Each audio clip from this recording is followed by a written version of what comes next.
We'll get Instagram started too. I don't think Facebook is going to work for me today. How's everybody doing today? We're going to be doing some great things today. We're going to be doing some great things. We're going to be doing the first ever time, okay, I have done a complete run live from start to finish. It's going to be a long live stream. I'm sure you'll probably come in and out, just like Diddy does, right? Let's see if I can get Facebook started. Oh, I can. Okay. That'll work. That'll do. We can get Facebook started too. But yes, it's going to be a great live stream. It's going to be a great live stream indeed. Let's see. Facebook work with me. All right, whatever. Maybe Facebook will work horizontal. I don't know. I've never tried it. Oh, it doesn't work. Okay. Landscape not supported. Lovely. I don't have any other means of going vertical. Okay, anyways. We'll just go ahead and get Instagram started. We may probably tap into Facebook a little bit later. Where my gloves at? 1 second. Let me get my gloves.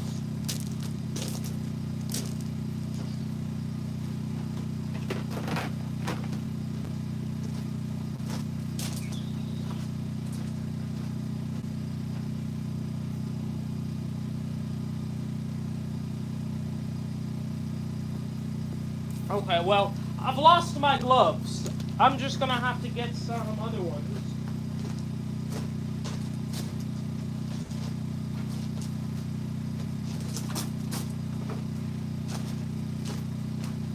All right.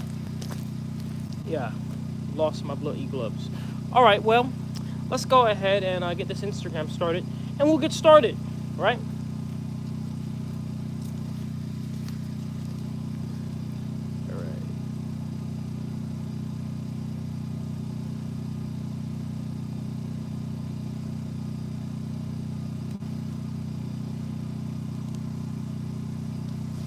Okay. Listen up, everybody. Let me make it clear what I am doing. I am on a mission to make the most amount of fuel from plastic waste within the next 3 days as possible. Okay? Now listen, I unfortunately realized, or came to the realization, that the blades in my machine once again have broken. But I simply don't care, okay? You know, when I looked inside the blades and I saw they were like contorted, I was like, man, that is awful news. That is very unfortunate, an unfortunate sequence of events for anyone that thought that would stop me. Because indeed, I don't care. What you see here is I have the machine loaded damn near to the brim. I've been jamming it from the back, jamming it from the front, full of my full loads of plastic waste. And you see we have shredded plastic waste here too. And so it's going to be even more plastic than ever before. And this is going to be the first ever live stream I do, right, from start to finish, where you see we have the machine just like this, plastic in, machine open, and I'm going to close the machine, go through the entire procedure, okay? The entire procedure of operating this machine, and I'll be live doing it too. So, you know, here's the thing, right? Of course, you know what they say, life happens. Well, I happen to life too, okay? And so when something happens, unfortunate, it's just unfortunate for anybody that didn't want me to succeed because, well, I'm gonna make it work anyway, right? In the face of adversity, I become innovative.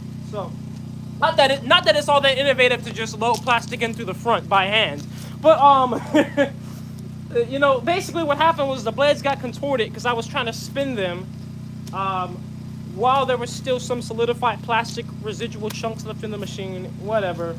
I thought it wouldn't happen because the blades are rebar and they're super like thick, but clearly the blades need a professional upgrade. So that'll be coming next year, early next year, in a theater near you, in a theater in you. All right, so anyways, let's go ahead and close this. First step is to close the machine. It has to be airtight. So of course, close it. Duh. Close it, and we gotta tighten all of the nuts, okay? I have to tighten all of my nuts. And I sure have a lot of nuts to tighten For the record, hey, thank you very much for the badge. Not Nodge on the Instagram. And welcome everybody, by the way, on all the platforms we're on. We're on TikTok, we're on YouTube, we're on Instagram. I was trying to get started on Facebook, but unfortunately, I don't have another vertical phone stand, and Facebook does not support horizontal live streams yet. So, one second.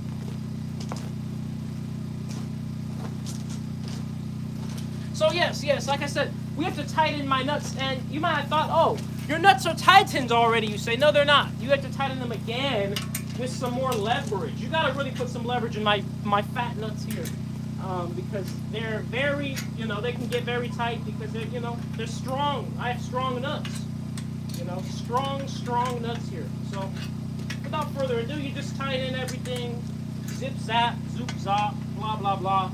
It doesn't have to be crazy tightened because since this machine operates under vacuum, the vacuum actually kind of creates a suction on the seal here. Thank you for the $10, Grayling Gaines, on the Cash App. Much love to you. Hey, Grayling Gaines is an OG, guys. Absolute OG. He's been around since before the explosion back in the summer. Absolute OG. So yes, indeed, we tighten the nuts like we always do. Like we do best. Tighten thy nuts. Now, the nuts are tightened. Next step is, well, we must pull the initial vacuum on the machine. Now, this, of course, will let me know if there's any leak going on right now. Yes, memory, Julian does like nuts, and Julian likes his nuts tightened. Okay, indeed. So you're right about that. My nuts must be tightened to certain torque requirements. All right? Thank you guys. Thank you for the gifts on the TikTok. Let me see who did that. Oh, thank you, Christian, for the roses on the TikTok. All right. So, anyways, I have this computer control system. So let's go ahead and pull the initial vacuum. And if I have a leak in the machine, we'll see. Thank you for the $5 super chat on the YouTube. You said, you are a G, my Hebrew. Have you ever considered using a solar death ray for your depolymerization process? The Hood Assassin, I have not considered using a solar death ray, but I will be running the machine off of solar panels next year. Thank you for the Galaxy Tone on the TikTok. Thank you guys for all your love. Much love to all of you. Now, let me see. Hold up. Either my sensor isn't on. Okay, look. You see this right here? You see we have these numbers on the screen. Thank you for the $50 super chat, Carbon Fiber Enthusiast on the YouTube. He said, you're a legend. Thank you, man. You are a legend. All of us are legends, okay? I am just the vessel, guys. It's your belief and your faith in what I do that makes this possible. So you see this number on the screen that's going, this negative number building, well, that's the vacuum building, negative pressure building within the machine. I know you might not be able to see it that well. I know it might be mirror, reverse, blah, blah, blah. But don't worry about that. The point is, the vacuum is building. Thank you for the $2 super chat.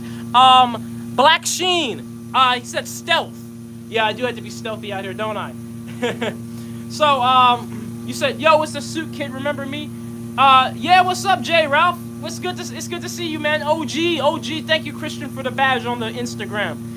So guys, yes, we are on a mission to make the most amount of fuel possible. There's no time for delays. There's no time for nonsense. So if nonsense wants to come upon me, I will become nonsense for the nonsense. You understand me? Yeah, you remember him, to memory, J. Ralph? OG, I remember. I let them in, and then it was him and his brother wearing a suit. That, it's back when I wore my suit before I got blown up. Now I'm wearing all this, but I still love wearing suits. But guys, you guys are OGs. I'm glad to see you guys still in here. Glad supporting you. You're still supporting the mission. So right now we're at -2 PSI. We usually like to get up to at least a negative 9. And I know that that's not the typical measurement or the unit to use for vacuum. Unfortunately, this vacuum sensor I have doesn't have the typical sensors, but just for reference, a full vacuum, like a complete full vacuum, is -14.7 PSI. So if we're at -9, we're only a few points from a full vacuum. And you don't have to pull in an absolute full vacuum. We're only pulling the vacuum to get out as much oxygen as possible, right? That's the only reason we do this, right? That's the only reason. So, you said, much love from Germany. Hey, much love to Germany. I love to see everybody all over the world, all over the United States, all over everywhere. Thank you for the roses. LOCD Drizzy on the TikTok. We got a lot of people. We got a lot of people on the TikTok. We got 700 TikTok, 200 YouTube, 150 Instagram. Thank you all so much for being here. I appreciate you all. So, you know, it's a waiting game right now. We're just waiting on the vacuum to be pulled. The number's rising. We're almost at 3 right now. Thank you for another badge, Christian. Hey, everybody, much love to Christian on the Instagram, guys, for the badges. I appreciate you guys so much. Your donations, they go directly to this project. They help out absolute loads. You know, they help out more than I could ever express. So thank you guys so much. So guys, listen. I need to make 5 gallons of plastiline in 3 days. Now I have this plastic shredder. I have a lot of plastic. Shouldn't be an issue. Kurt, thank you for the gift. What's up, Edu? Hey, what's up, my brother Edu? Thank you for the $2 super chat. You said, can you do a math cooking tutorial? Math with an E. I'm not gonna say the word. But no, I'm not. Listen, I'm Walter Black. I'm not Walter White. Okay, so I don't cook math. I cook plastic instead. Right? We're at a 3.5, so we're almost there. Halfway there, guys. Halfway. Is that half? No, wait, no, that's not half. My bad. 3.5 is half of 7. Look, see, that's why I don't cook math. See what I'm saying? That's why I don't cook math. All right. Thank you for the hat, Kurt Hansen on the TikTok. Thank you guys so much. You said, do you use a gas mask when you operate the machinery? So, when the machine is operating, great question. The machine is sealed and controlled and closed. So the machine, when operating properly, is not going to have leaks. So no, I do not need to wear a gas mask when operating the machine unless a leak happens. If a leak happens, the first thing I do is put on my gas mask because yes, you don't want to breathe in these fumes unsolicited or really breathe them in at all. So I do have one on hand and nearby at all times. However, we're not burning the plastic for one, and for two, all of the fumes and vapors are actually fuel products. So we don't want those to just be escaping. We'll be losing fuel. We capture them all the vapors end up becoming a natural gas alternative. They become compressed into these tanks over here, right? You see these tanks, right? They all get compressed into these tanks. And then all the oils are collected into this keg that you see right by the side of me here, this keg. And then all that's left of the plastic is carbon, and that carbon ends up inside the machine. So there are no emissions, there are no leaks, there's no leaching of anything, like I said, under the proper operation. Of course, when things go wrong, you know, that makes things different. I don't want things to go wrong. Sometimes things do. Thank you, Natalia, for the badge on the Instagram. Much love to you, Natalia, on the Instagram. Thank you guys so much. We're at a 4.7, so we ain't far from getting this thing started. We ain't far. You said my man in the wilderness making Christmas cookies from scratch. I don't know if I quite consider this Christmas cookies. Hey, thank you for the cap, Jarrett Richard, on the TikTok. Thank you guys for the love, man. Thank you guys for the love. You said it would be cool if in the future we got all our fuel from plastic. Yes. Yes, indeed. Because guess what? Think about it. There's already enough plastic in landfills, in the ocean, to literally run the world for years. I've done the calculations. There's enough plastic in the ocean alone to run the whole world for 10 years. That's just the ocean. That's not the landfills. What the? Did I just... I'm goddamn Houdini. I'm plastic. Where the hell did this come from? I just summoned this. I summoned this from the thin air of the universe and the ethers. You saw that. I didn't... Hey, I'm just as confused as you, but you know, you unlock new powers every day. Hey, thank you for becoming a member of the Pyrolysis tribe. Aseche DG on the YouTube. I hope I said your name right. I tried my best, but thank you so much. We got a donation on the website. I can't see who did it. I just saw the email come down. Thank you so much, whoever donated through the Naturejab website. Listen, I just summoned that plastic out of nowhere. Okay. Piss Tank Incinerator. Thank you for another badge on the Instagram. I'm sorry I missed your initial badge. Piss Tank Incinerator. Such an interesting name. We're at a 5.4, so we're almost there, guys. You know, as the vacuum is building, well, it becomes slower and slower. So, It's much quicker to get to a -2 than to a -5.5, for example. And it's much slower to get from a -5.5 to what we're trying to get to. You said, what's the octane rating? We're going to be getting that done next year, so thank you very much for asking. You said put to 1.21 gigawatts into the magnetrons, Doc. Oh, you're talking about tuning them? Guys, you cannot really tune I'm using regular microwave oven magnetrons. You can't tune them anymore. Thank you, Chaparando, for the badge on the Instagram. Thank you guys so much for all the love on every platform. I appreciate you guys. You said you haven't seen him since the fire? Well, I'm back, baby. I'm back. Do you think you could, in time, turn your process into a self-sustaining process regarding energy input? I don't know. You know, that's a good question. I think that it would have to be, like, in order for that to be the case, it would have to be very, very, very efficient. It'd have to be continuous. So, you know, when I make the machine continuous next year, I guess we'll see what happens with that. But I know in the meantime, we can make the machine operate off of renewables, since it operates off of microwaves, and microwaves are, you know, electrical. So now, oh, I forgot, guys, my bad. I only had my one vacuum pump on. I have 2 vacuum pumps that can run at the same time and just speed this whole process up. So let me turn my other vacuum pump on. Hold on.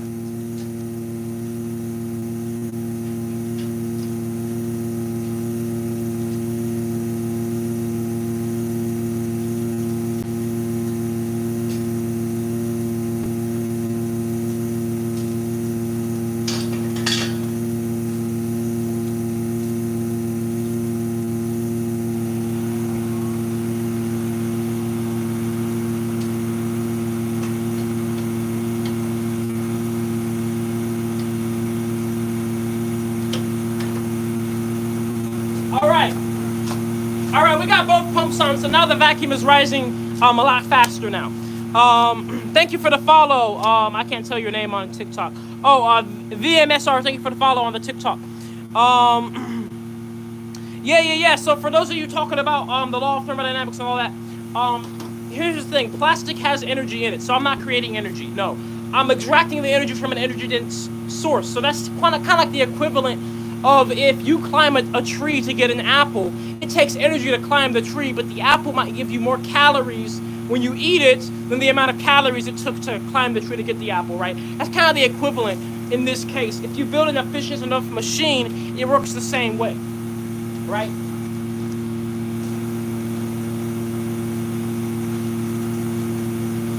All right, so we're at a -7. We're almost there. -7. You said you got 10 gifted subs when you walked away. Really? Really, Abner? Let me see. Let me see if you're just capping. Kyle's Farm Revival. Oh my goodness, you weren't lying. Who gifted the 10 stuff? Woody Cardis. Woody Cardis, thank you for the 10 gifted Naturejab Pyrolysis Tribe memberships on the YouTube. Thank you so much, and thank you so much for telling me, guys, when I walked away. Thank you guys so much, seriously. Thank you for the love.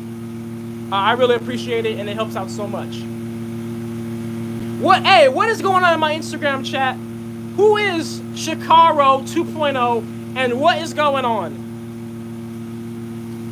You said plastic is made from crude oil, and you're just taking the plastic and turning it back into crude oil again. Exactly. It's called a closed loop system. If we're making something from petroleum, why just throw it in the landfill when we're done with it after using it once? If it's made of petroleum, it's a he.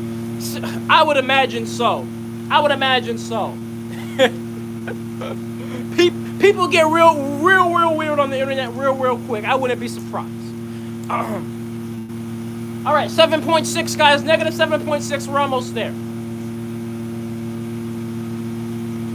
What's the ratio from plastic to fuel, including refining as well? It's usually about 10 pounds of plastic to 1 gallon of fuel on average.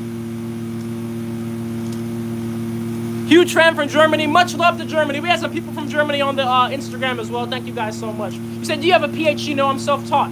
You said the American government has a space force. In order for us to have that, that means we have vehicles that can fly in space. Okay, well maybe, okay. You said, well, maybe we have vehicles that can fly in space. Let that sink in. I guess so.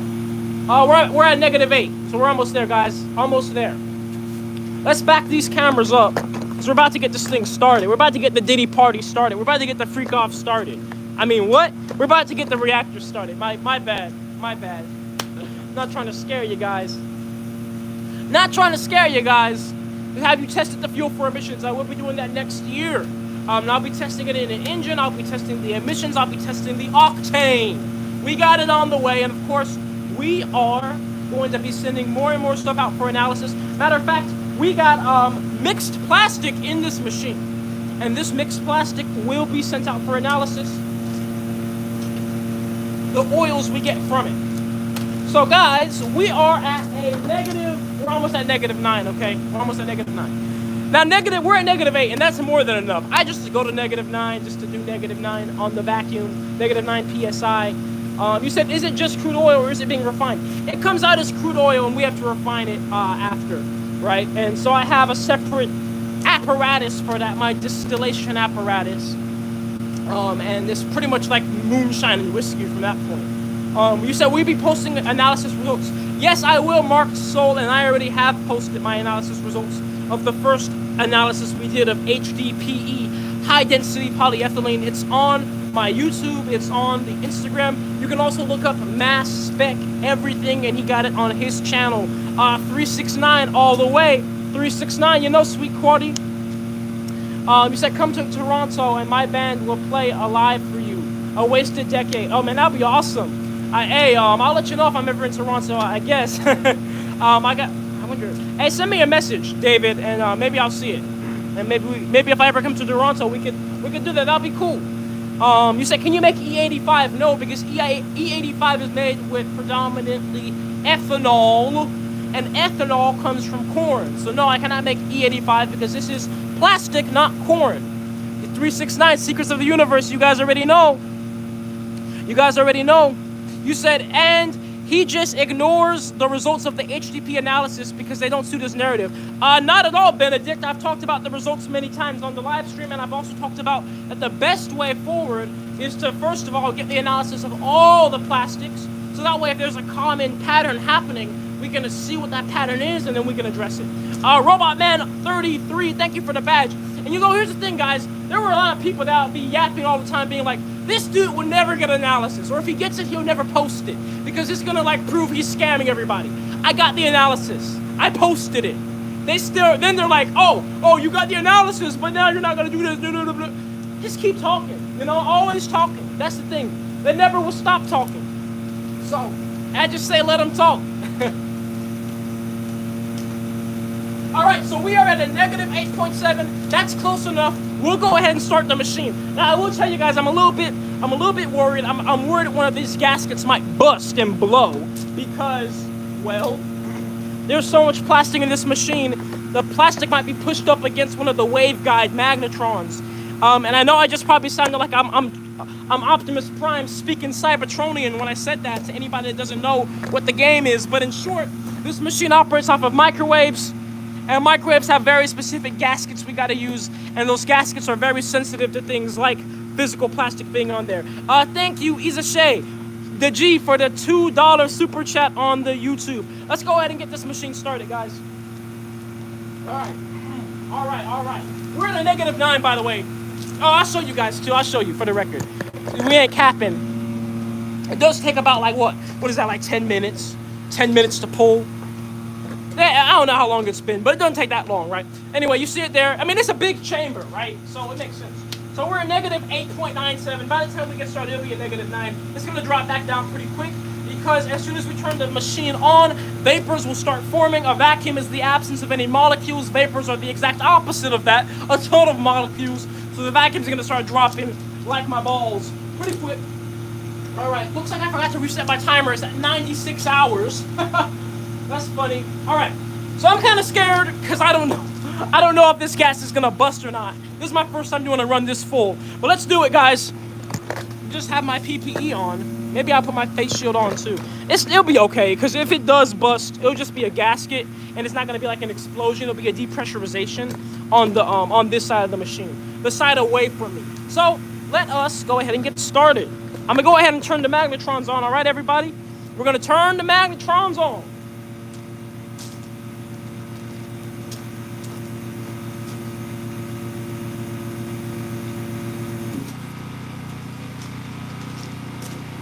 1 second. I do a test before I start everything.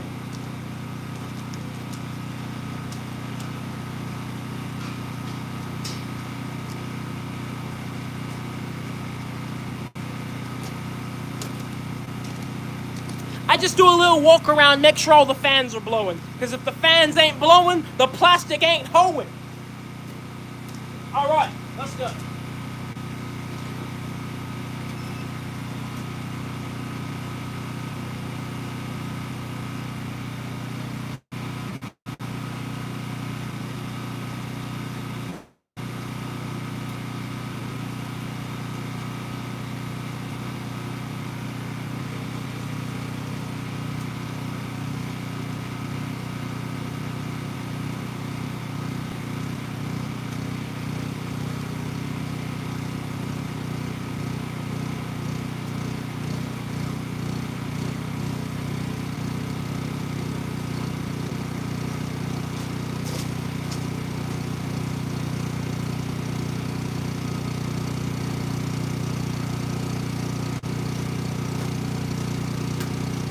All right, all the power is on. We are pulling about 9,000 watts of electricity right now at full power.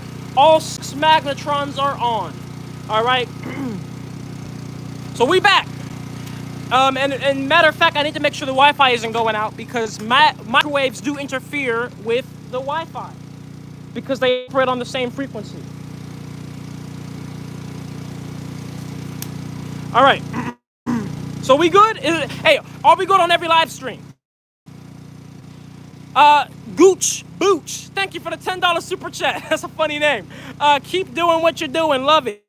Hey, thank you so much, Gooch Booch. You said $10 for a cup of scum. Hey, I mean, not $10. 9,000 watts for a cup of scum. 9,000 watts for a way to truly destroy plastic waste and happen to get something that you can use as fuel out of it. It's all about perspective, right? Of course, you know, it's a crude product. You got to refine it after. But once it's refined, it's fuel. Right? But most importantly, guys, I turn plastic into fuel. But most importantly, I get rid of plastic waste. That's the only important thing. Forget about all the crap. Forget about all the extra stuff we got to do in this world to make a profit. Of course, I got to do that to have a business. But the truth of the matter, and the only thing that really matters, is getting rid of plastic waste. That's all that really matters. We're trying to eliminate the microplastic problem. We're trying to eliminate the ocean plastic problem before it's too bad. And you know, it might already be too bad now, to be real with you guys. You know, I try to stay realistic with a little bit of a lean towards optimism, but I'll be real. Microplastics might already be too bad for us. Let me, 1 second, I hear a little beeping happening.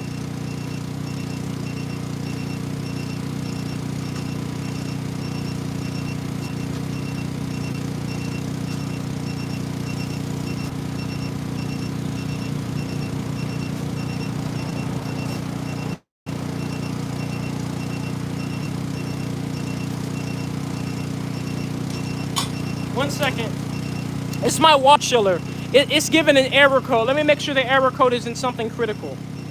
Let me make sure. It might be low on water. I might need to refill the water. But we got the machine running. Right now, the vacuum's at a negative 7.8 psi. So, like I told you guys, it's going to start dropping because vapors are forming. By the way, let me open up my natural gas tanks here. So we'll start collecting them.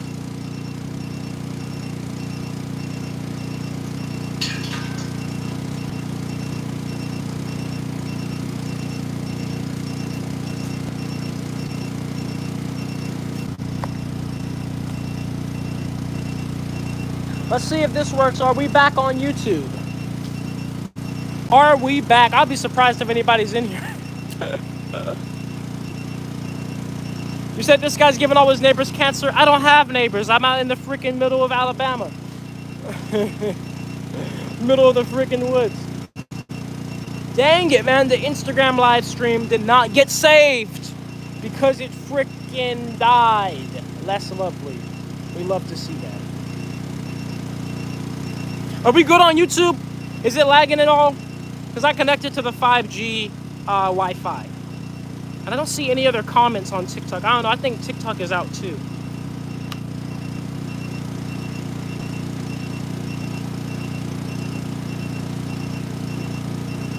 Yeah, we good? Okay, so we're good on YouTube. Yeah, I was saying that happens. The microwaves, they're the same frequency as Wi-Fi, so they interfere with the Wi-Fi.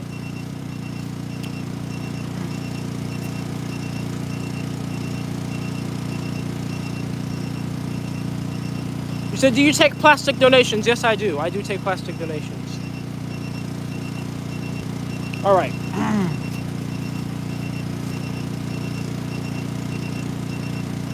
Oh yeah, YouTube. The quality on YouTube is really good, guys. It's probably the best on YouTube. You know, if you're on TikTok or Instagram, you know, if you want the best quality, YouTube is the best quality. You know, it's just the live streaming.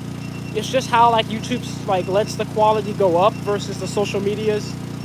I guess it's just how it allocates the bandwidth. But YouTube is where it's at for quality.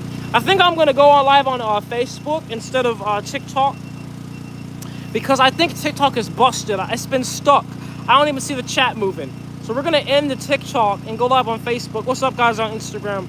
Sorry the last live stream ended. The Wi-Fi went out because I did not connect to my 5G Wi-Fi, which is a different frequency for microwaves. I instead connected to my 2.45 gigahertz Wi-Fi, which is the exact same frequency as microwaves, 2.45 gigahertz.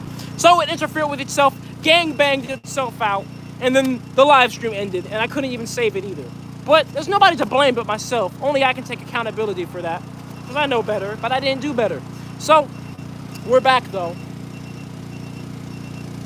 So, what's your favorite color? Purple. All right, so we've been running the machine now for... Oh, did I not start the timer?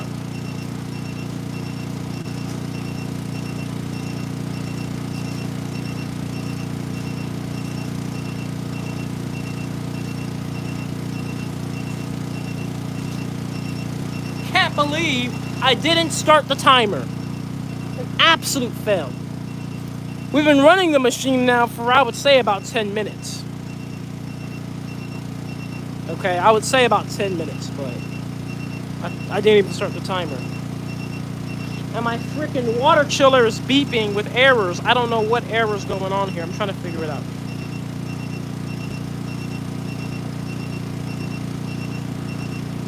Oh, I gotta put more water in it. That's what's happening. Great! It's an E6. I gotta put more water in it. Alright, let me see if I can go live on Facebook here, if it'll even let me. It's low on water. There was probably a really slow leak somewhere over, like, because I haven't been here in a few days. You said the machine been on for 8 minutes and 45 seconds. Thank you. So about 10 minutes, yeah. Yeah. All right, I gotta put some more water in this thing. I think I have some over here.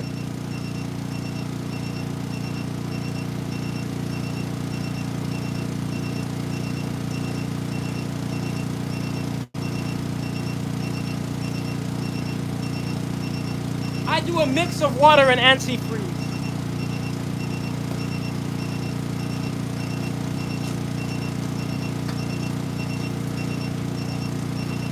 I wonder, will the live streams continue if I bring you guys in Diddy's hut here? Diddy's nature hut. Let's see.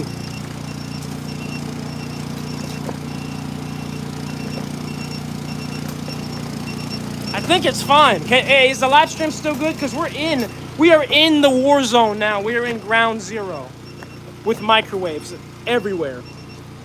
Well, I tried to keep the machine shielded as possible, but you know, you can never shield absolutely everything. But my microwave meter does read a low reading of microwaves per square centimeter, so I'm not being exposed to a dangerous level of microwaves. It's just too many microwaves for things on Wi-Fi to enjoy themselves.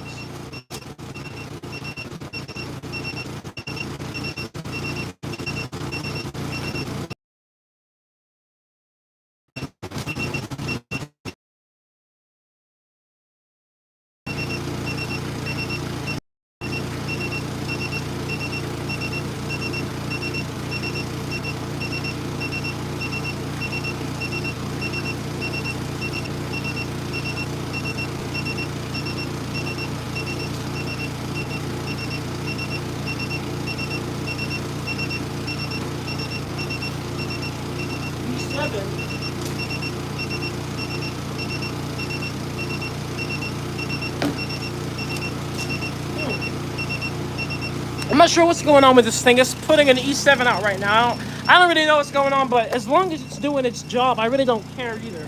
And it seems to be okay. Oh crap, did I just break my phone stands? Man, I tell you, sometimes things just keep going wrong.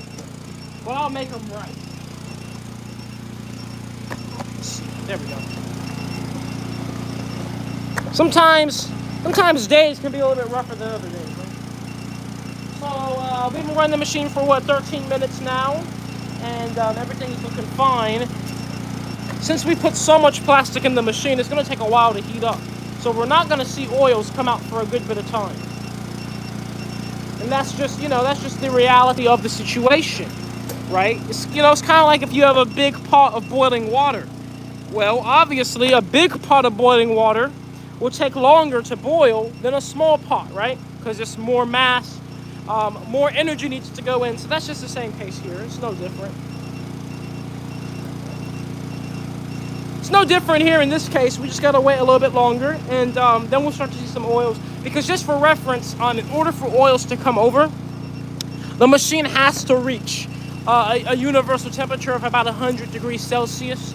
Once it reaches that universal temperature of about 100 degrees Celsius or 212 degrees Fahrenheit, which is also the boiling point of water, we will start to see oils come over at a good rate, right? Now, I don't know. I usually have some Nomex gloves, which are like fireproof gloves. But I don't know where they are. But I usually keep those with me when I operate the machine.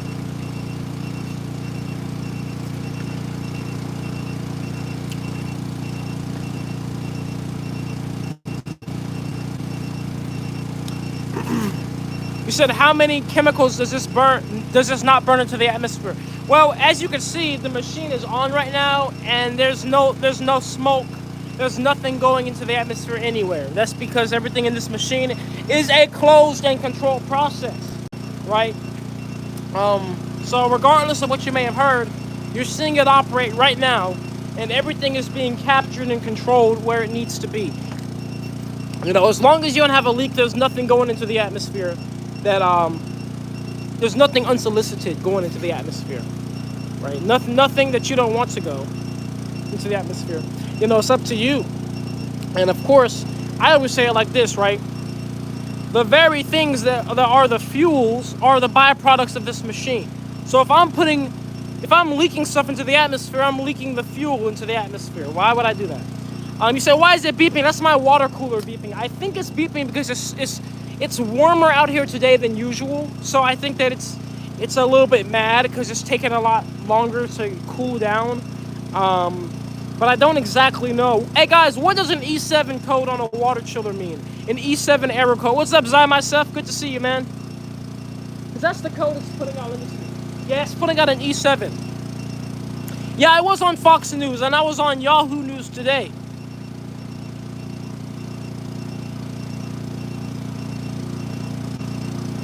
And in both instances, neither one of those people or those news agencies reached out to me. They literally just put me on. And I was like, oh, well, that's helpful, right? I would love if I was reached out to so I could probably give my 2 cents on what is said in the article. But it is what it is, right? I guess I'll be grateful, right? I'll be grateful for the opportunity. E7, too large of an ice bank. Yeah, so E7 basically means it's too hot, right? It's too warm.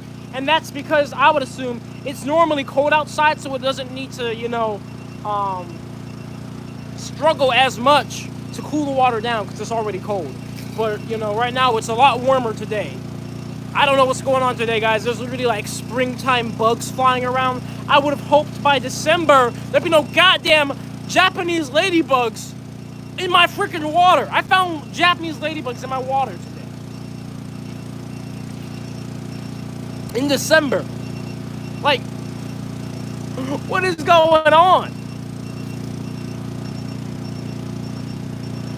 Water flow sensor? Wait a minute. Water sensor, what does it mean? Wait. So you're saying there's not enough water. So I need to add more water to the machine. What the heck was that? I heard some type of like bump, some noise. Let me check something.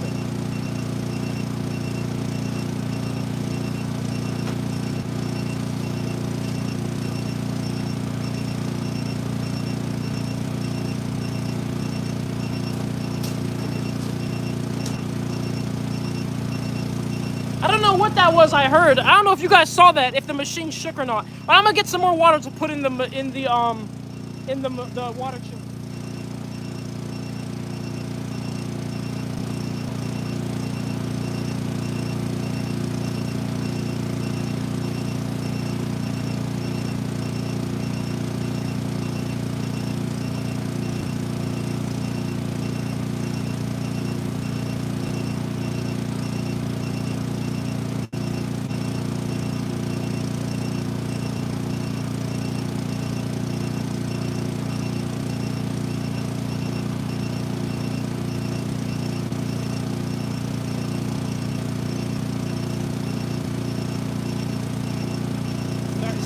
Put a gallon in, so I'm putting another gallon in. I'm guessing there's a leak. What's up, guys, on Facebook, by the way? What's up, Matt England?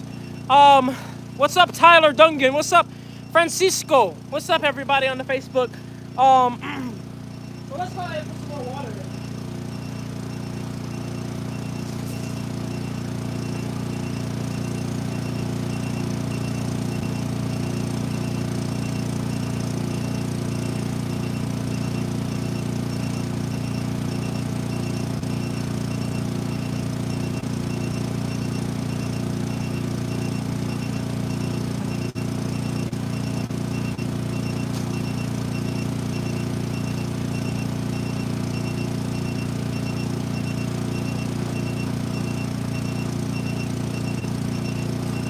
Okay, so either the water chiller is busted or it's something else, because I literally put so much water in, it's literally just coming out the top.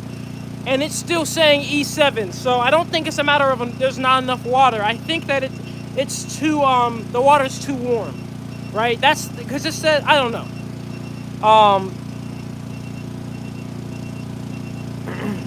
Why are you guys saying kaboom? Listen, guys. Listen, I already survived an explosion. I would not like to have to survive another. This time I will have PPE, of course, but that's still not something I want to practice every day, right? You ever get your radiation levels checked? I got it right here. Radiation levels. Now this is microwave radiation, electromagnetic radiation on the scale of microwaves, not the scale of ultraviolet, not the scale of gamma rays, because this is not ionizing radiation. This radiation is the same radiation as radio waves. So, as you see, I'm a few feet away from the machine, and look at the sensor. It's reading, it's not even really reading most of the time, but the most it reads is about a 0.5. And for reference, the safe allowable limits of microwaves is a 5. So we're good. We're good. As you see, it's not even reading a 0.5, or maybe it is. It's a 0.05. All right, and we're pretty close to the machine, right? You said it looks like a meth lab. Clean up my. Listen, you said it's the circulating pump. So the pump is broken in the freaking chiller.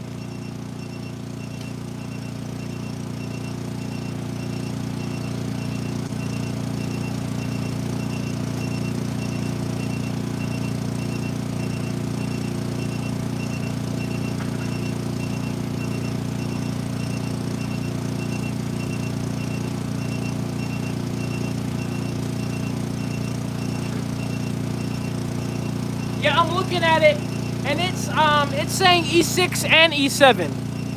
E6 and E7. What's up, Spencer John on the Facebook? You said, congrats on the progress and the publicity. It's been so nice to watch you. I wish I could do the same as you. Such a grand act. Thank you so much, Michael Puvu on the Facebook. Good to see you, man. Good to see you, and thank you for the kind words, man. Okay, so let's see. You said moonshine's still in the middle of ATL. I'm not in ATL at all. Joke's on you. You said restart the pump. Now you put water in. Okay, I'll try restarting it. You said, I'm a 15-year-old machinist. I know a lot of engineers, and I've worked with metal for years. If you need anything, I'll make it for you for free. Okay, Jake. Okay, Jake, send me an email because I actually am gonna need some. I'm gonna need to redesign these blades and get them machined professionally. I'm gonna restart the chiller.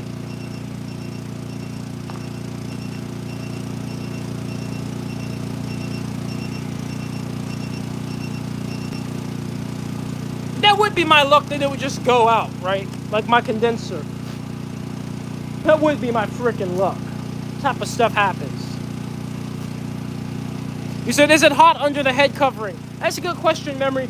You know, if the sun is out and shining on me, it gets hot pretty quick. Right now, it's not that bad. In the wintertime, it's great because it's like a hoodie with the cold wind and stuff. It's not cold out here at all, so it's, you know, it's kind of just whatever. It is what it is. What the heck is this stupid thing doing? Stupid freaking. Okay, let me see. I got this crap fixed finally. It was messed up. So yeah, it's not that hot under here, but you know, and you know, this right here, this fireproof garment. Well, it's not a garment; it's a jumper. It's really thin actually. Now it's like completely fire resistant, fireproof. You see the little symbol right there. Well, it's pretty thin, so I don't get really hot in here, fortunately. And in the wintertime, I usually have to wear a hoodie under it. Well, it is the wintertime, but it's just not cold. All right, let me restart the chiller.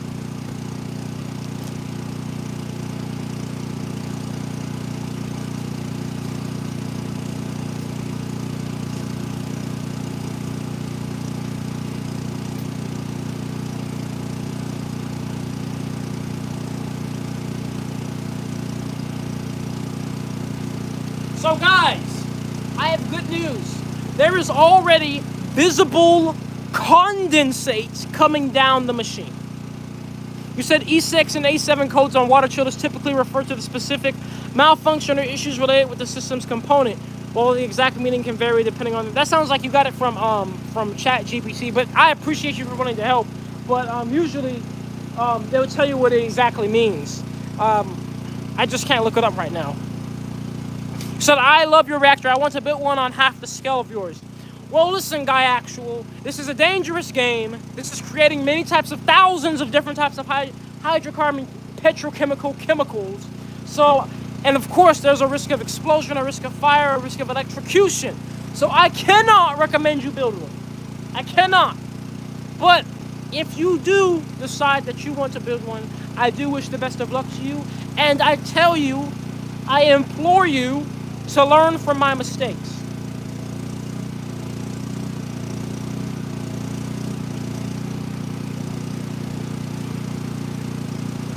All right, the water chiller's good. It's working now. Thank you guys for your help. E7 is fine. Now it's beeping. God damn it.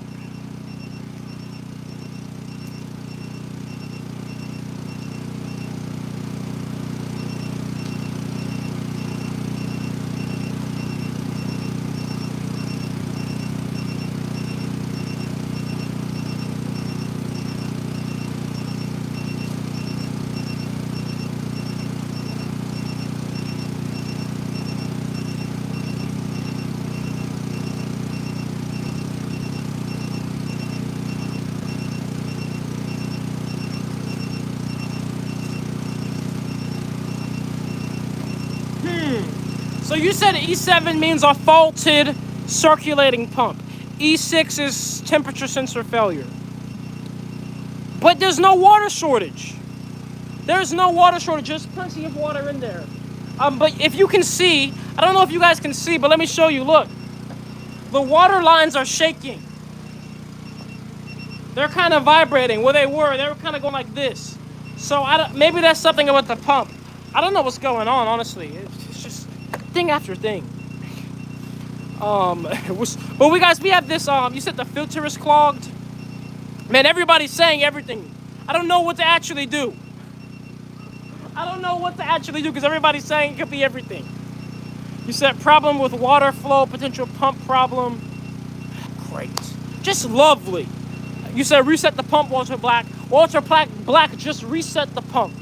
Okay? So it's the pump. It's the pump. Everybody's saying. You said I love to talk to you about utility patents. This may be a product you can discuss into utility at scale. Yeah, I've looked into utility patents a little bit. I do know they're quite the thing to get. said disconnect the line and see if water's flowing. All right, we're about to see if water's flowing, okay?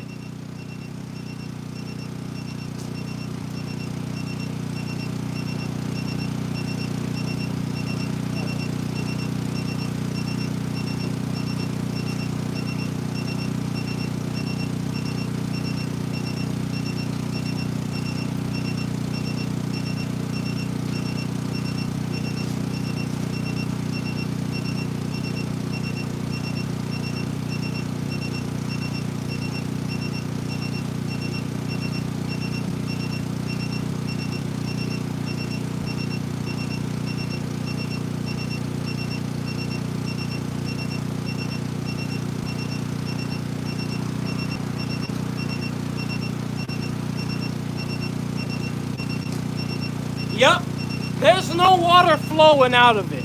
This thing is dead. Well, that's just lovely. There's no water flowing.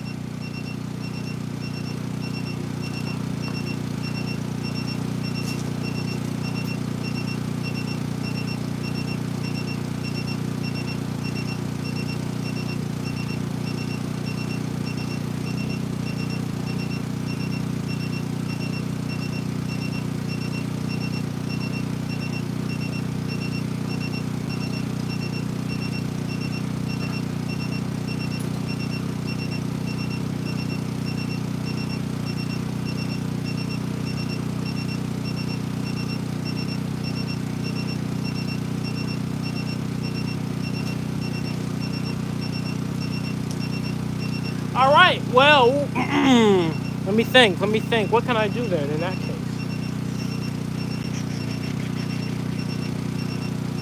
I wonder how that even happens, right? Like how can a circulating chiller, right, go from working just fine, because this works fine for so long for me, and then all of a sudden I come back after a few days of not using it and it just straight up doesn't work, right? You said air in the line. But the lines are open now. I opened all the lines. No water's flowing, right? And of course, this is for the condenser. You said air in the water lines. Let me see. Let me get some more water. I'm gonna pour more water in there now that all the lines are open. And see. You said they burn up. They don't have liquid to cool them. Yeah, but there was always liquid in there.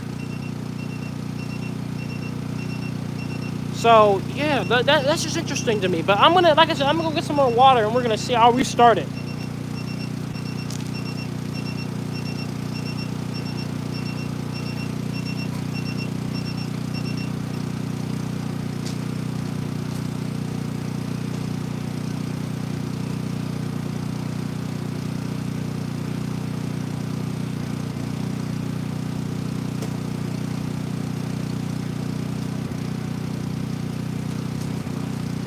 But on the plus side, we are about to get some oil coming over very soon.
it is. The pump is fine, everybody. The pump is okay. I know what happened. I know what happened, guys. There was some type of leak in one of the lines. And that leak basically caused almost all the water inside the chiller. I don't know. It's good. Most of the water left. It left somehow, somewhere. I don't know where the leak is. I had to find that. But anyways, I poured some more water in there, and then the water's being pumped out. So the pump is not broken. I just got to keep filling it up with water. So I apologize for this inconvenience, because unfortunately I'm not quite here to narrate what's going on with the machine right now. But if you spare me a few minutes, I'll get this situation sorted, and I'll show you guys what's going on with the machine. And I gotta get these lights on too, because it's starting to get dark. But we almost have, we actually have some, I don't know if it's oils or just water coming over, but we do have condensate coming over already. So let me just go ahead and fill this thing up. It's gonna take, actually I have a big water gallon jug. Let me get it.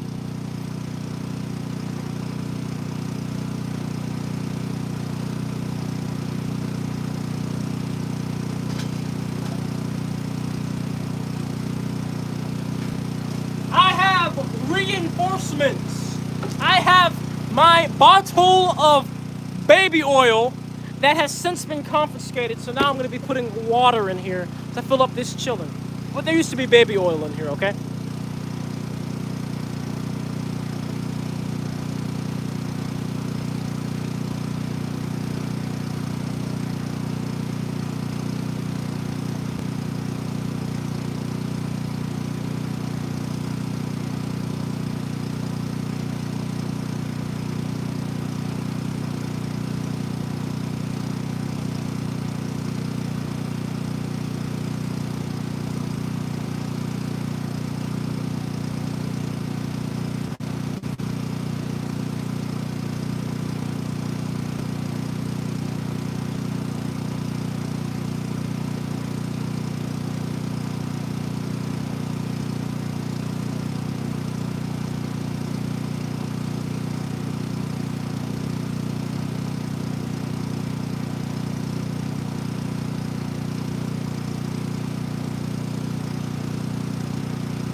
Now you see, the good thing, and the reason why I'm not at all worried, and I'm still running the machine, is because the condenser actually does not play a role in the machine very much until at least an hour in, because the temperatures don't even get even warm near this side of the machine until, like I said, at least an hour in. So we're good.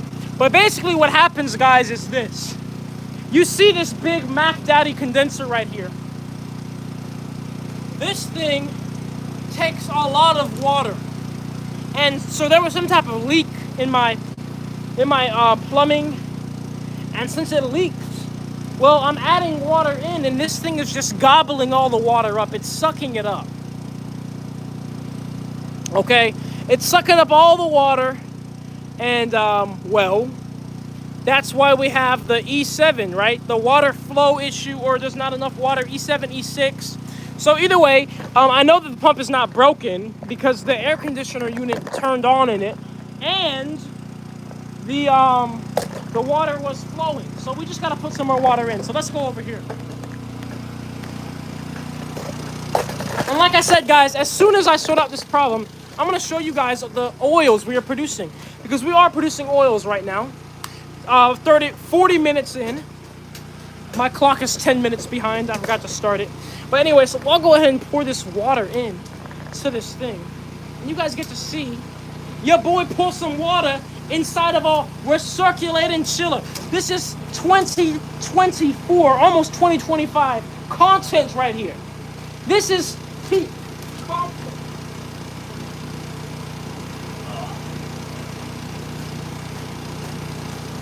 Pouring the juices and the oils where they belong.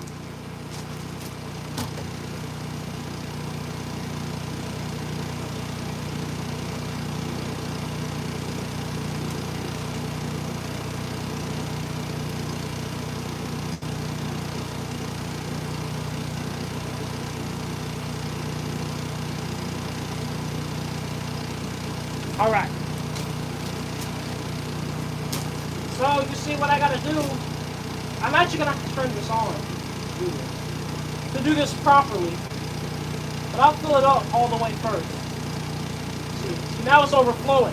So when I turn it on, it'll be fine for a little bit like this. But let me make sure I didn't mix up my plumbing lines when I replumbed everything. So everything looks good. So now I gotta keep pouring this in while it's pushing the water out, because otherwise it's gonna get too low. You see, just a second before, I was filling it up with water and it was overfilling, like just like that. But if I wait a little bit, then I'm gonna be able to put more in, and it's just, you know, a yin-yang game, back and forth, doing the same thing, playing with it. You know what I mean?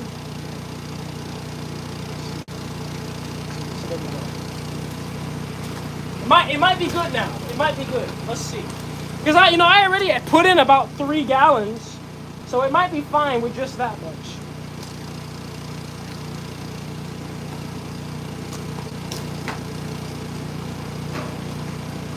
But I don't know. We'll see, guys. We'll see. I think it's fine, right? Because it was doing an E7 or E6 by now. It was beeping, but it's not beeping right now. I think we did it. Hey, I'm glad, because I already thought it broke. And I was like, that would be my luck. I just know things happen to me. So I wouldn't have been surprised, but, it would have been annoying. Because I gotta buy another one. Yup, the air conditioner unit in here, the compressor just turned on. I don't hear any beeps. We are good. The problem is solved. You see, sometimes all it takes is a little perseverance. Sometimes that's all it takes. I think the leak was from the cap. Sometimes that happens. I don't know. I don't know where the leak is. I gotta find it. There's a leak somewhere. I'll find it. But for now, what sucks is I gotta freaking, remixing my antifreeze so these lines don't freaking pop when the wintertime gets cold. But, for now we made things work. So that's all that matters. Hey, if she twerks, she works. All right, so we're good. We're on to better things now, guys. Thank you for your patience. Let me get these lights on and let me show you guys the oils. All right. Thank you very much for your patience.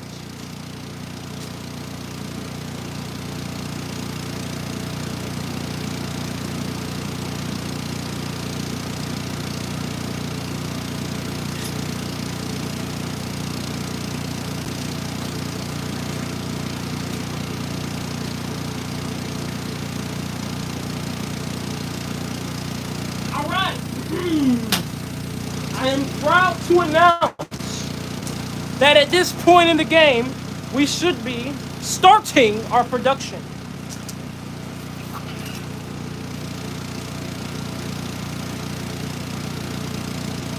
Yeah, we are. These sight glasses are so dirty. You see, the heat of the machine will clean up the sight glasses, but it doesn't get that hot until a few hours in. But I'll show you guys, all right? We'll start off with YouTube. I'll show you guys individually. I will show you guys individually all of these oils. Or not, maybe they're not even oils yet. Maybe it's just water, but it's condensate nonetheless. And as I tell you, condensate is a good sign no matter what, It doesn't really matter. If you're seeing condensate, you will see oil shortly thereafter. That's just how it works. So if you're seeing water, you're going to see oil soon. And matter of fact, the temperatures are looking good too. I'll show you guys the temperatures as well. So let's start with YouTube here. All right, YouTube. Got my light on. And we can see. You see that? Yeah, you can see the flow. Don't lie to Daddy Diddy. You can see the flow of baby oil. Come on. All right. And then Instagram here. Look, guys. So, where's the camera go? So these sight glasses are very dirty, but look, something's flowing. Oh, and I found the leak too. Goofy. Sometimes you just do goofy mistakes. They give you headaches. All right, guys, on Facebook, let's see. Take a look. See, look. So there's clearly flow happening. We are 44 minutes in, and the temperatures. Let me show you guys the temperatures. Yeah, guys on YouTube, let me show you the leak. Look at the freaking leak. It's these push connect freaking fittings, mate. Look at that crap. It's red because there's antifreeze, but you can see there's a leak on these. It's a very small leak, but that's enough of a leak to build up over like days, right? And then cause that issue. So I'm glad that was a solution. I'm glad the pump did not die. And boom, look guys. Let's take a look at these temperatures here, and I'll break them down for you as well. All right, so come on class. Let's take a look at these temps. Now, I don't know how well you can see this. Oh, you can't see it at all. Oh my goodness, this is fun. Maybe I can zoom in. Let me see if I can flip the cameras and zoom in. That'll be the easy way. Yeah, I can do that. Let me flip the cameras and zoom in, because if I do that, you guys will be able to see exactly what I'm talking about all at the same time. I don't have to repeat myself 2,000 million times. Okay. Damn it. God damn it. All right, here we go. You guys can see this, right? Yes, you can. All right. All right, Instagram, zoom in. You know, I never knew you could zoom in live stream. This is pretty cool. I did not know you could do this. Never tried. All right, Facebook. Oh, Lord. This is an Android. I just hold this one. This phone, the back camera on here is not good. All right, so let me make sure you guys can see. All right, everybody can see. I'm not trying to get in the way. All right, so the back body temperature is 117 degrees C. All of these are in C or centigrade, Celsius. The back body temperature, that's the back of the machine, is 100 C. You can see that the middle body and the front body temperature are approaching 100 C. Now, what did I tell y'all from the beginning? I said in order for the optimum oil production to start, all of these temperatures need to be 100 C. Right? That's just how it works. We'll get some oils before then, but it won't be the optimum amount.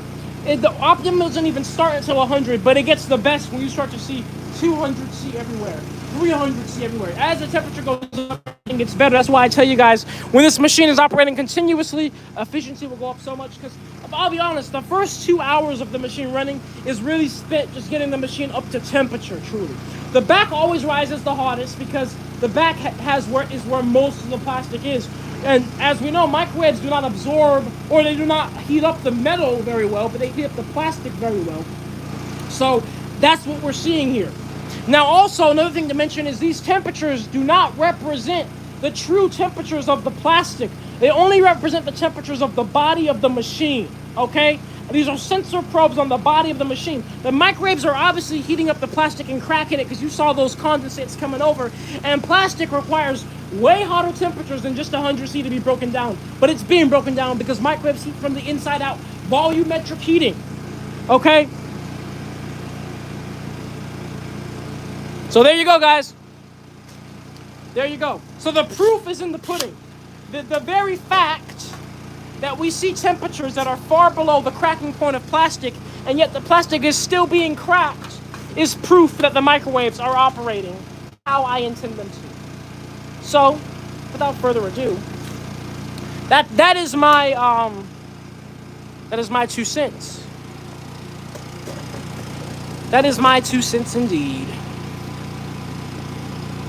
So I love you, my African brother. I'm from South Africa. I'm African American, but I'm not African, actually. So I'm currently boiling sulfuric acid at over 340 degrees C to distill it to 98% pure. We're both doing something fairly dangerous, using Fisher isotope as my heating source. A guy actual, you stay the hell safe. That is insane.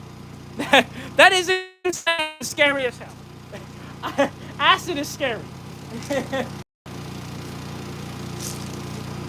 Hey, just stay safe, man. I really don't got much else to say to you. That's crazy. That is crazy. Boiling sulfuric acid. But I guess, is it very different when I'm freaking boiling plastiline? basically boiling gasoline right before my face in a big metal container. But that's still crazy. I'm just saying, look. Guys on Facebook, I'm about to move on. I'm about to switch the Facebook over to TikTok, okay, guys, on Facebook. So if you're on Facebook, either join YouTube, join Instagram, or join TikTok, all right? You said the back body has a leak. No, the back body does not have a leak, and I know it doesn't have a leak because we're still at negative pressure. If the back body temperature of the machine or the back of the body of the machine had a leak, we couldn't be under negative pressure. Oh yes, this chiller is working. I can see the condensation, the ice condensation forming on the condensers. Beautiful. I'm gonna show you guys too. Now, the recirculating cooler does have a leak, yes. The plumbing does have a leak, but not the machine. The plastic to fuel reactor does not have any leaks. And I'm grateful it doesn't, because I'll be the icing on top of the goddamn cake today. With all the other crap that's happened, I'd still make it work too. That's the thing about me. I really don't care about things trying to stop me. I just do it anyway. Alright, so look guys, I just want to show you this. Look. It's cold. It is cold indeed. So the chiller is working. The recirculating chiller is working. Thank God. We pulled it. We pulled it back. We got the ball back in our court. I got my balls back in your mouth. So we are all good, guys. You know, hey, sometimes you don't know if things are going to work out, but you just got to keep having faith and keep working. And I am definitely, of course, keen for doing that.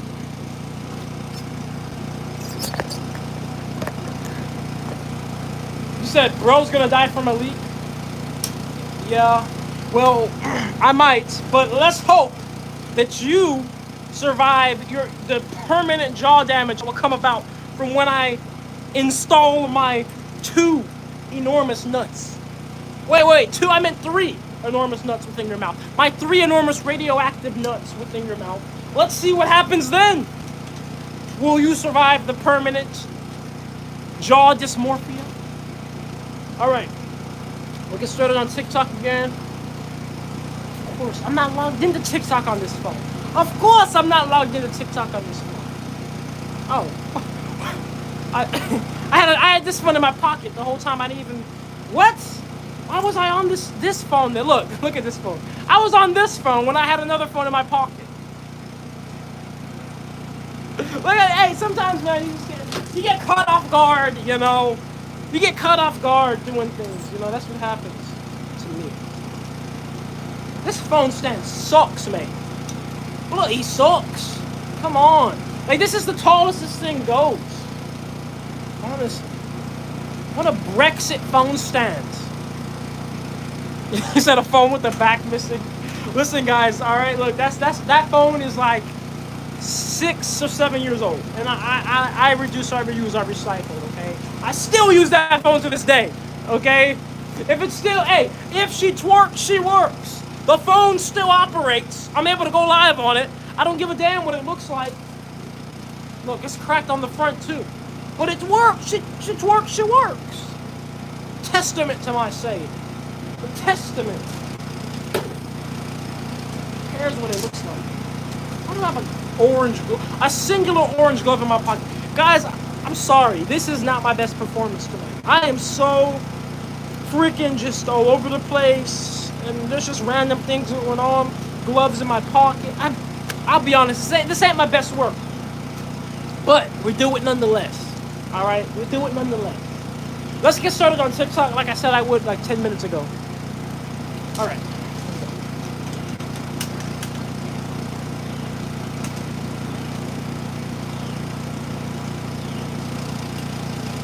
We are at a negative 1.8 vacuum. Once again, I tell you guys, the vacuum drops as the machine pops because, well, more vapors form, that's the opposite of a vacuum. But it's not going to completely get to a 0 because it will always be under a vacuum because there's a pump always sucking on it. And right now, actually, my natural gas tanks are at, let me tell you, one moment, give me a drum roll.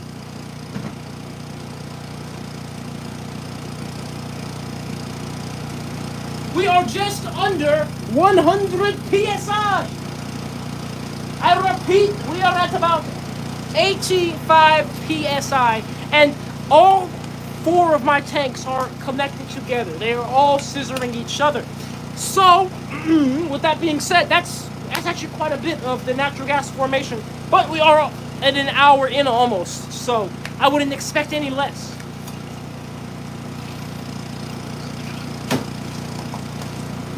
So, let us see if we start to get some oils, because the temperatures are rising.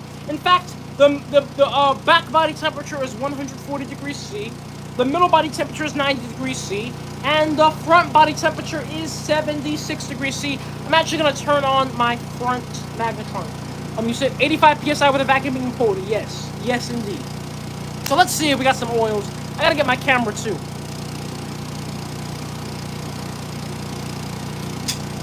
Like, I don't have enough damn cameras. I got 3 cameras plus this camera for the YouTube video, guys. For the YouTube video. By the way, guys, on YouTube, I gotta thank everybody on YouTube. Right now, guys, I have my biggest video ever on YouTube. It's at 250,000 views. And I'm not talking about a YouTube short. I'm talking about a video, like a 13-minute video. I gotta thank you guys so much. I'll keep it real. I truly believe the YouTube algorithm was shadow banning me, and I don't try to be a victim ever, okay? I take accountability at all times. But I'll be honest, how in the world, when I had 200,000 subscribers, were my videos getting less views than they were when I had 10,000 subscribers? I'm just saying, you know? But nonetheless, the problem is clearly been solved, and I'm grateful. So thank you guys, all right?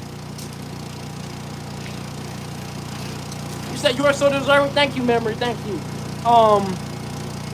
So I'm getting I'm getting your videos recommended to me. No shadow ban here. That's what I want to hear, Matthew. That's all I want to hear. Thank you so much. Thank you, guys. What's up, Julio Anders? Good to see you, man. Wait a minute. I got a whiff of a weird smell that I've never smelled before. I'm gonna check some things. It doesn't smell like it doesn't smell like a normal leak. It almost smells. Let me see. Let me look. I'm gonna look around. It's always better to be ahead of these things. Where is that coming from?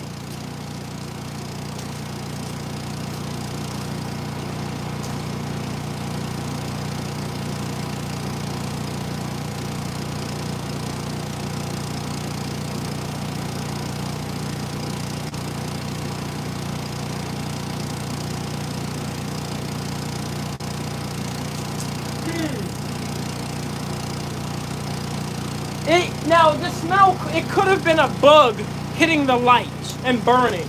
Because that smell was unlike any smell I ever smelled before. It didn't even really smell chemical. It smelled organic. It smelled like meat or food or something. You know what I'm saying? I don't know.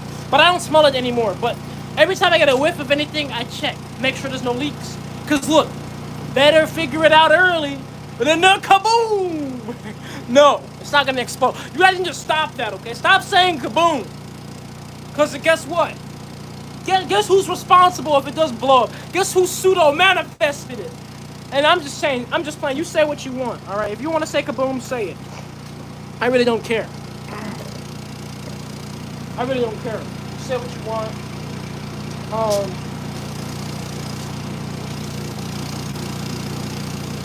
All right, I'm gonna turn on the front body magnetron. The chiller is good. It's working. This is cold, so I like to turn the chiller off. We don't even need the chiller on right now. It's just wasting energy. It's not really wasting it because it is cooling. It's doing what it needs to do, but we don't need that cold right now anyway. The condensers. Let's see the oils, but I gotta get it on the YouTube camera too. Let me get these temperatures and numbers on YouTube.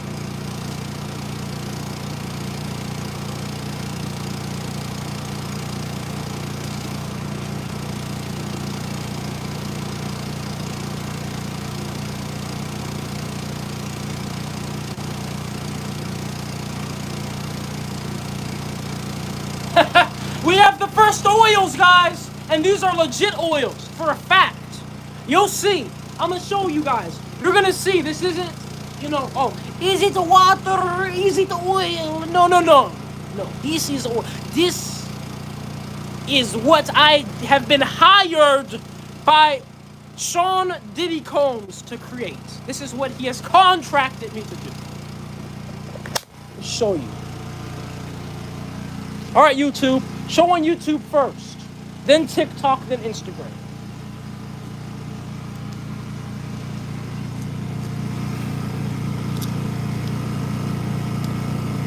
Damn it, why is it so freaking zoomed in? God damn it. All right, there we go. Look at that. That right there is oil. You can see the color. You see it? It's yellow. It's a milio. Shit. Freaking wires on me. All right, you guys saw it on YouTube. All right, next. Next, I said TikTok. Come here, TikTok. Come here.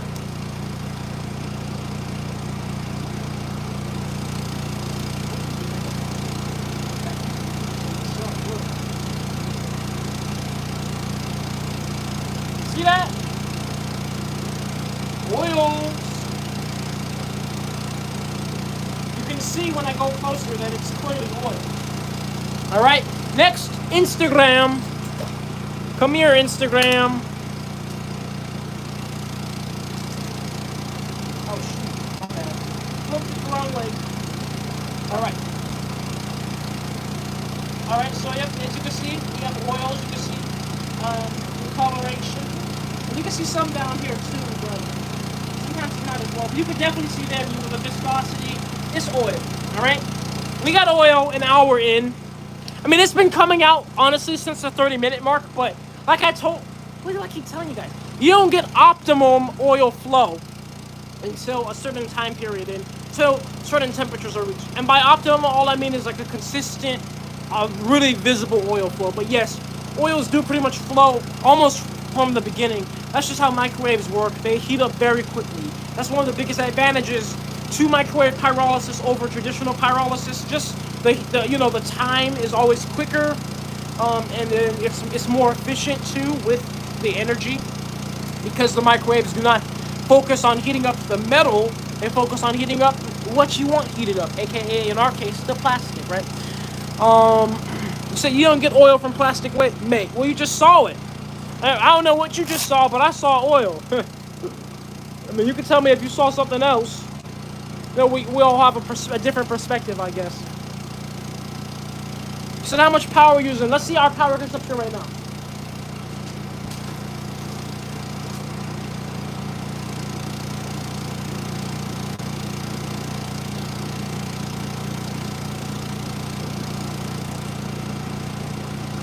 Right now, I can see a leak coming from the water chiller at the top of it. So there's a few leaks. I gotta tighten the cap more.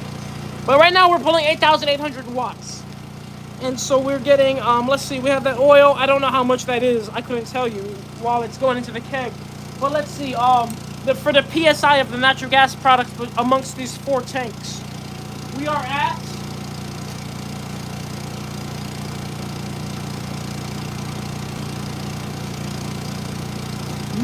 still nearing 100 PSI. As I said before, the machine really starts to hit the optimal mode of production when, the oil product and the natural gas product again. They do that, or the machine does that rather, at around the 2-hour mark. Because before it hits the 2-hour mark, it's just not hot enough, to be honest with you, for optimum production. That's why, once again, the best thing to do is make this continuous. So where we can load plastic in while it's already hot, instead of having to reheat up the whole machine every time. Yes, 240. It's 240. You said people that vocally project hate, it's typically similar for them to face and create that opinion because the brainwave logic at the individual fruition. I don't know. Maybe that was meant to be read a different way. You said on past runs, what has the yield versus hydro usage been? Have you recorded data? What do you mean by hydro usage? I don't know what did you do? You mean like energy consumption? I don't understand what hydro usage is. Um, but usually the yield in my past machines has been 10 pounds of plastic to 1 gallon of fuel. And then the average run consumption is about 25 kilowatt hours. You said, are you able to test the air pollution levels in that facility? Yes, I do. I have something to actually test the air quality. Um, you said, y'all ship poor vegetable oil ones with diesel and realize really anything would work for this. And really all you're doing by burning plastic is putting the trash into the air. We reach even more. No, that's, first of all, shaken in bottles. We're not just putting plastic into the air. Because by the time the plastic is broken down into that oil you just saw, it's no longer plastic. It's broken down into different petrochemical products. Now, I'm not going to say that those petrochemical products that it's broken down into are necessarily better or worse. I'm still getting my data for that. But I will say it's no longer plastic. So this is not the same as just literally putting plastic into the air. This is not the same as burning plastic. That's for one. For two, yes, diesel engines will work on a lot of things, but usually more modern diesel engines have a lot more sensitive fuel rail systems. Now, I haven't tested a more modern diesel engine, but I will be doing that soon, a more modern diesel engine. I'll be doing that 2025, and we'll see. But of course, I'm quite confident that this fuel will work fine, and you can look up a ton of research papers that have done plastic pyrolysis and got diesel out of the plastic, or a diesel alternative. You could say plastic diesel. They put it into modern diesel engines, it runs fine. You know, and in some of those research papers, they actually say in some ways it actually increases some of the performance of the engine in a few different ways. But like I said, those are some other people's research papers. I'm doing my own research, so we'll see how it goes. But in short, no, we're not burning plastic. When the oil was created, it's not the equivalent of literally liquefied plastic. It's a completely permanent, different chemical change. When is the next video dropping? Friday. I got my next YouTube video. I meant to have another video much earlier, but you know, things happen. Life happens, whatever. So I was gonna ask, how has this been working with diesels with EGR systems? Yeah, we're gonna find out. I got a lot of tests coming next year. A lot of tests for everything. For the more analysis of the oil. So, you know, trying to mix the plastic with different types of catalysts, different types of fuel, to the octane level test. We got a lot of testing next year, so it's very exciting. And I appreciate everybody that supports me and has been supporting me.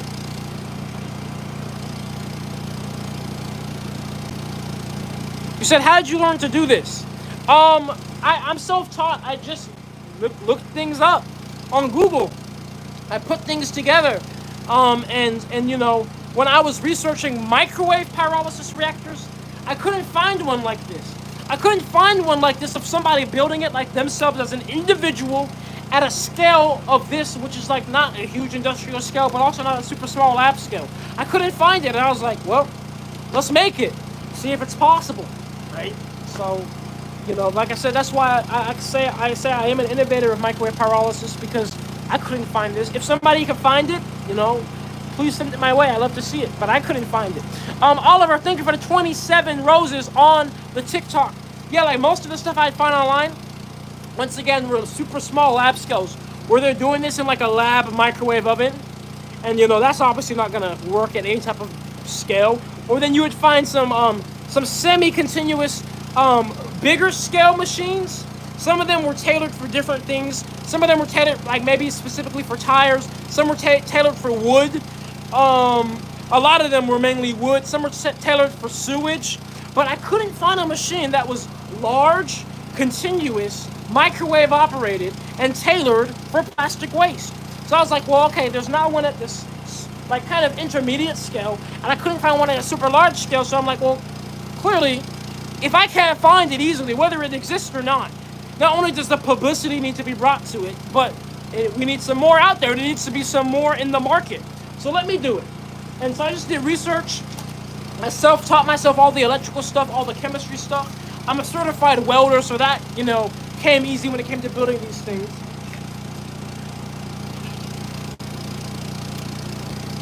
So that's basically the story. And this is my 5th iteration, and I've been doing this for almost 5 years.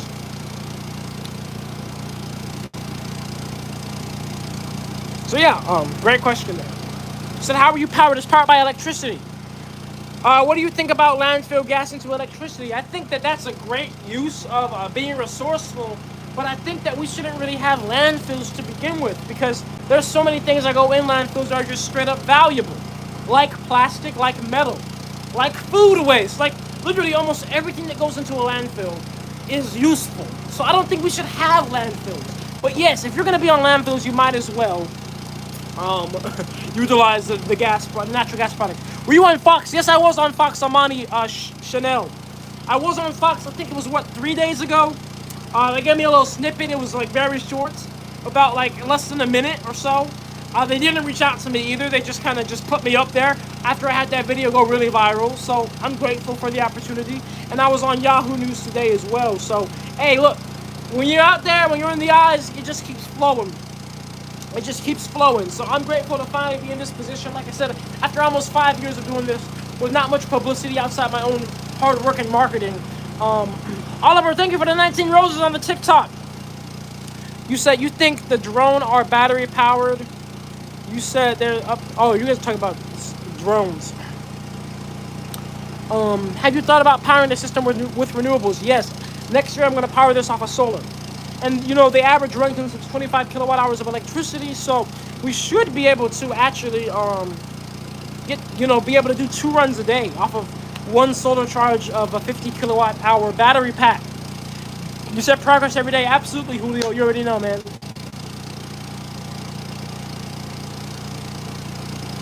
All right, so let's see. We are over an hour in. We're about an hour and 10 minutes in at this point. So you've been doing this for 5 years? Yeah, pretty much. Pretty much 5 years at this point. I started in high school. My senior year. The back body temperature is 167 degrees Celsius. The middle body is 123 degrees Celsius. The front is 86 degrees Celsius. That's what we're used to. The back always gets hottest quicker, and then the middle ends up overtaking the back. The middle ends up getting the most hot, and then the front is always the coolest. And that's probably because I freaking don't have the front insulated. I have the front big bare metal exposed. So, yeah. But guys, let me take a look at this oil production because we should be starting to see some root oil. And I'm also going to see if we can spin these blades. You said, I've been watching the journey, proud of the persistence and progress. Thank you so much. You said, wow, you're a certified welder and making fuel out of plastic. Truly inspiring, bro. Good luck with the journey. Thank you so much, R. So Flow. And you know, that's what I want to do beyond all else. I want to inspire. Because at the end of the day, guys, you know, I did this, but we all are capable of even more. I mean, imagine if we worked together too. So if I can inspire people to, you know, kind of push these paths, then that is true purpose right there. Because I'm just one person doing one thing. But imagine if we all could be doing things, right? Because we all can. We all have the potential. But you got to tap into your potential, you know? We're all like seeds. You gotta water and fertilize your seed until it grows into the tree you're meant to be. And we're all different trees too. You can't expect an oak tree to do the same thing a pine tree does, right? So you know, I cannot expect you to go build a plastic to fuel reactor. But an oak tree excels at whatever that specific task and purpose it was built for, and so does a pine tree, and so does a willow tree. And you know, blah blah blah. It goes on and on. There's a million freaking trees. There's a million of us, billions of us, right? So the point is, all I'm trying to say is, find what you are meant to do, what you are passionate about. Tap into it, focus, persevere, and do it. Now let's see these oils. Oh, this pipe is getting hot down here. This right here, let me show you. I love when this happens, especially when it's cold outside, because this pipe is great for warming up my hands, you know. Pause. No pause. All diddy, all drizzy. I love touching this pipe. I love wrapping my hands around this rod here when it gets hot. This hot rod.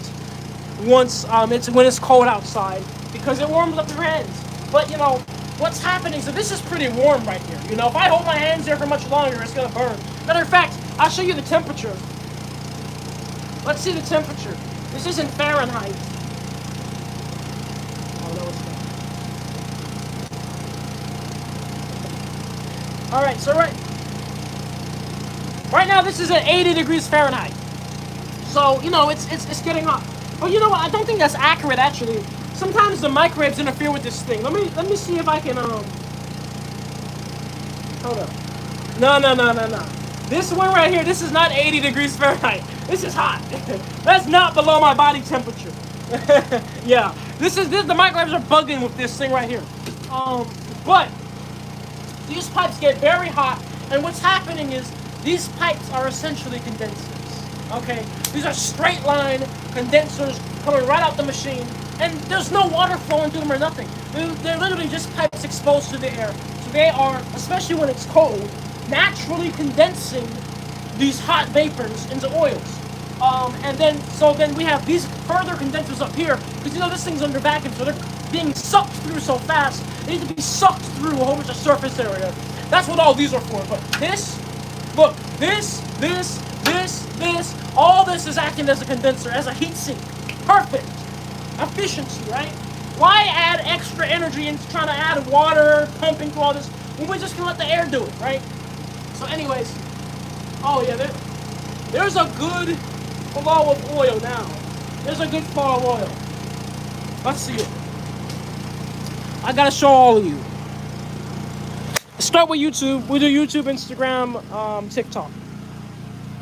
See down here?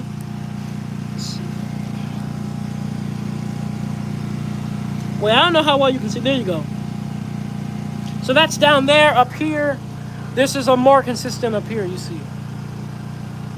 So like I said, the oil is such a consistent flow that, it adds up. Like right now, it doesn't look like that much. It only builds more and more as the machine gets hot, as the machine goes on. And then it's just, it builds up. It's adding up in there.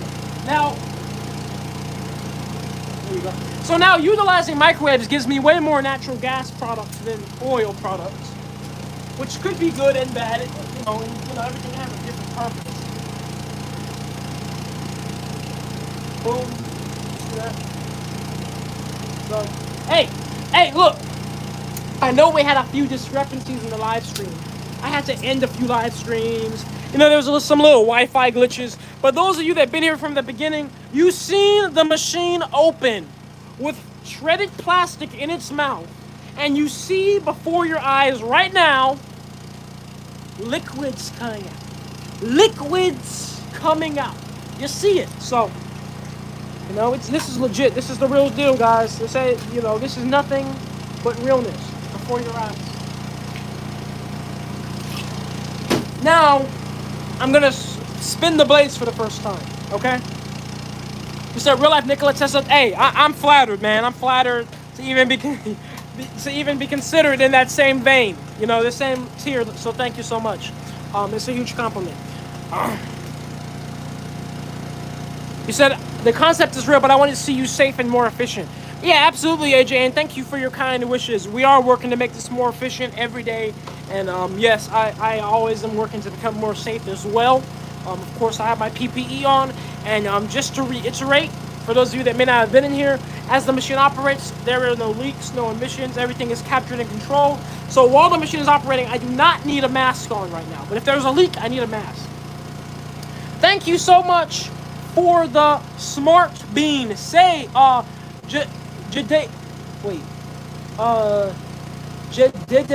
don't know how to say your name, I'm sorry. I'm actually having trouble, it's too many D's. Jedediah Smith, thank you for the sage, the smart bean on the TikTok. Thank you for the ice cream, thank you for the, what is that? Is that like a splat, a splooge? I don't know all these TikTok emojis. It looks like a rainbow splooge. Listen, hey, maybe that's what happens when Meek Mill and Diddy come together. Rainbow splooges. But thank you for it nonetheless. Now let me go spin these blades.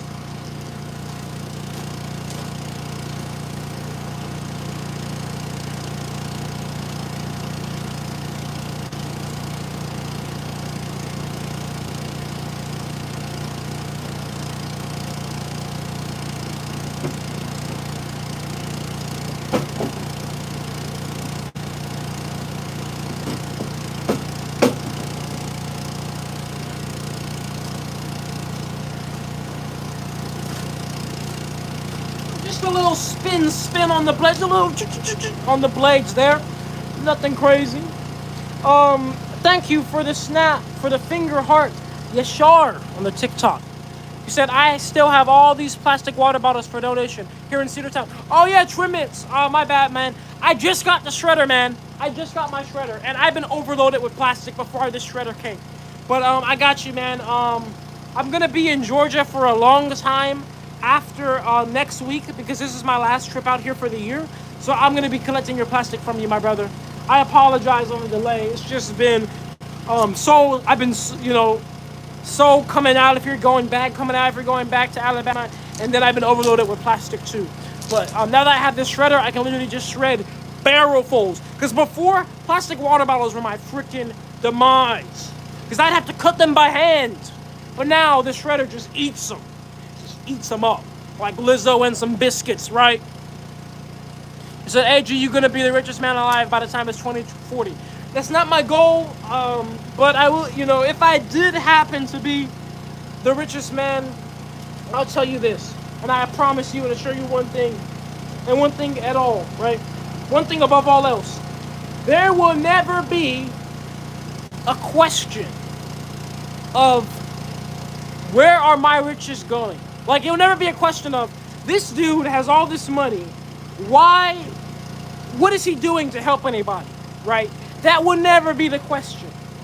It will be intertwined forever. If you mention me, you're going to mention what I've done with said riches, right? I don't do this for money. And I think that, it's all about perspective, of course. They say the love of money is the root of all evil. It's not money, but the love of it.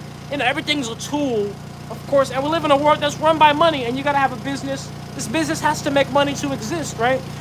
By nature. It's just an exchange of energy. But I choose to go down a path where I utilize money for the betterment of everybody. Because what's the point? What's the point of having money and just making you and your family better than everybody else? I just don't see what the point is of that. Everybody does that when they get money. How is that special, right? You're a millionaire, multimillionaire, billionaire. Yeah, all you do, everybody just gets the money, sets up their grandkids for retirement, puts their mom in a new house, or there's people that don't even have homes, right? You know what I'm saying? Like, I'm just like, we can do better. And I choose to do better, whether I get the money or not. Whether I'm rich or not, it doesn't matter. I'm going to try my best. So, right now, guys, we are 1 hour and 20 minutes in. The back body temperature is 174 degrees C, almost 200 degrees C, looking great. The middle body temperature is 152 degrees C, very good. Front body temperature is 95 degrees C. So, like I said, guys, the temperatures are pretty much at the point now that we want to see. The temperatures are at the point now where we have optimum fuel production. What did I tell you guys? I told you guys that it takes about an hour in. Are you listening to me in class? Or must I start enacting punishments to incentivize you to listen? Because I told you this. I told you an hour. Where's my freaking stick? Because there's about to be some spankings in here. Alright? My freaking widdly diddly stick. Or maybe, you know what? It's broken. I don't even need the stick. I got my nuts. That's all I need. I got my nuts and you got a mouth, so you better listen. Or we're going to put 2 and 2 together. Because I told you guys it's going to be an hour. And it is. Down to the freaking T. Because I've been doing this, okay? I've been running this machine. Day in, day out. So, okay, I understand the mechanisms that work here. And all I'm asking you to do is listen. That's all I'm asking from you. Alright? So you best get to listen. Now, I spun the blades for the first time at an hour. That's usually by the time we do it. Here's the thing. Some people are asking me, how does it work? And let me explain how it works. This is a great time. It's always a great time to explain how it works. Matter of fact, guys, I could literally explain how this machine works for the entirety of the live stream. Because I promise you, by the time I'm done explaining how this works right now, somebody's going to come in and be asking, how does it work? It's an infinite conundrum. Infinite gangbang circle jerk conundrum. That's all it is.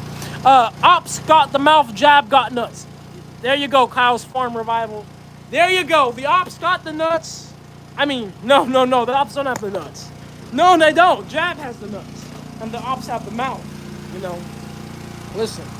The puzzle pieces go together. Now, I know you're probably thinking what I'm thinking. Where did Jab go? I can't see him. Wait. Hold up.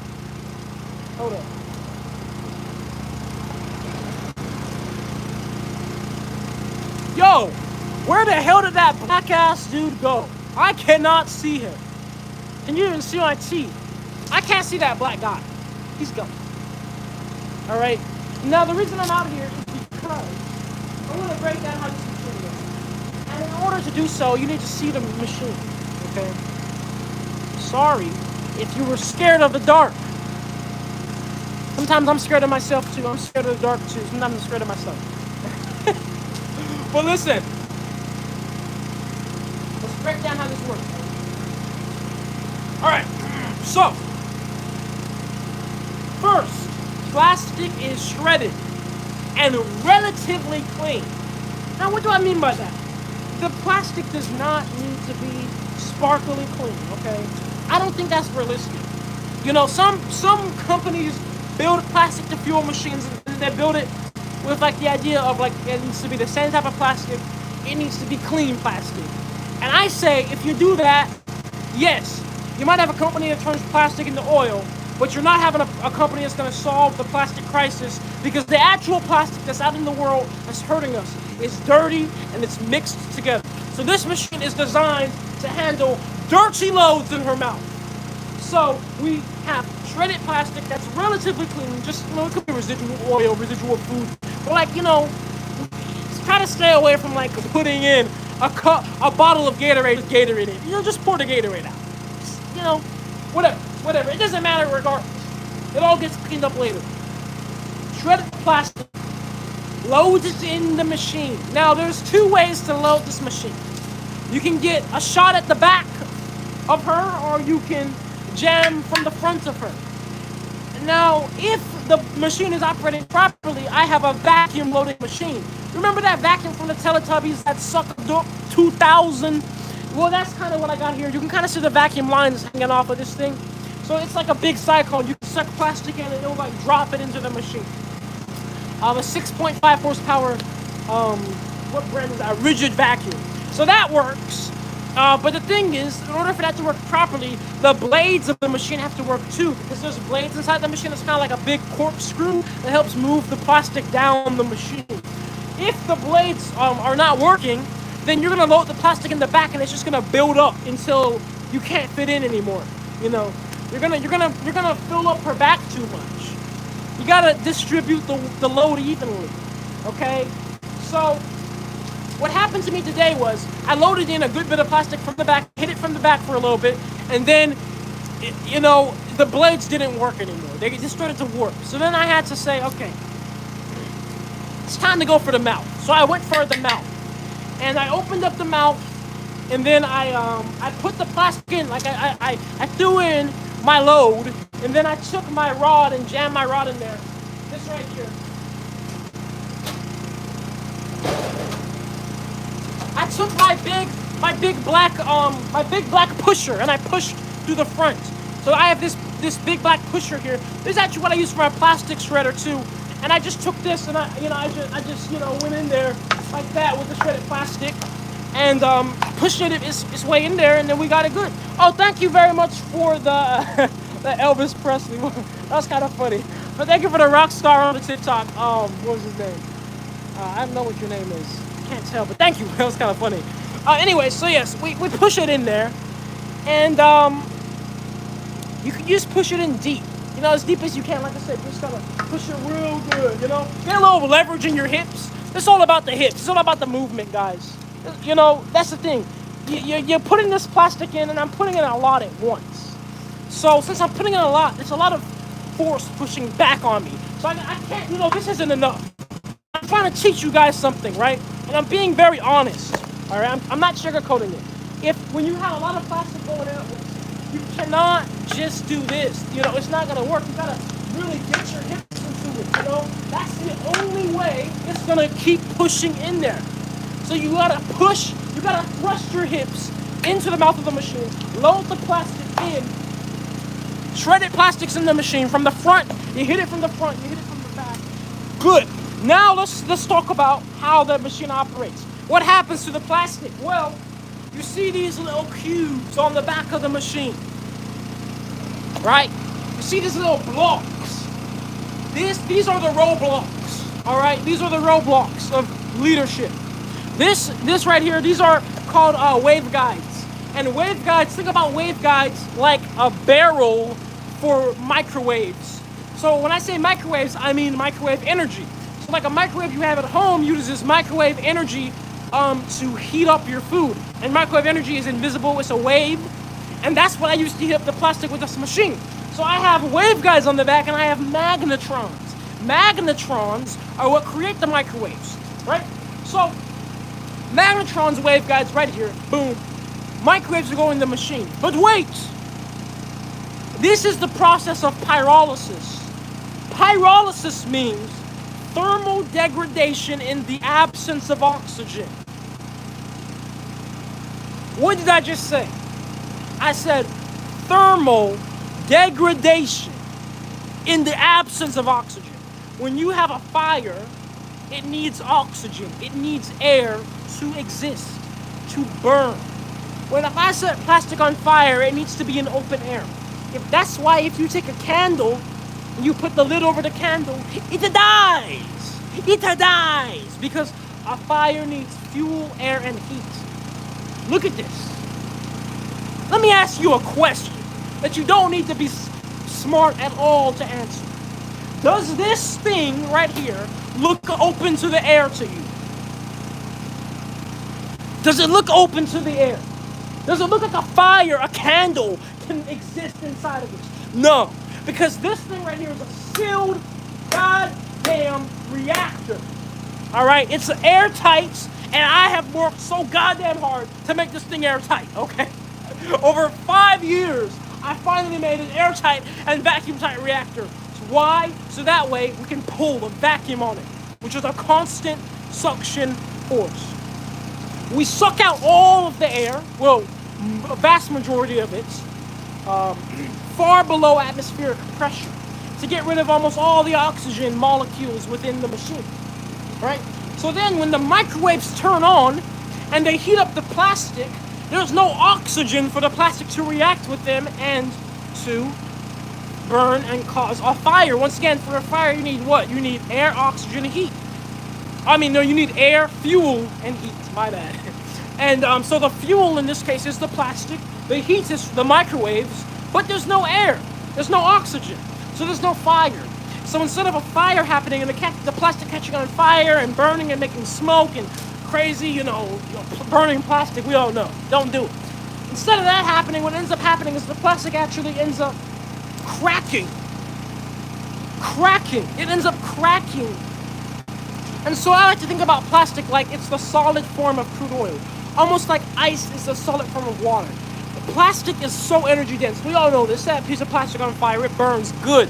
Plastic is full of energy. Plastic is made of petroleum. It's made of crude oil. So it's essentially like the solid form of crude oil. It's trapped in that solid form. We apply heat and it cracks it and releases it from that gel, okay, of the plastic form. And it returns it into the vapor form of crude oil, a petroleum vapor. And that vapor will come with me. Oh shoot, I almost dropped my phone. All right, look, that vapor, god damn it. If only this could just be instant, like as I'm talking, it just like cuts to where I want to go, right? Whatever, these are the confines of the human experience, right? These are the confines of our reality, right? So anyways, as I was saying, that vapor is no longer plastic. I repeat, because listen, I'm serious. I'm so serious when I say this, okay? Because I don't want to hear it anymore. I'm going to enact punishment. I'm going to have to just tell you guys the capital punishment. If I'm going to tell you right now, this vapor is no longer plastic waste. This vapor is no longer plastic anymore. For it to become this vapor, it undergoes a permanent chemical change which returns it to its petrochemical constituents. Now, if somebody dare tell me that this is plastic vapor or plastic oil, well, I apologize, and I sure hope you have some oil to lube up your jaws, because my balls will be going in. And I'm serious when I say that. I'm serious. There's not a smile on not a smirk on my face. Okay? Because I'm going to say this for the last time. Right? This vapor is no longer plastic. It's a permanent chemical change. So think about it like this. If I have, look, perfect. If I have this leaf, right? And I set this leaf on fire. I'll do it too. I'll set it on fire right now. If I set this leaf on fire, right? You see the smoke coming off? Is that smoke a leaf anymore? No. That smoke is the result of a permanent chemical change. Now, we're not burning the plastic. We're not setting it on fire, but it's the same analogy. For that smoke to even exist, the leaf is being broken apart on the chemical level. It's no longer a leaf. That's the same for this vapor that comes out of here. So, everything past this point is no longer plastic. I repeat, everything past this point of plumbing is no longer plastic. The plastic lives and forever stays and dies within the chamber. Period. Period.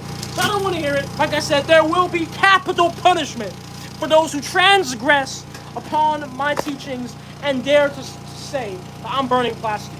All right? So I dare you. I dare you to say it. I dare you to say it. All right?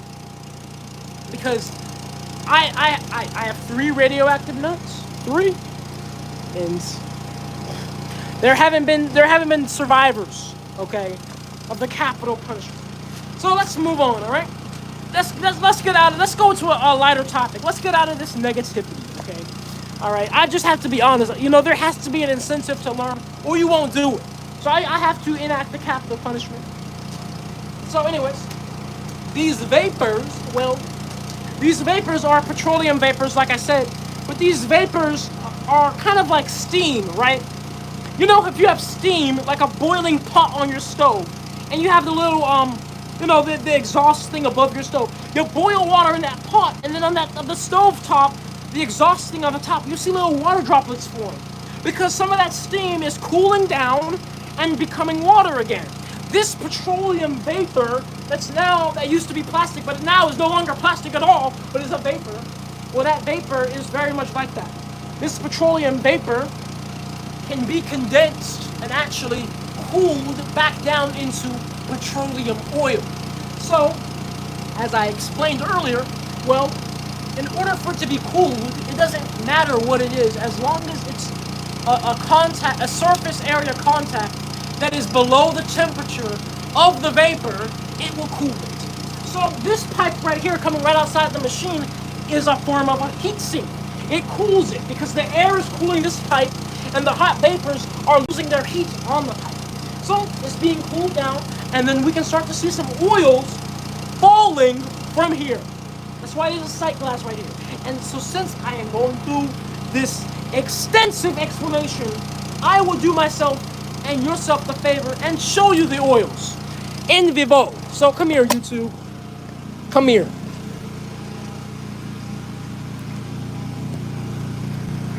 Look at this. Just as I explained, right? As you can see, there's oil coming right where I said that it would. Right? It's coming right where I said it would and right when I said it would, right? So I can predict when this thing comes, when the oil comes. All right, same here, Instagram.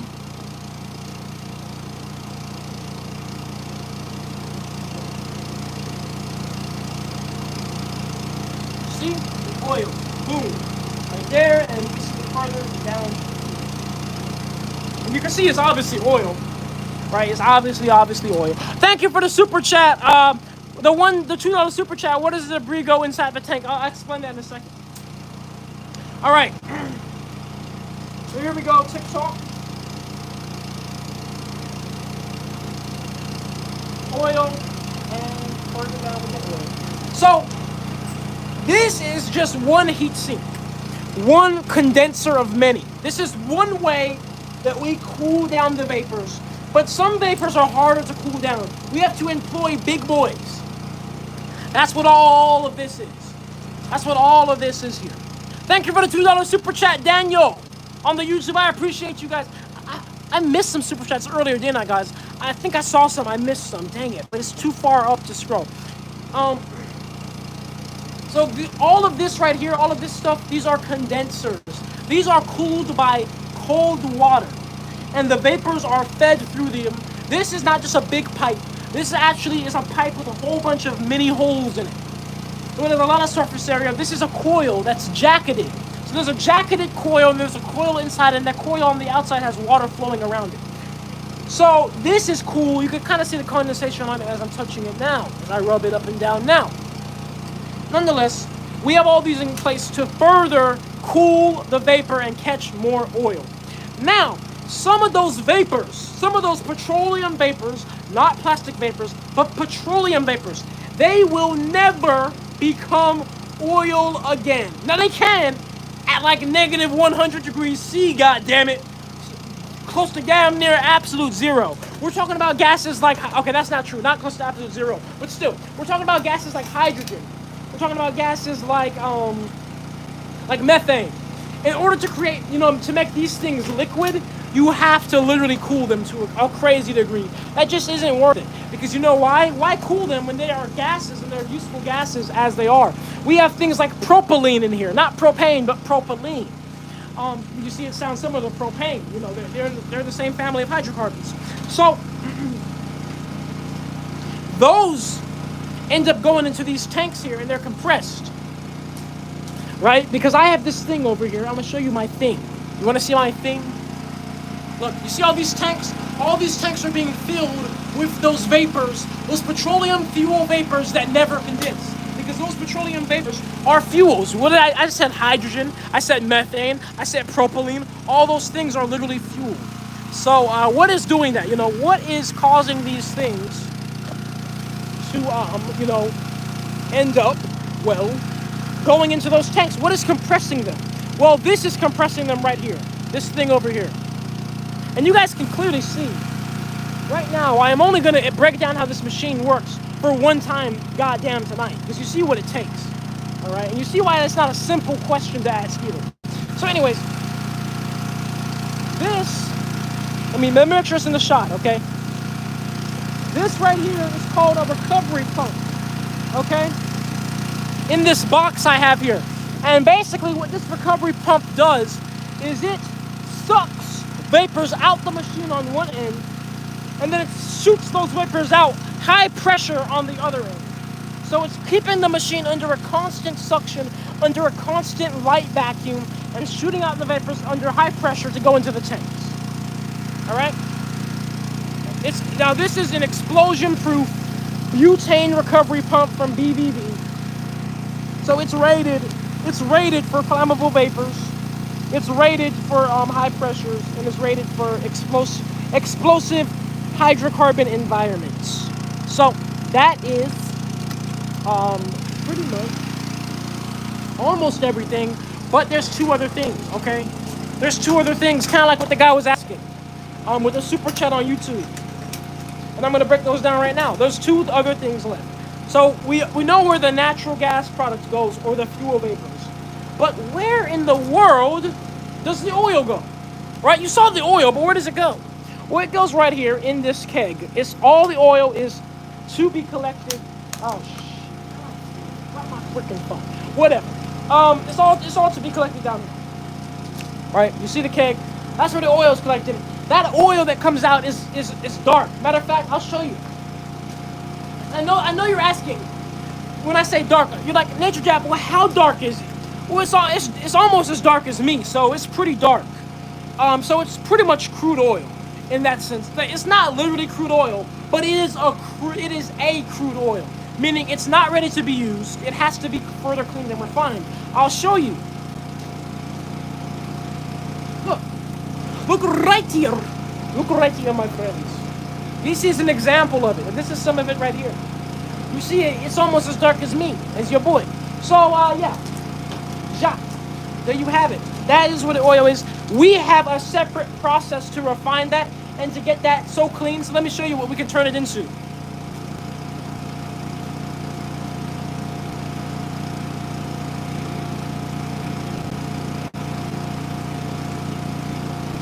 Through the power of distillation and refining, we can turn this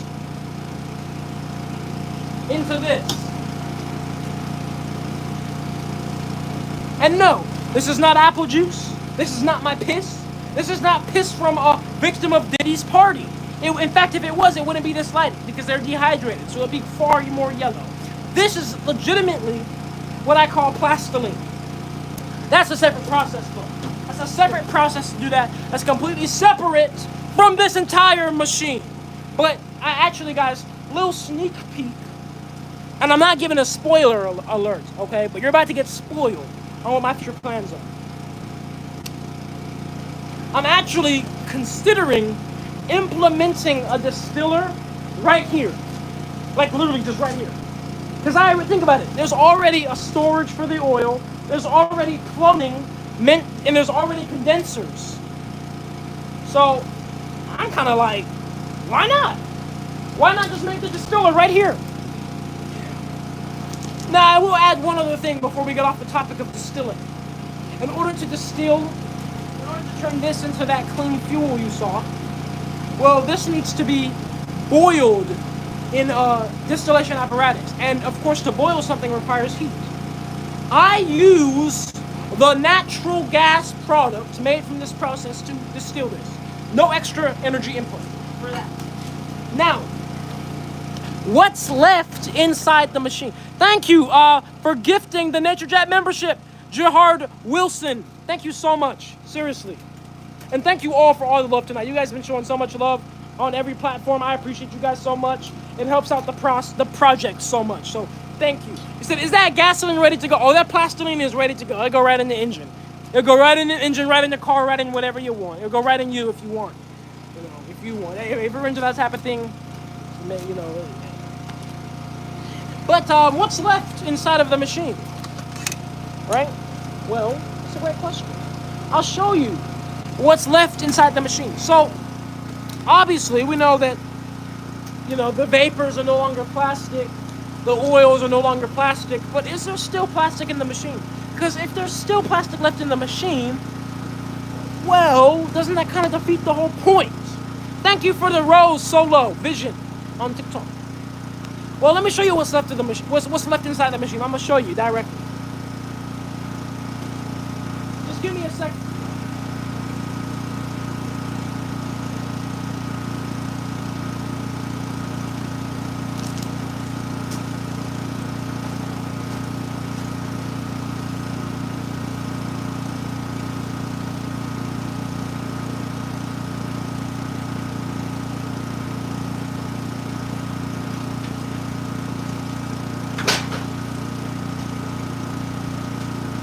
Okay, listen. I am going to ask you a question, and I want nothing but the utmost honesty. I want nothing but the utmost honesty, okay? And matter of fact, I'm so serious about this right now. I'm so serious that if you are not honest with me, you will get capital punishment, okay? And I must I not reiterate what the capital punishment is, please? I'm sure you guys can catch up anybody that needs to know what the capital punishment is. Czar, thank you for the $70 super chat. You said I have to go, bro. Keep watching. Oh, it's not $70. 70 Czar. Gerard Wilson, thank you so much, man. Seriously, he's an OG. He gifted a sub and 70 Czar super chat. Thank you so much, Gerard Wilson. I appreciate you, man. I don't know what 70 Czar is. I don't even know. I never heard of that currency. But thank you so much. Seriously. And you take care and have a great night, too. All right? Now, going back to what I was saying. I will ask you guys a question. I want nothing but absolute honesty. I will know if you're lying. If you're lying to me, you will get capital punishment. So, you ask me what's left of the plastic. I'm going to show you. And I want to add, and here's the question, okay? This is what is left of the plastic. And my question to you is, and you better answer wisely, does this look like plastic? Thank you for the badge, memory. My apologies. Thank you so much, memory, for the badge on the Instagram. Does this look like plastic? Be honest. No. Okay. I believe we have some honest people. We have some honest people in this chat today. Okay. All right. Well, there you go. It looks. Izza the man. I feel bad for you tonight, man. Izza the man has been dishonest, everybody. Izza the man said that yes, this looks like plastic. I know. I told you. I know if you're lying. And you're lying, Izza the man. You say it's black plastic. Izza the man, I apologize, but you're about to get my black nuts in your mouth. That's the only thing black. That's plastic. Okay? My black irradiated plasticky nuts in your mouth. Because of your dishonesty, you're getting the capital punishment. Alright? Now, I'm probably going to get banned on TikTok for saying that, but you have to understand the seriousness of your dishonesty and what it will bring upon you. So that's all the stuff of the plastic. And as you can tell, the common theme tonight, it's not plastic. The oil isn't plastic. The fuel, vapor, natural gas is not plastic. And all that's left of the plastic is not plastic. This is carbon black. Carbon and minerals. That's it. That's it. So, with that being said, this machine transforms plastic waste, any type of plastic waste, into 3 valuable products: carbon black, natural gas, and oil that can be refined into gasoline, diesel, and jet fuel alternatives. This machine permanently destroys plastic and reduces it to different products. And that is the point of the machine. Did I say anything about fuel? No. Now, can these products be used as fuel? Yes. But that's not the point. This is the point. Now, that being said, that's how the machine works. And you see, this is why I only answer the question once a live stream, because it's not how long it took to answer it. But now I promise you, there's somebody that just joined in that probably is somewhere and is going to ask, how does the machine work? Can you explain how it works? I promise. And, hey, I'm not answering. Toodaloo. Now, anyways, let me go ahead and spin the blades.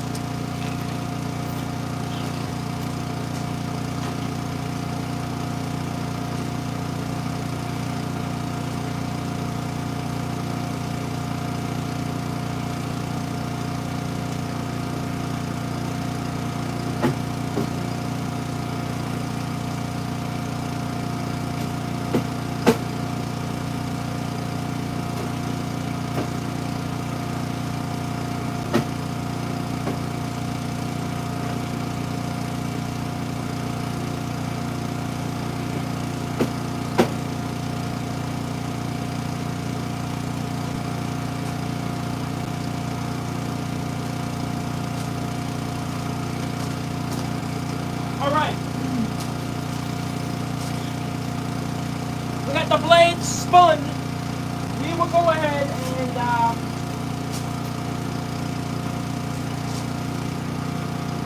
turn this chiller on. Now, I don't know how many of you have been in here, but I did tell you guys how the temperatures work from the beginning. Let me tell you the temperatures right now, okay? Because the temperatures are lining up just as I said they would. Because like I say, I have been doing this. Let's see, we got a $5 super chat on YouTube, a £5 super chat, I believe.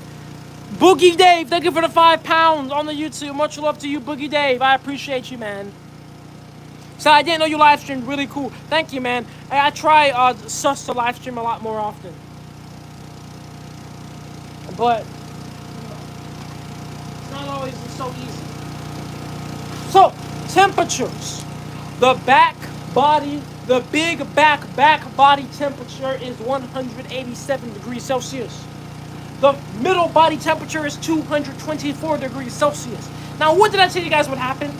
I told you the middle will catch up and the middle will overtake. Hey, aloha to Maui. Aloha, Kalani. Hey, I want to bring this to every island. Every island, guys. Every island. But anyways, the front body temperature is 134 degrees Celsius. So now the whole machine is over 100 degrees Celsius. The whole machine is hot. Hot stuff. So we are now achieving, as I say, optimal oil production. Hey, what's up, Astro Danny from Los Angeles? Much love to Los Angeles. So let me see. We are now at. Let me see where we're at with our natural gas.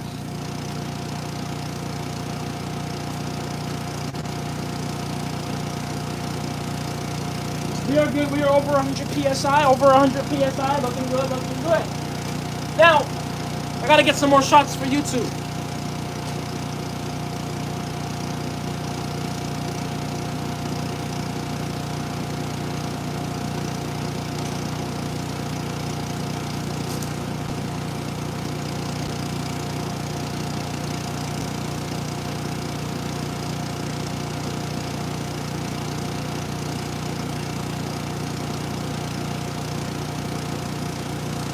Now, of course, humans are curious, and thus you are humans, and thus you are curious. So I know you asked, you said, where are the fire extinguishers? I got 3 fire extinguishers all around me. 1, 2, see 2? And then 3 is over there near one of the tanks. But anyways, as I was saying, you probably are wondering, what does optimum oil production look like? Let me spin the blades and I'm going to show you what optimum oil production looks like. Because it's happening now.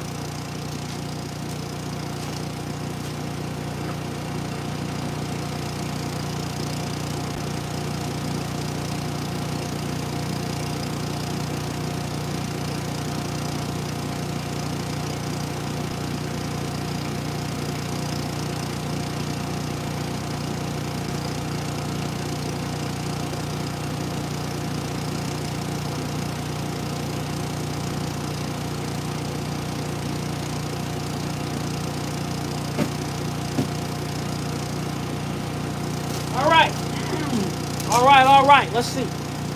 We start with TikTok. Take a look at this oil production.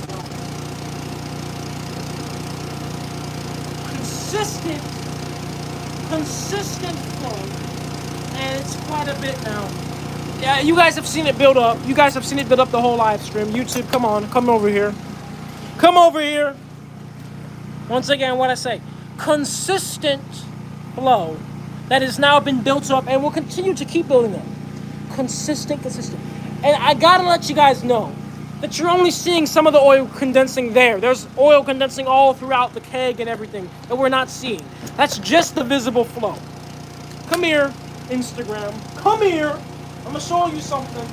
And this is just the beginning of the freak-off, guys. This is just the order put in for the freak-off.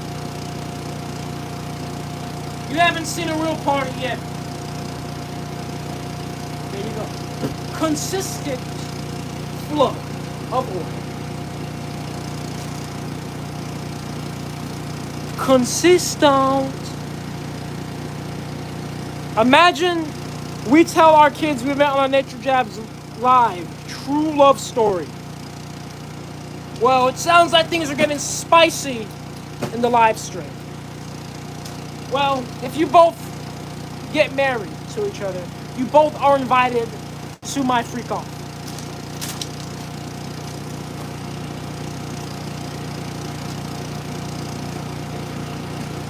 Alright, we got the blades spinning in reverse now. I had them spinning forward, got them spinning in reverse. Gotta do your thing. Chick-chock, chick-a-chain, you know. Gotta do your thing.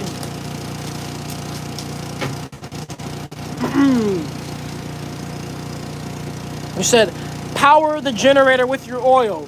Oh wait, you can't because you're stealing the town's electricity.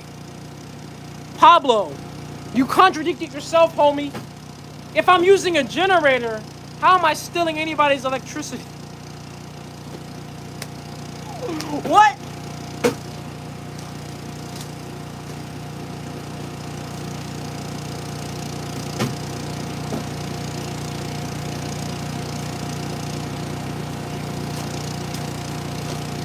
It's the exact opposite, Pablo. Pablo, it's the exact opposite, man. It's the exact opposite, homie. You said how many pounds of plastic waste per 1 gallon of raw oil? It's about 10 pounds. But that's my old metrics. There's gonna be new metrics. I'm redoing all my calculations soon. You said your father gonna be pissed when he finds out you've been playing make believe in his meth lab. Oh, you're funny. You said, Jab, it's been a minute. How you? Hey, man, what's up, Aldone? 123. Good to see you, man. Look, I was just wondering the other day, like, man, where's 123? But I haven't seen him in a second. Well, we're back, 123, after the explosion. 123. He's been here since before the explosion, guys. Back when I used to go live, I did this back in the backyard. Now, unlike the pop, I don't know. I honestly don't know why people still say, "Oh my goodness, I would hate to be his neighbor. Oh my goodness, he's giving his neighbors cancer." Because guys, I literally have moved heaven and earth to get away from the neighborhood. But whatever, you know, people say what they say. They'll continue to say what they say. Whatever. But the point is, 123 has been here since back when I was in the backyard before the explosion, and he's here now. So by definition, I guess you're an OG. Good to see you, man. So look, we just had somebody in the Instagram chat say this guy burns plastic. Guys, capital punishment. Capital punishment. Hey, I'm not even gonna tell you what the capital punishment is. Whoever just said that, but maybe the chat will inform you. Maybe the chat will inform you. You said burn test. Oh, so you want to see the plastiline burn? Okay, I mean I can do that. Let me see. I gotta make sure I do it in the safest way possible. There are not flammable vapors in this atmosphere. I think the safest way will actually be for me to do it in a. You said no. Oh, hold up, 1 second. Nana, thank you for the $1 cash app. You said for heat the plastics to about 450 C for good outcome. Nana, thank you for the $1 cash app. You said the plastic breaks down at about 450 C. Yes, that is true. As I've explained many times, I know you probably weren't in here when I did it, so I don't blame you, but I use microwaves to heat my machine. So microwaves heat from the inside out. So my temperature probes are on the outside of the machine. So the middle body temperature right now is 233 degrees centigrade. That's the body. The body. Microwaves are from the inside out. So the inside is always hotter than the body will ever be. For the plastics to be breaking down to oil, they have to reach at least probably about 350 to 400 C. So they're far hotter than the body temperature. So they're far past 450 C more than likely. Baby Jesse 963, thank you for the $5 super chat. You said the same people who put their faith in religion are the same people who put their faith in science. It doesn't work. I have no idea what you're trying to say. I don't know what was trying to be said there. Because, well, I mean, the reason why you're even able to talk to me right now through a phone is because of science, right? So if you're saying science isn't real, then how are you talking to me through a phone that was made through science? You said I'm back, but I'm still crying. What happened, Memory? I thought you got married. Duca, thank you for the $2 super chat. You said what type of gas? We make a crude oil products. We make a natural gas alternative. We make a gasoline alternative, a diesel alternative, and a jet fuel alternative. What's up, Jonathan Holmberg? Thank you. You said handsome. Well, thank you, Jonathan Holmberg. You said, thank you, Sus, for $2 super chat. You said research has its stops. You have vision and hard work. That's very true. You know, you gotta have something beyond just you know, surface level motivation to do things. You know, because things go wrong, things never go your way, and if your only motivation was just surface level, the minute when things really get hard, you're gonna give up. That's why I tell you guys, you know, I tell you to persevere in what you're passionate about. I don't tell you what you're passionate about. Everybody's passionate about something different, but you can't fake what you're passionate about. You can't fake it.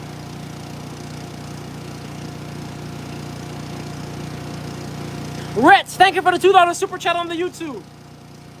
You know, when you're really passionate about something, it just is. It just is. It's a state of being. You know, and you try to fake it, when things get hard, you'll see.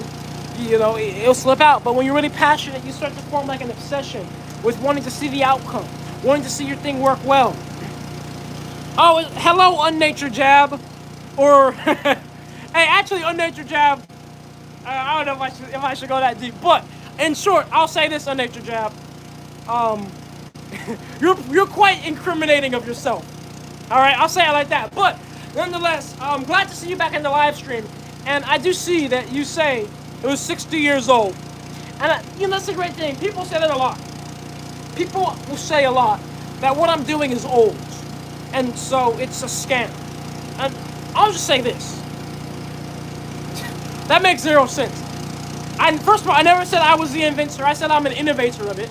I never said it wasn't old. All I said was it hasn't been public knowledge. Most people don't know what pyrolysis is, and I'm bringing it to the public light. So that's for one, and for two, of course, how can you be a scam if I'm I tell people, first of all, I never even truly ask for donations. I tell people to donate if they want to. But even if I did ask for donations, if I'm asking for donations and saying, if you give me donations, Nana New, thank you for the $1 cash. If you said, been in this field for 10 years, zeolite is key. Yes, indeed, and I'm going to experiment with zeolite. Thank you for the $5 super chat. You said, F them haters, keep doing your thing, bro. Thank you so much, Rockin' Rod's Wicked Hot Peppers. Thank you so much for the $5 super chat. Thank you, Rhett, for the $2 super chat. You said, in my home state, Alabama, can I schedule a plants tour? Well, Rhett, I have to be very, very careful with you know, who has this address. In fact, this place doesn't even have an address. So I have to be very careful with who knows where I am. There is a way to schedule a tour currently on my website. But you know, you could send me an email as well, and we could see. I am in your home state. As I was saying, anyway. Even if I did directly ask for donations anyway, and I told people, okay, if you give me, let's say if I want to raise $100, I raise $100, and I say, okay, guys, I raise $100, and I'm gonna upgrade the machine. Well, look, here is the biggest proof there is before your eyes. Whether this actually works or not, we know it works. Whether it works or not, I bought it, and it's before your eyes. So there you go. So by nature, it cannot be a scam, because if I tell people I'm doing something with certain money coming to me, and I'm doing it, then that's it. So anyways, let's see, Nana, you said if you're not heating to 450C and above, yeah. So that's the thing, Nana. You know, the true extent of adding catalyst to this will only come to play when this is continuous, because we will only get true temperatures that we want when this is continuous, right? We said that goes into the air. No, it does not, Melonhammer, and I've already explained this before. Please don't make me pull out the capital punishment, right?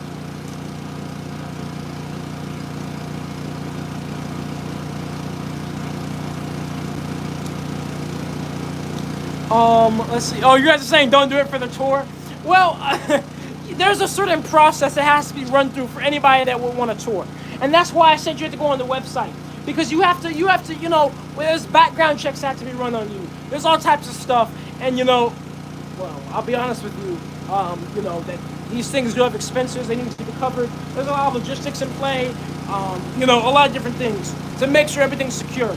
And of course, I have the right to deny anybody a tour if I do a background check and I don't like what I see. Just saying. But yeah. You said, what's my shredder? I want to see it. All right, I can't run it right now because currently the generator is running the machine. But you said showing love from Birmingham, Alabama. Hey, much love, much love. Much love to Birmingham, Alabama. I'm out here too in Alabama, in the state of incest. Here's the shredder over here, guys. Oh yeah, so that's the perfect example of what I was saying earlier. I tell people I use your funds to upgrade the machine and the process, and you know this shredder right here, I just got it, $3,000, right? I mean, and look, it's right before your eyes. I mean, I'm just saying.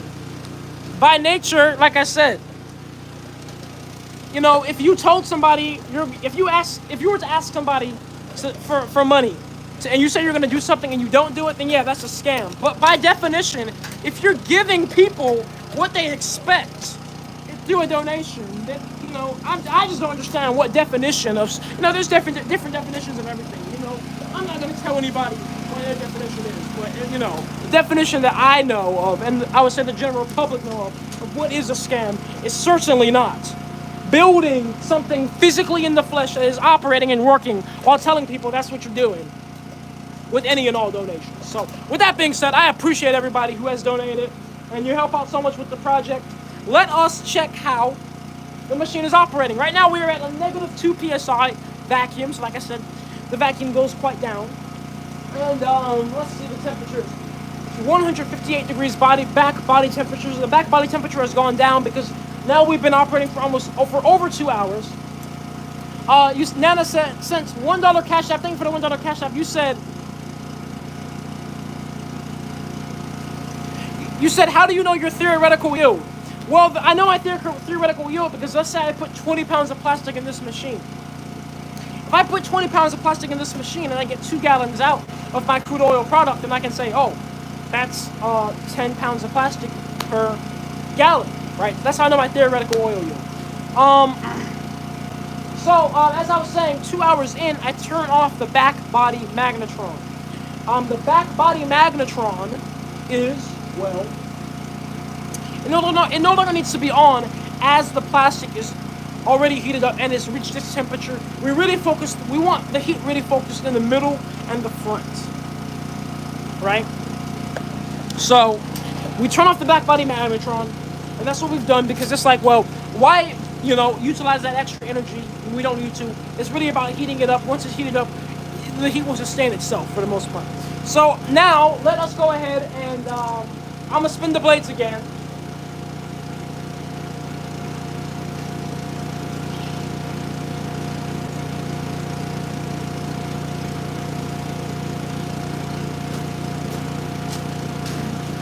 And when I say I'm spinning the blades, all I'm meaning is inside of this machine throughout the whole length of it, there's think about like a big corkscrew.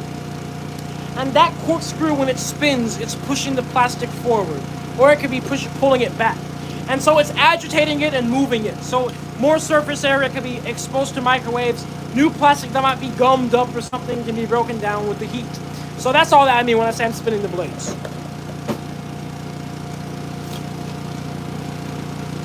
And I usually spin the blades.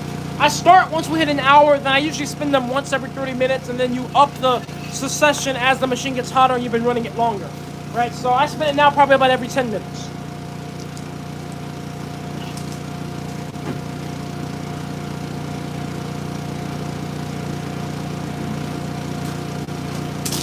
And of course, all of this type of thing can be automated. It can be automated, of course, quite easily too. You know, I already have this stuff hooked up to the computer, but it could be even further automated, right? Let's see what we're at with the natural gas product. We're looking good, over 100 PSI. So we got that natural gas coming in. I'm gonna take a look at the oils too.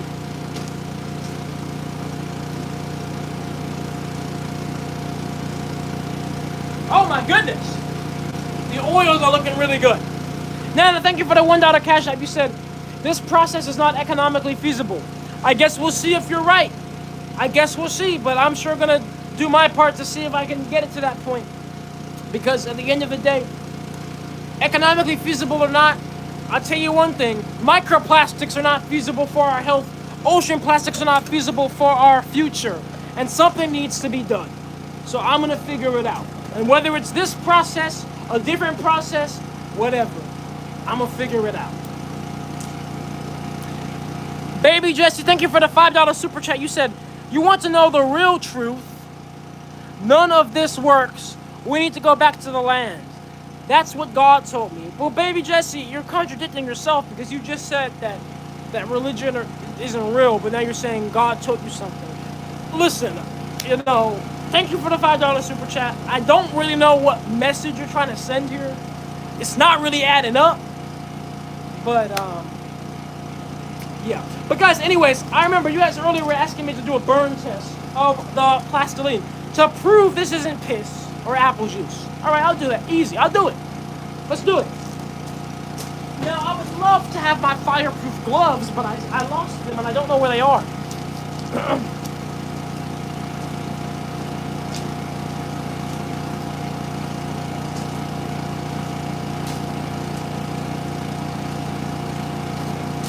But these will do. Something is better than nothing.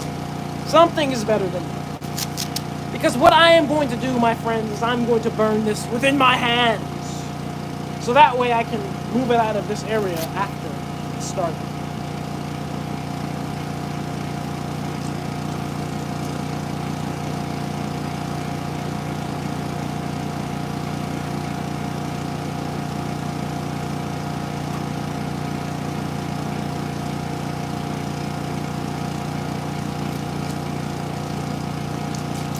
Baby Jesse, thank you for the two. Okay, well, we could go into a very deep philosophical debate.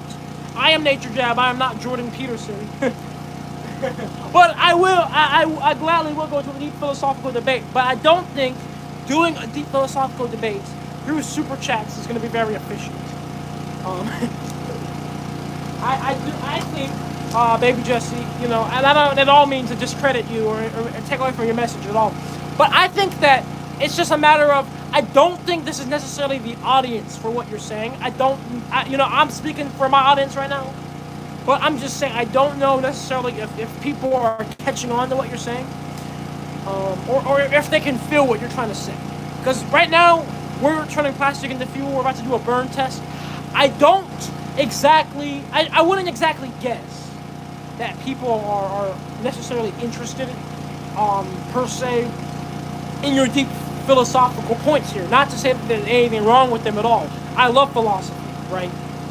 That's why I follow Jordan Peterson. But I'm just saying, I think it's a matter of timing, and I don't know necessarily if you're getting the most efficient outreach right now in this platform. So anyways,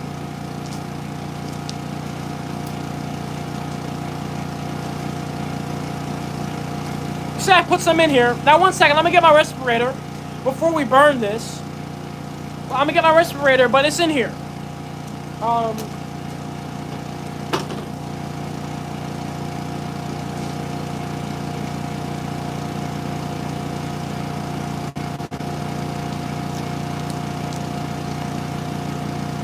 And yes, this is a chemical, an organic vapor rated respirator. Yes, indeed. I'll be getting another one too soon. Thanks to you guys and all your donations and support. I'll get a full face one soon. But yes, we'll put this on and then I'll go ahead and burn it.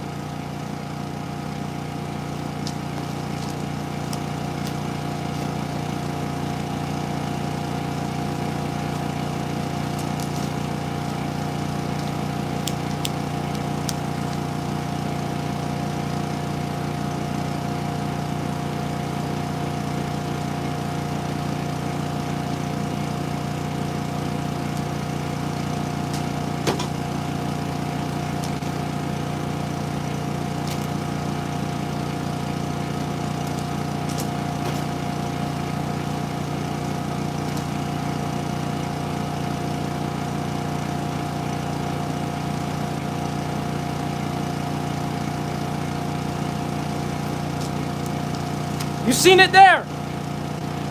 You seen it there. It burns. You saw me pour it in? There you go. It's not piss for the last time. Thank you for the badge, Melted 6. Baby Jess, thank you for the $5 super chat. You said, I'm trying to figure out when we're going to stop polluting and start living. This machine doesn't fix the problem. It just slows it down. Well, Baby Jess, please, please, please, please suggest to me an alternative method that can take in any type of plastic waste of any condition, destroy it, and turn it into a valuable product. And prevent microplastics from forming from it, and prevent plastic leachate, and does not put it in the landfill, and does not burn it in an incinerator. Please tell me another solution. All right, please, because the only solutions I know of other than incineration are pyrolysis, hydrolysis, gasification, and putting it in space or in a volcano, right? So, you know, baby Jesse, if you have another option that you think could work, then, like I said, let me know. But there's not many other options that can work with the particular case of plastic waste, because plastic waste has such long hydrocarbon chains. It's just tough because there's nothing natural currently that breaks them down in any type of efficient way. You said the alternative is to stop making plastic. Well, baby Jesse, you're texting me on a phone that is made in a facility that uses plastic. Your phone has plastic in it. I bet your phone case has plastic, right? So you see, the issue becomes plastic. It was such a wonder material when it was started that we will never get away from it now. And plus, on top of that, even if we get away from plastic, we'll never get away from oil. There's hundreds of thousands of products. In fact, almost every product in this world was made as a result from oil in some way. Even if we stopped using fossil fuel for fuels, stopped using gasoline and diesel, this, you know, think about it like this, right? There's so many products that come from petroleum. Like, literally, even Vaseline is a petroleum product. Literally. Propellants in your hairspray is butane, a petroleum product. We will not move away from petroleum, unfortunately. That's just not how our industrialized world works. But what we can do is, one, utilize every petroleum product to the max, and two, limit any type of waste from these petroleum products. That's what it is. That's what we can do. But unfortunately, it's just simple logic. You just look into everything that's made of petroleum and oil. We're not getting away from it. It's just that simple. Even if we stop the fuel, which isn't going to happen, by the way, we're not going to stop using oil for something. Some things just have to be powered. Tell me that when they finally get a battery-powered airplane, okay? A battery-powered commercial airplane, all right? A commercial Boeing, all right? Please tell me. A battery-powered M1 Abrams tank. Look, even if the whole public stopped using fuel, the military will still burn it by the bucket load every second. You know? Some things just have to be fuel, because fuel is such an amazing energy-dense source, energy-dense battery, right? And beyond fuel or petroleum, we have waste. And waste needs to be dealt with. I don't care if we have nuclear cells the size of a freaking phone, and we can power everything with that. We still need a solution to our waste. And I truly believe that this is a solution to waste. And if it isn't, and I find out we got to do something different, we do something different. We keep innovating, we keep changing, we keep an open mind. But we do not close our mind, and we do not shut down each other in the midst of innovation and in the midst of trying, because there's plenty of companies that don't even try. They only further make the problem worse. So, baby Jesse, I respectfully ask you, if you don't like what I do, and you don't have anything to say but to try to shut me down, go try to shut down Shell. Or any of you, go join the protesters that sit in front of the street. I think that they're actually, helping. Whatever. Anyways, Creative Help, thank you for the $20 donation on $20 super chat on YouTube. You said, glad you're alive, big bro. Keep doing what you're doing. Networking and advancing society, one baby step at a time. God bless. Thank you so much, Creative Hope. I appreciate you. And thank you very much for the encouraging words as well. Baby Jesse, thank you for the $5 super chat. You said, so if you're saying you can't beat them, then join them, I guess. That's why we have slaves. That's the answer. If they're evil, then be evil. Great fix. I don't understand how turning plastics into fuel is being evil, but I guess we all have our own beliefs and opinions. But all I'm going to say is plastic is a petroleum product, and no matter how you put it or what you do, when it comes to dealing with plastic, it's going to have to end up being a petroleum product solution. That's just how it is, right? Even when microbes do finally evolve to the degree, through natural selection, right, to truly be able to process plastic waste at a fast rate, and that probably could be 100 years from now, right? But even when that becomes to that degree, those microbes will still be emitting greenhouse gases through their consumption of plastic waste. You know, we are bound by just certain chemistry laws here, you know, and that's just going to be the case no matter what. And so I think the best thing we can use is utilize these waste products to our advantage. Thank you for the $5 super chat, Baby Jesse. You said, so you're trying to be filthy like them. Well, I hope you get all the money you want. Well, thank you for contributing to giving me the money I need to further my research. Baby Jesse, I appreciate the $5 again. Thank you. So let's see, guys on TikTok, I'm gonna go over to Facebook. So if you're on TikTok, you can either go to the Instagram, the YouTube, or you can go to Facebook. But I also actually,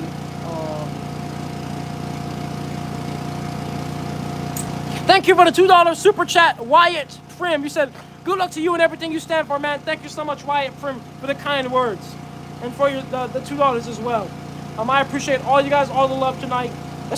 You as well, Baby Jess. I appreciate you. I'm grateful for everybody here that's in the live stream. Even you on Naturejab, I know who you really are, and I appreciate you, and I'm grateful for you as well. So, I need to do some filming on this phone, actually.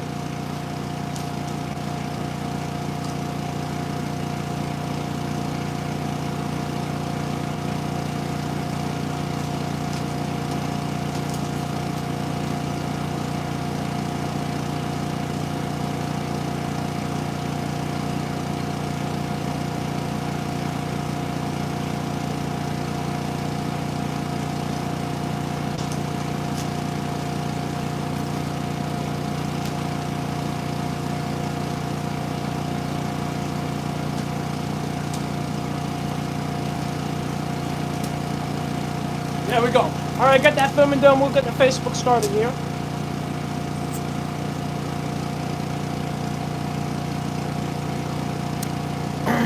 Aaron, thank you for the $5 super chat.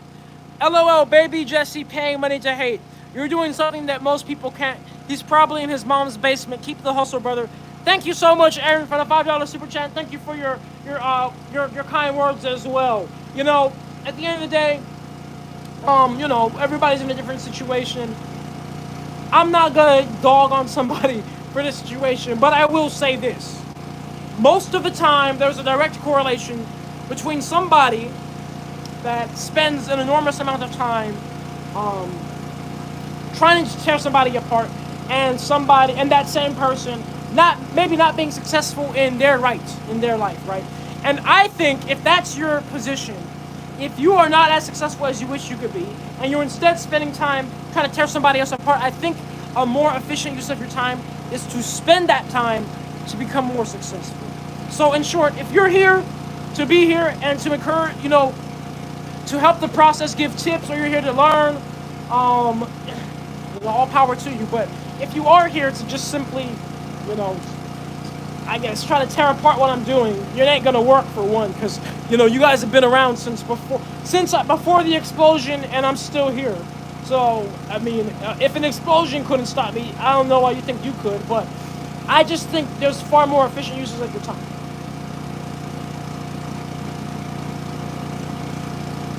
But I will not judge, because we all have our time, and we all have our growing to do. So you know, let's see. Facebook, we got Facebook going.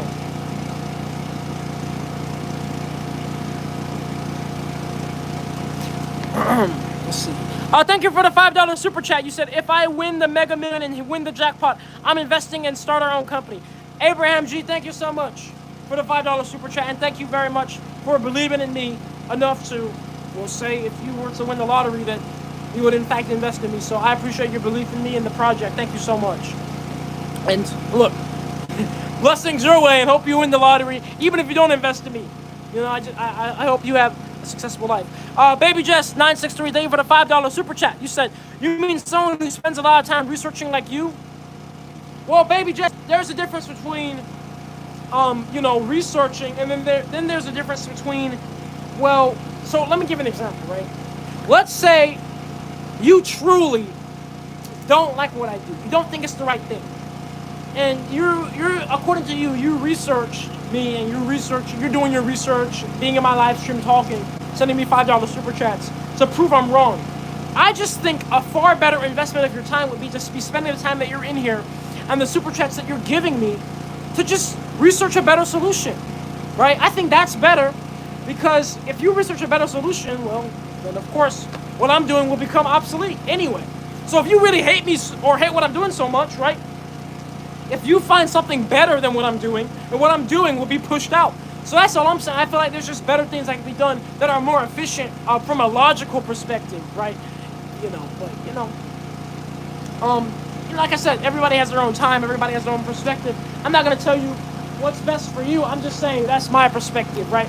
Because, in my life, there's been times where I maybe have thought about, oh, maybe I should talk bad about this person. But I always decided, you know what? Instead of doing that, let me look within, focus on myself, work on building something for myself, right? Because I was saying this before, but the truth is this, baby Jesse, and anybody else, right? The truth is this.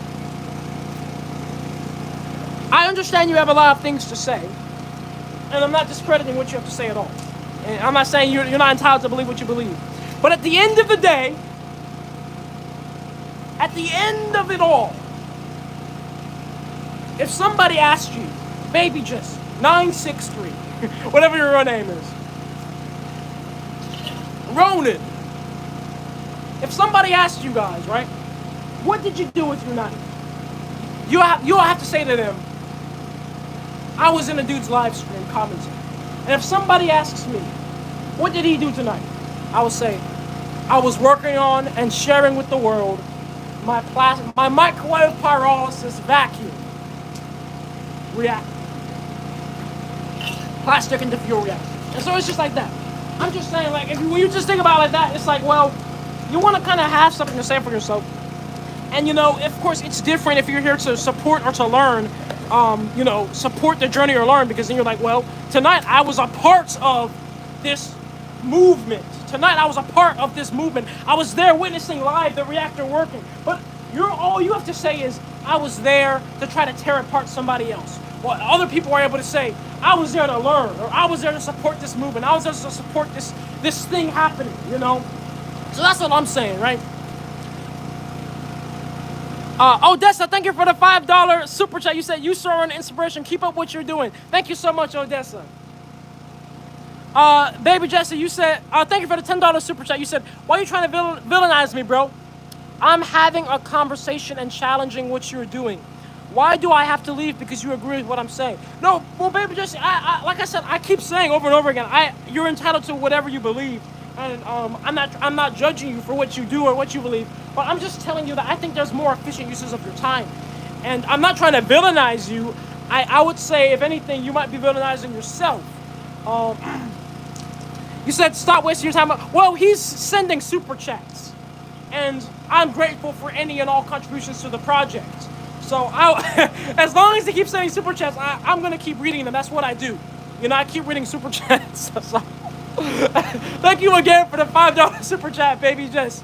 You said, I have something better than what you are doing. I have a family. I have a wife and 4 children. I'm good. Okay, well, then what? All right. All right, baby Jess. Well, many blessings to you and your family, you and your children.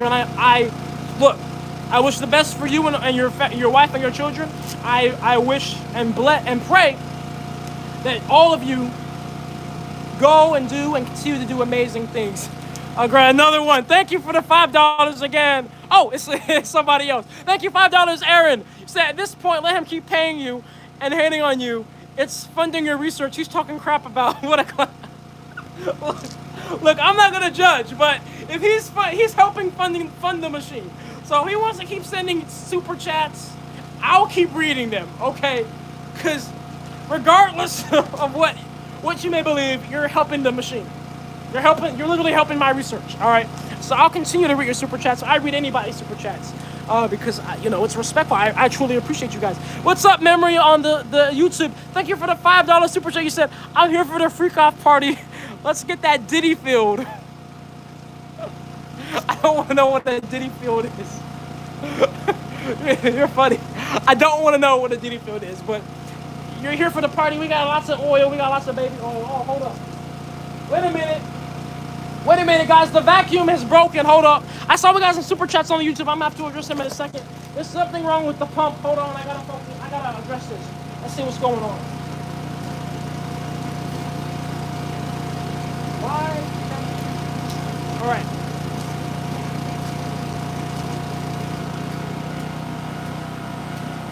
So the vacuum has broken and the pressure, positive pressure is rising, which means that there is some type of discrepancy happening between the recovery pump and the machine, because it should be under negative pressure at all times. So I need to figure out what's going on there.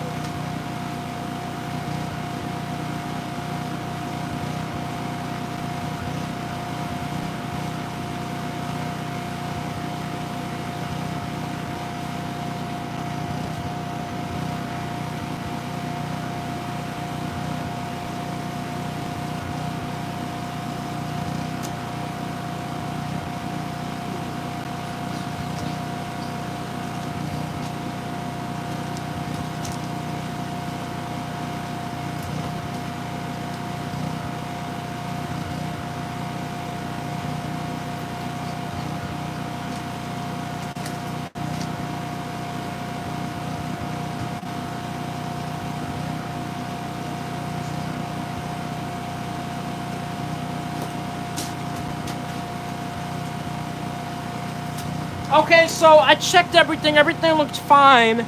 I think what happened was, you know, this machine is loaded full of plastic for the first time ever, like to the brim. And with it being loaded full of plastic and the temperatures are so hot, I think that the microwaves are interacting with the plastics to such a degree to where there were so many vapors forming the recovery pump couldn't keep up. Because now that I turned off the magnetrons, it's now in negative pressure again, which doesn't let me know that there's no leaks or anything. That's scary, because if I see positive pressure building up, you know, it's not going to explode, but, you know, I'm like, okay, this thing's supposed to be under negative pressure. So, yeah, we'll let it run without the magnetrons on for a little bit to build up some negative pressure. All right, let me catch up on these super chats. I saw a few came through right before I had to go. Thank you guys for the patience. Odessa, thank you for the $10 super chat. You said clowns. Love you, man.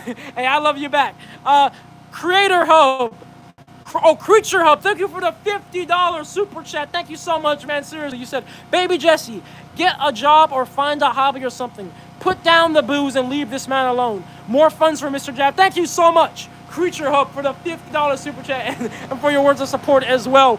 And, of course, we all know who's back. Baby Jesse, thank you for the $5 super chat. You said, I'll keep sending them because you're going to do what you can for this money. That's how society works. I proved my case. I'm going. Oh, so he's gone. All right, great. Moving on. You said, how old are you? I'm 21 years old. You said, go to Atlanta and find some financing. I'm currently in Alabama, but find financing for what? You said, I don't know if it matters, but do you know the octane or the rating of the fuel? I'll be finding out the octane soon.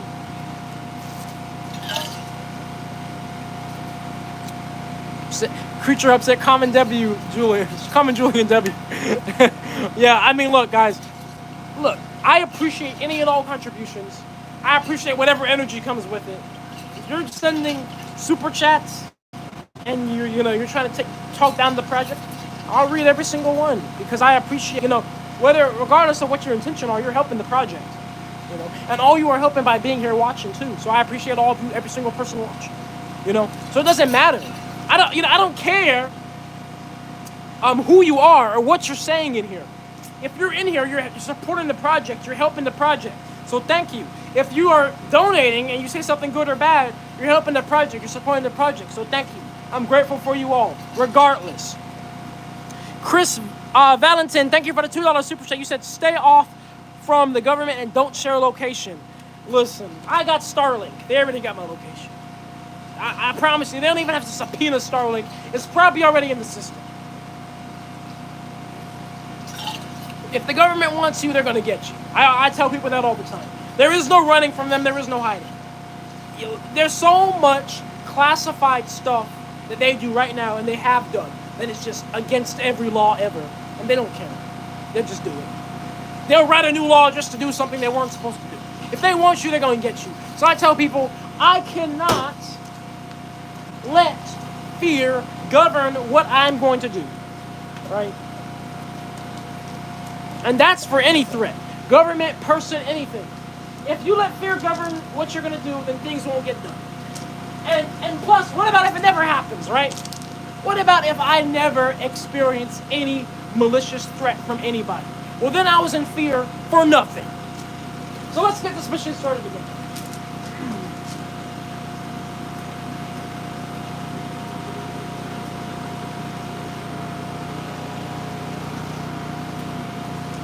So we are 2.5 hours in.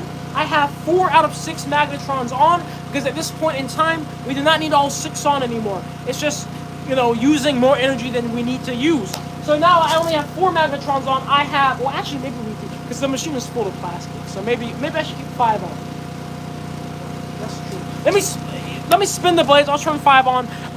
Yo Guapo, thank you for the $2 super chat on the YouTube. Much love to you, Yo Guapo. Yeah, the energy, the goal is to power this with solar. You were right. You said, when has anyone ever made a life-changing decision for themselves based on fear? Exactly. Fear will just, it's an invisible, chain around you. It's mental slavery to yourself, truly. If you're in fear, you're already lost before you even do the punch. We have to step out of fear. We step into courage. Courage is not having no fear, but courage is seeing the fear and knowing that I can overcome it. So have courage, right? I'm not telling you to not feel. I'm not telling you to feel, to be scared and that you don't feel scared. I'm telling you, yes, you may feel scared, but overcome it. So let me go ahead and spin these blades.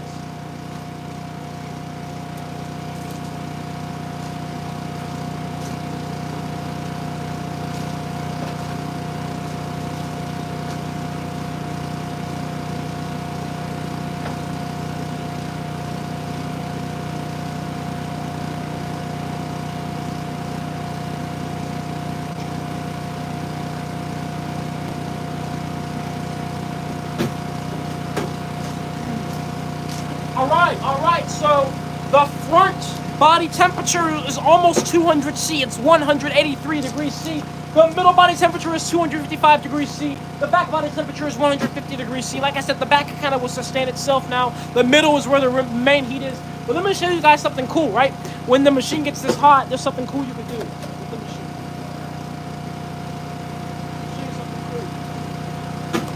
And this is probably actually a testament to why I should insulate this end cap, if anything, but it's cool to see them.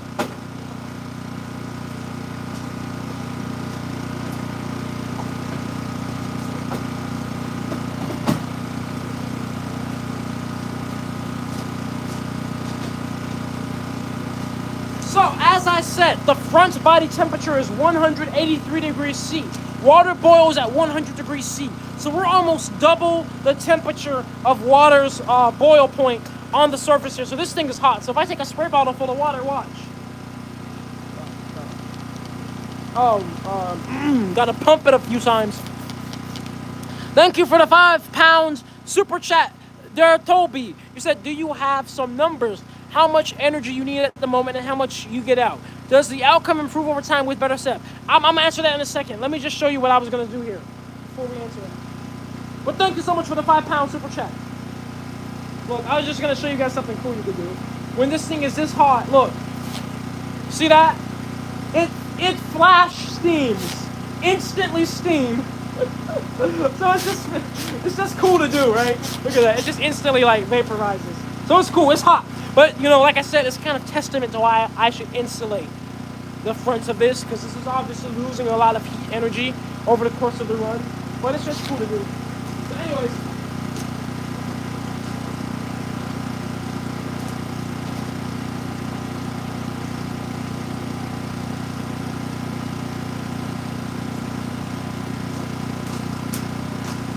So, Dare Toby, to answer your question, right now we are pulling 6,900 watts. The average runtime per batch in this machine has been 25 kilowatt hours, but I'm doing an exceptionally large batch today.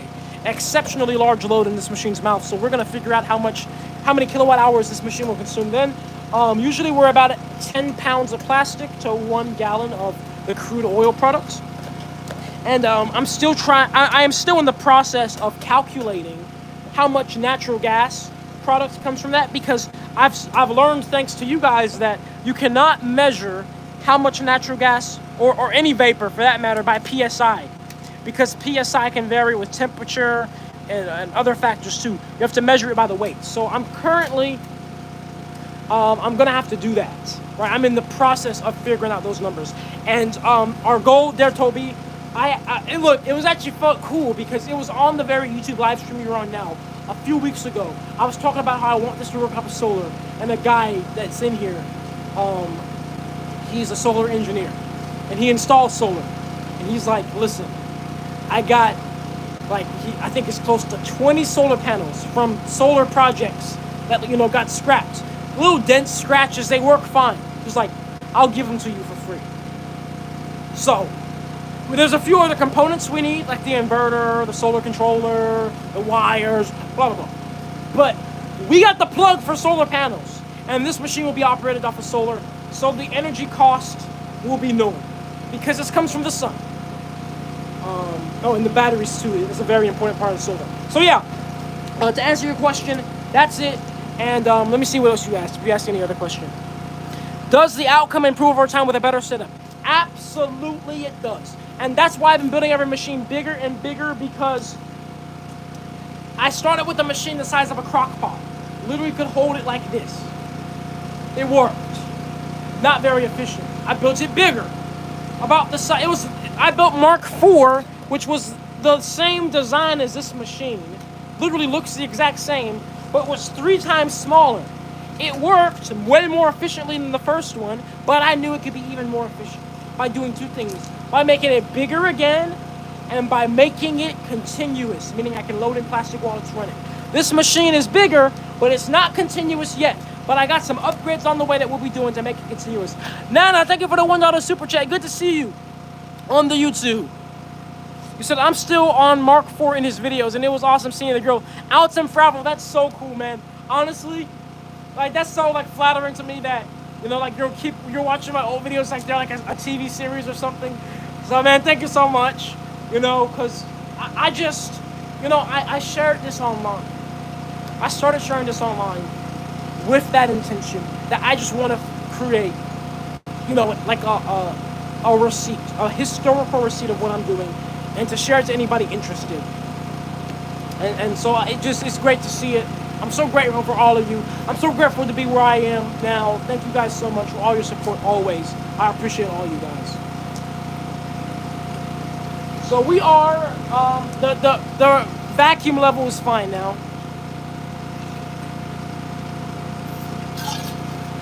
Let's see what the amount of natural gas compression we got. We are just under 150 PSI of our natural gas compression within these 4 tanks.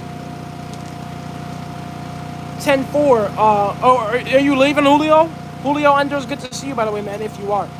You said, please never stop.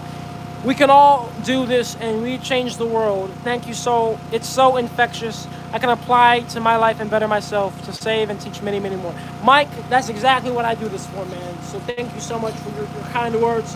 And I'm just glad I can inspire. That's the most flattering thing ever, to inspire.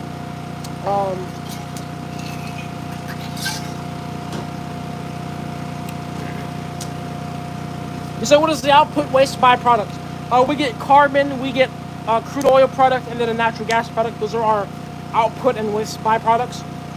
You said, how toxic and what is the cost of disposal versus unprocessed plastic? So it's not a matter of disposal for these products. It's more of a matter of processing them, because all these products are very valuable. You don't have to dispose of them at all, but they all have to be cleaned to some degree. The natural gas product is the easiest to clean, because since it's coming out under pressure, you can already run it through activated carbon filters and run it through all types of things to get pretty much anything you don't want in there out, right as it's being compressed. I would say the hardest product to clean up is probably going to be, well, the harder products are definitely the carbon and the oil products. Of course, because, well, carbon is, you know, it's a solid, and you're gonna have other heavy metals and stuff in there with it being a solid. So that's kind of difficult. And then of course you have the oil product, but that can be refined through distillation and then catalytic distillation and then fractional distillation. So, I'm currently in the process right now of getting my things sent out to be analyzed, primarily the oil products. So we're gonna figure out not only what is in them, if it's toxic, what can be done with it, how can we fix that. But then I'll also be doing the carbon product as well, and then the natural gas product as well with enough time as well. Of course, these things take a lot of time. Nana, thank you for the $1 super chat again on the YouTube. Thank you so much. You said Nana said, thank you for the $2 super chat first off. You said, what is the condensation temperature? Yes, let me get that for you. The temperature probe for the condensation pipe actually fell off, so I need to put it back on, which is going to be uncomfortable because it's so hot over here.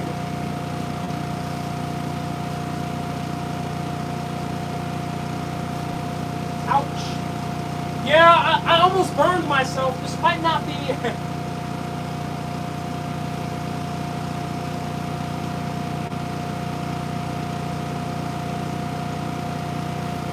Goodness, oh my lord, it's so hot over here. Man, see, this is why I need my fireproof gloves. Let me put on these gloves, hold on. I'm gonna get this temperature to you, but I have to like stick this probe on the pipe, and everything is so hot right now that I'm burning my hands just merely touching it.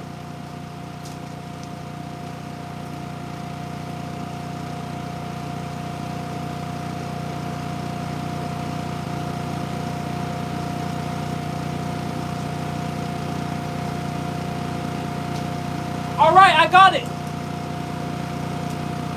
The output condensation temperature. Oh, it's still rising. But right now, it is at 222 degrees C. And it's still rising. You said, please be careful. Thank you, memory. I got the gloves on. I put them on. I'm okay now. But I was doing it bare hands. Bare hands. Now, that is the outside of the pipe, Nana. So, the inside is probably going to be, give or take, probably plus or minus 5 C, right? But right now it is at 229, so very hot, 230 C. So thank you for saving our dying Earth. Well, thank you so much for being a part of this, what I do. And, the truth is, I don't think Earth is dying. I don't think Earth is hurting from, I think Earth, doesn't like plastic, of course, because we see what it's doing to the natural ecosystems and stuff. But let's be real, guys. If you look at Earth in the grand scheme of things and everything that she's been through, I don't think that plastic is a true threat to her. I think plastic is a true threat to us more than anything. Nature will overcome. Nature will overcome. If nature can overcome literally this destruction to herself with volcanoes and crap, ice ages, plastic in the grand scheme of things really ain't even something to blink about. But it's us that are really going to be affected by it. Because think about it. It gets in our fish, the fish that we eat. It gets in our water supply that we spray on our lettuce, we eat the lettuce. Right? You know what I'm saying? So the true victim is us. And it's more about respect for Earth. I don't think it's about like saving Earth. Earth will be around, trust me. We ain't gonna kill the Earth with some freaking plastic. We will go extinct. Tide Boys 1, thank you for another badge on the Instagram. I apologize for missing your first badge. But thank you so much for the badge. Thank you, Nana, for the $2 super chat. You said, isn't that too hot for a condensation temperature? Well, that's the temperature of the vapors that are coming out the machine, coming out the pipe. So as soon as they come out the pipe, they're coming out at that temperature. But then, with every literally surface area to the like centimeter, to every what am I trying to say? For every literal square centimeter after they leave that pipe, they're losing that temperature quickly, and then they're condensing into the oils. And that's why we see the oils falling down that pipe.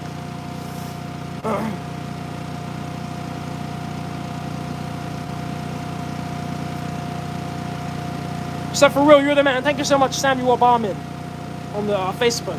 I've been following you for a minute, and I'm just amazed with the growth. I hope to see someone sponsor your journey. Thank you so much, Ruben. And matter of fact, it's funny you said it, because I just got an email from a company that wants to sponsor me. They make gloves. So we're going to see if it goes through. But I've been talking to them a little bit, and they said they're interested in what we agreed to. So thank you for helping me, supporting me, just manifesting that for me. So I enjoy watching your content. Keep being great. Thank you so much, Michael Steven on the Facebook. See, man, I love you guys, man. I love you guys so much. You know, all the different platforms, all the different people, man. I love my community so much. Thank you guys so much for being you. Thank you so much for being here. You know, it's a blessing. It's a true blessing to have you all here with me. I've done it alone. I've done it occupied. And I'm just blessed to have such an amazing community of people. So thank you guys, seriously. You said use the condensation power to make external power source. Yeah, and that's where you start to get things really efficient. And so, you know, like that can be done, but it's kind of tough. Like, how do you recover heat from a pipe like that to then power something else? It's kind of tough. But, you know, these are the type of things I always have to think about, too.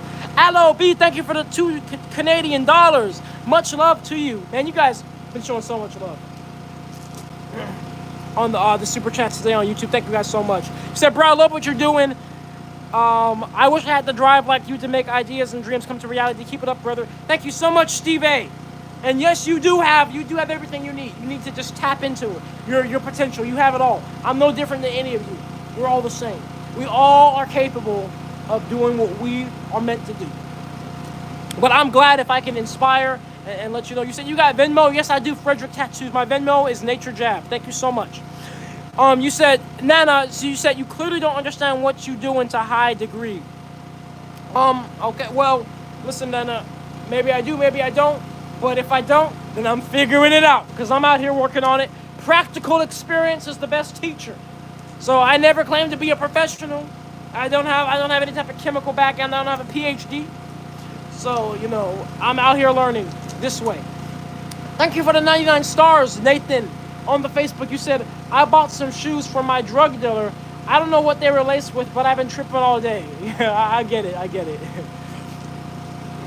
Maybe you can get some math from me with my giant math facility that you have before your eyes.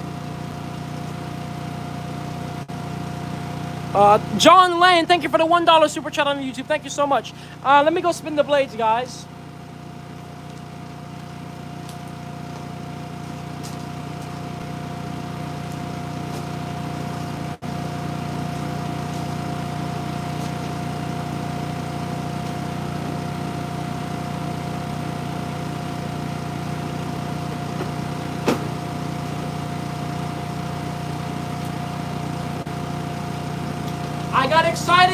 I have an exciting sight to show. We are now at a point in time in this machine where the temperature has risen enough and the plastic is producing enough vapors to where we can see condensate coming out of the big boy right here. So liquids falling down from this big boy condenser. I can't wait to show you guys.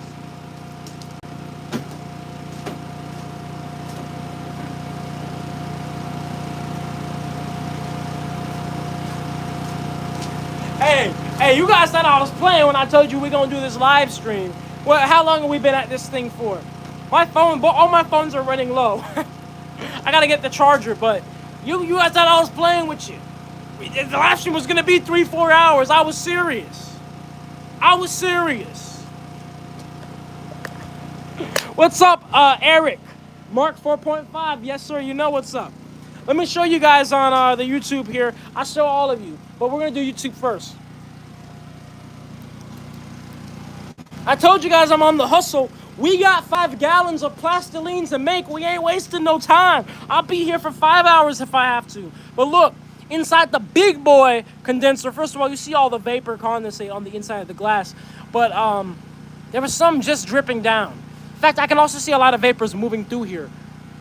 Where is it dripping down at? You know, this thing is so big, it'll drip down on like one side. You won't see it on the other side.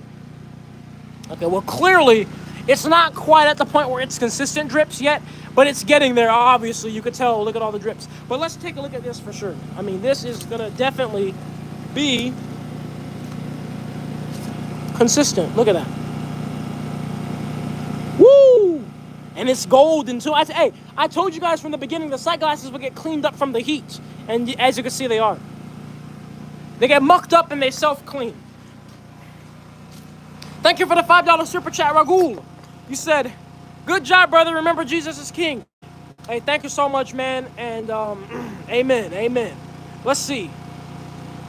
Oh my goodness, I need more freaking water in my throat.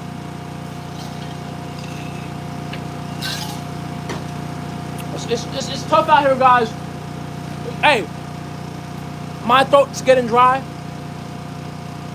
My throat is getting dry. And so I want to remind all of you, because when your throat is dry, it ain't lubed up. Drink water, lube your throat for Diddy. All right, Instagram. Look.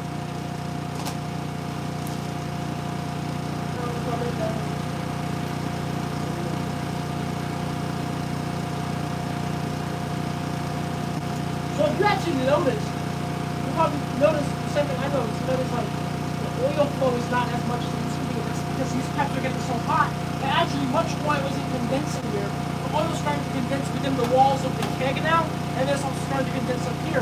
And sometimes there's some drips that are visible that come down, but you can see all the condensate that's forming on the inside. You see, I can't wipe it away. It's just on the inside. That's what I was basically saying. We're starting to see that type of condensate coming out, which means that we're really, these temperatures in the machine are really getting up there. All right, who else did I show? Facebook. All right, guys. Let's see.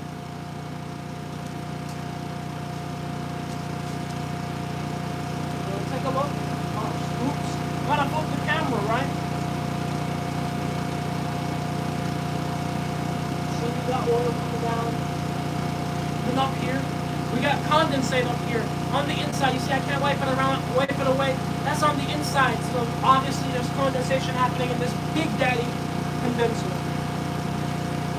All right, guys, I need to go get my chargers. If we have any chance of possibly getting this live stream to a goal the whole time we run this machine, we got to get the chargers out here. We got to get the chargers because the phones are getting low. And guys, guess what? The front body temperature is now 193 degrees C. The whole machine collectively, universally is about to be 200 degrees Celsius. That is hot.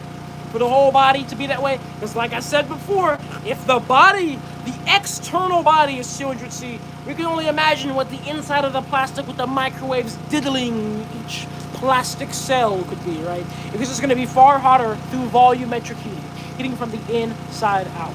So, everything's looking good. I'm going to go get my chargers, okay? You guys stay here. Matter of fact, it's dark out here. I'm going to stay safe. Once it's a certain point in the night, you gotta stay protected. I'm not walking out here unprotected. I'm going to get my chargers.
We're back in the business.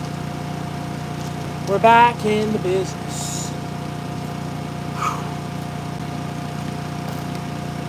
Thank you guys for your patience as always. Go ahead and put this up.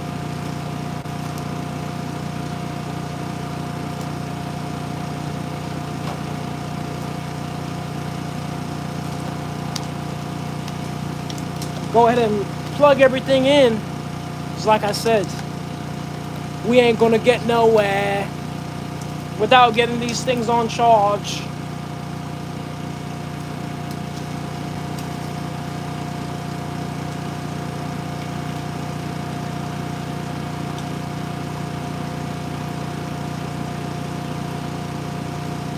All right.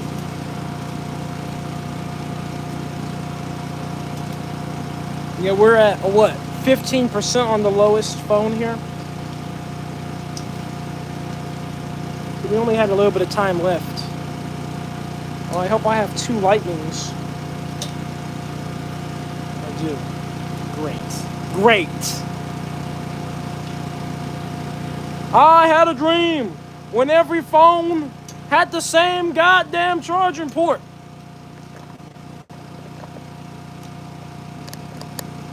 You say, what's that sound? That's you either are hearing the generator or the recovery pump. But you're probably hearing the recovery pump, which is technically a vacuum pump, but it also has a high pressure side too. So I don't know which one you're hearing, but the generator is the lower, deeper frequency. The recovery pump is the higher frequency.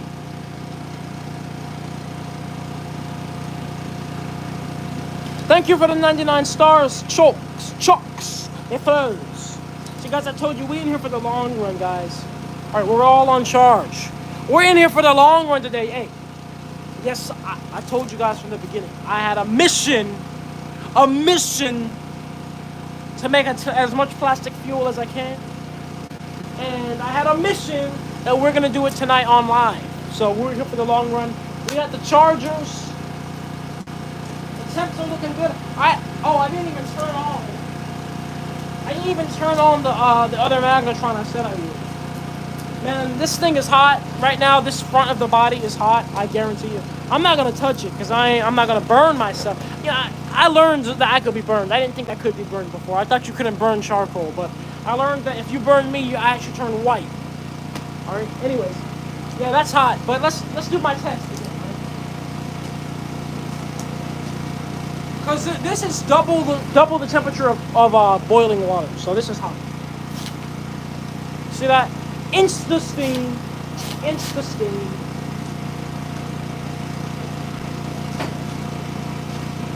You love to see it. So it's getting real hot. You know, I have a question, guys. How can I insulate this? Because you see it's like round. There's really nothing to stick the insulation to. Obviously, any adhesive would fail. And, like, it has to open and close still. So I still need access to the handle. How could I even insulate this thing? I think it looks cool uninsulated because, like, it gives the machine a metallic front face. Nana said, read my last super chat. Oh, my apologies, Nana. Obviously, I'm sure I was gone when you sent it. Thank you, Nana, for the $5 super chat. You said, I'm a chemical engineer. Study this, my field of research, and you not answering my questions with a degree of understanding because no zeolite in measuring internal temperature. Oh, and not measuring internal temperature. No, I don't have zeolite. Yeah, I told you I don't have zeolite. I told you that the reason why I don't have zeolite is because one, well, I need to have a good source of it for one, and for two, because I want to make the machine continuous first. And you said I'm not, and I don't have a way of measuring the true internal temperature because microwaves heat through volumetric heating, and I had these infrared pyrometers. They were $250 each. I had the sensors. They didn't work. I tried. I gotta figure out some different sensor to try to measure the internal temperature. But look it up. Okay, it's historically super difficult to get a true accurate reading of microwave temperatures. It's hard, okay? And you can find that in all the science because according to you are, you got your degree in that. So it's going to be quite easy to look up and see that. But I've tried. Somebody's name is Only Balls on Instagram. Only Balls 2022 just joined. There you have it, guys. It's a good night. You know, it's a good night when Only Balls is a part of your live stream. Welcome, Only Balls 2022. Are you able to use mats such as rubber, metal, etc.? You can use rubber. Rubber will work great in this machine. Metal is not going to yield any fuels because metal is an inorganic material. But you can use materials that are coated, like metal that's coated in plastic, and it will vaporize the plastic and leave just the metal. Yes, I'm in Alabama.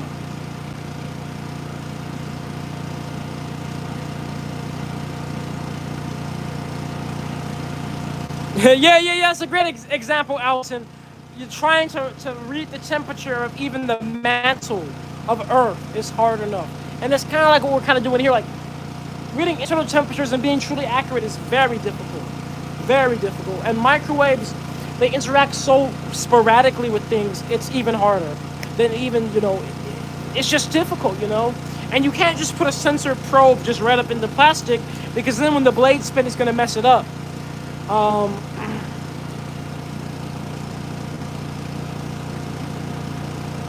You said have to get a ceramic plate that could slide over the door handle. It would help insulate while running.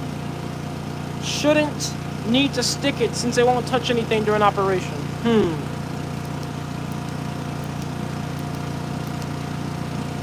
Dang! Hey, look on Naturejab. Look, man. Like I said before, you're pretty self-incriminating, and it looks like everybody's onto you.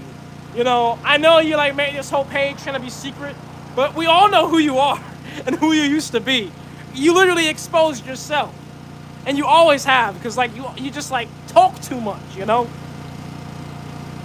There's a lot of research papers on pyrotechnics.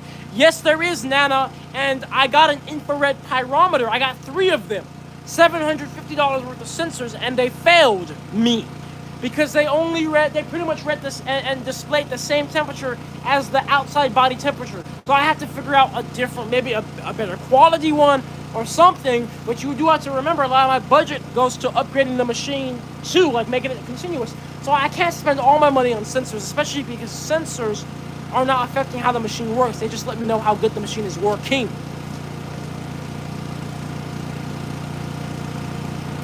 Let me see what you guys are saying about insulating the cap. Hold the insulation with a wire. Oh, okay, that's a good idea, the wire. The issue is still, like, where would the wire go around? There's really nothing for the wire to go around, because you see you see all this around it, but all that is pulled away when I open it. So it would have to be a situation of the insulation would have to just be installed every time it's closed. And that's not a big deal, because, if it's going to save losing all this heat energy. So I guess that'll be you said weld bolts to the front and put a big washer and hold it. Yeah. You said hold down the insulation with a Diddy nut on the bolt. You're funny. Yeah, that's an option too.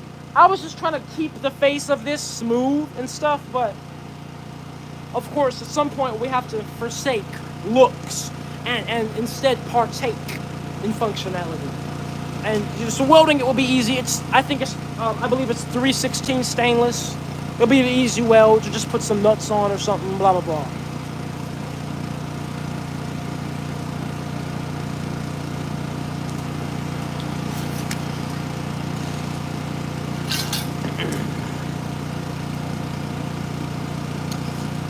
I gotta get some more water, man. My throat is getting dry. You guys know that's the problem. Ray Martin, thank you for the 99 stars on Facebook. I gotta turn off the magnetrons. The pressure's starting to go up again.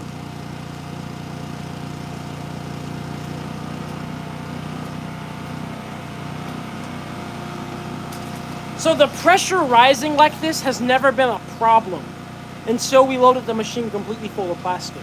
And in fact, it's really not a problem to be under some little bit of positive pressure as is, but I just prefer to keep it under vacuum, because when it starts to get positive pressure, the chances of my gaskets popping, my microwave gaskets, goes up.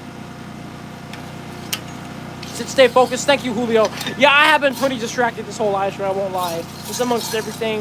And then, there's been tons of super chats too, and, a lot of questions and all this. You said those Diddy chemicals are getting in your throat. LOL, wear your mask. Like I said before, while the machine is operating, if there's no leaks, there's no issue with things just being out in the ambient air. So I need to ground. Yes, I do memory. Nana, thank you for the $5 super chat. You said an internal temperature needs 450 degrees C, and the condensation temperature needs to be below 50 C.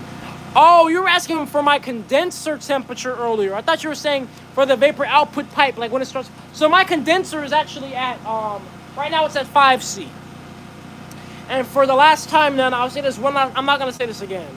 But for the last time, since I use microwaves, and microwaves heat through volumetric heating, when plastic is put in the machine and I have my body temperatures that are on the outside reading something like 250 degrees C, that means the plastic volumetrically from the inside out is at far higher temperatures. And by the time that plastic, which is an insulator, conducts to the outside of metal, and then that metal conducts to the sensor probe, it's going to be far less of a temperature than what the plastic is. And if you read pyrolysis literature, plastic does not even start to degrade until around at least 300 degrees C with slow pyrolysis. So the fact that you see visible oils coming out when my machine is reading even 100 degrees C is proof of my theory that yes, the plastic is far hotter than the body of the machine, all right? Exactly, heat transfer. So when you see the temperature probe, you're seeing the temperature of the heat transfer, not the temperature of the actual plastic, all right? That's the last time I'm saying that, because I've said that to you like 3 times already, all right?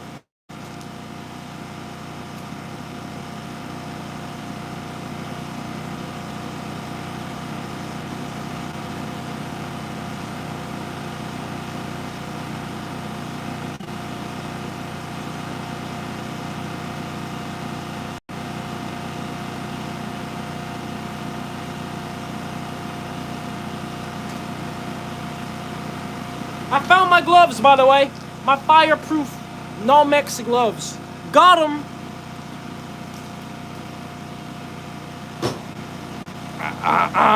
All right, let's see how this oil's looking. See what water does for you. Drink some. Hey, everybody in here, drink some water right now. Drink it right now. And I don't care if you have another drink already. Drink some water. I'm reminding you. This is your reminder. This is your reminder to drink water.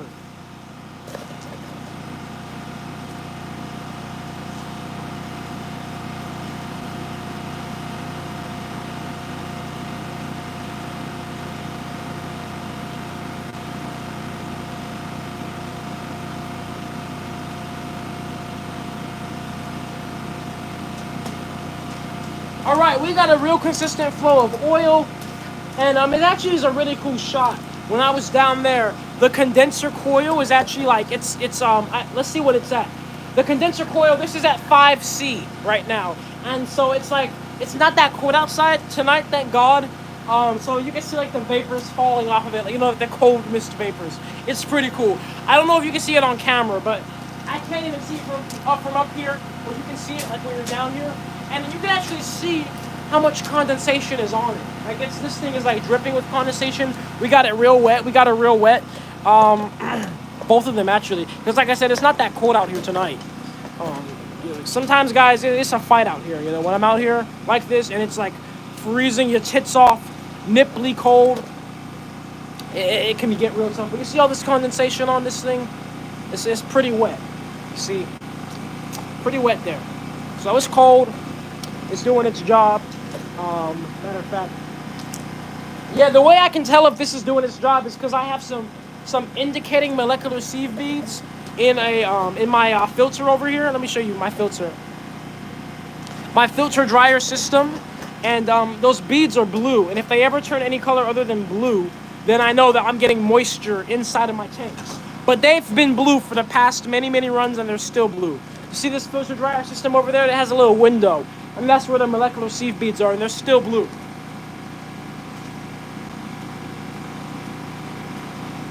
Hey, in the words of Slim Shady, I'll cut you so fast when your blood spilled, it was still blue. All right. You said, bro, you should be a chiller tech. I should. I like those chillers, I really do. And I want to get an even stronger one that goes below 0C. Wouldn't be as much condensation if the coil were a straight pipe. Well, listen, Malcolm, this coil is the last line of defense. This is 40 foot of coil. This is meant, at this point, I don't even really care to collect oils anymore. I just want to make sure there's no moisture in the natural gas product, so I don't get moisture going into my tanks. This is the last line of defense. At this point, it's already gone up this huge straight pipe here. It's going into the keg. It's come out the straight pipe that's going down into the keg. And then it's had all that chance to condense, going up, fighting up here. So if there's still anything, I don't even care. It's going to be so little of a yield anyway. But this is the last resort. Well, that's pretty cold. Feels good. I can only imagine if you had a chiller that gets down to like -20 to touch it, your hand would just get stuck on there, I bet, right? how much volume of oil do you collect per plastic? We're usually at about 10 pounds of plastic per gallon. Yeah, this is a 40 foot, 40 foot, that's crazy. 40 foot wrapped around. Thank you, BVV. Best value vacs. Hey guys, those of you that are extractors, they hooked me up. They're a great company.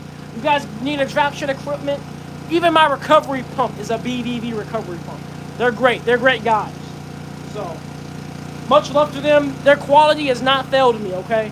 Oh, in fact, this is BVV too. This Big Daddy here, the Big Diddy Daddy right here, is BVV as well. Nana, thank you for the $1 for pressure your pyro chamber.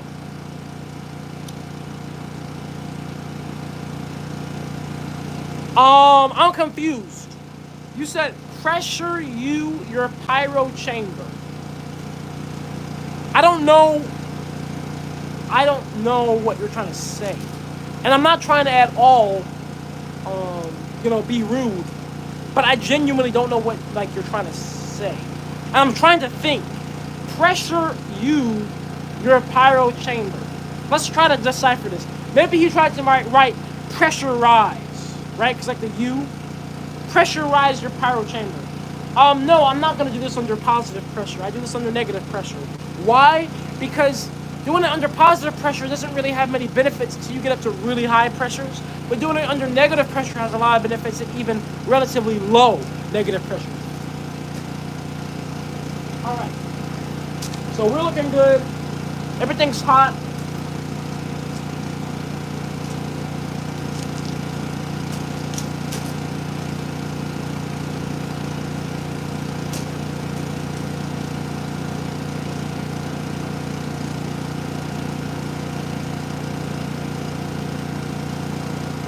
We're getting lots and lots and lots of oils.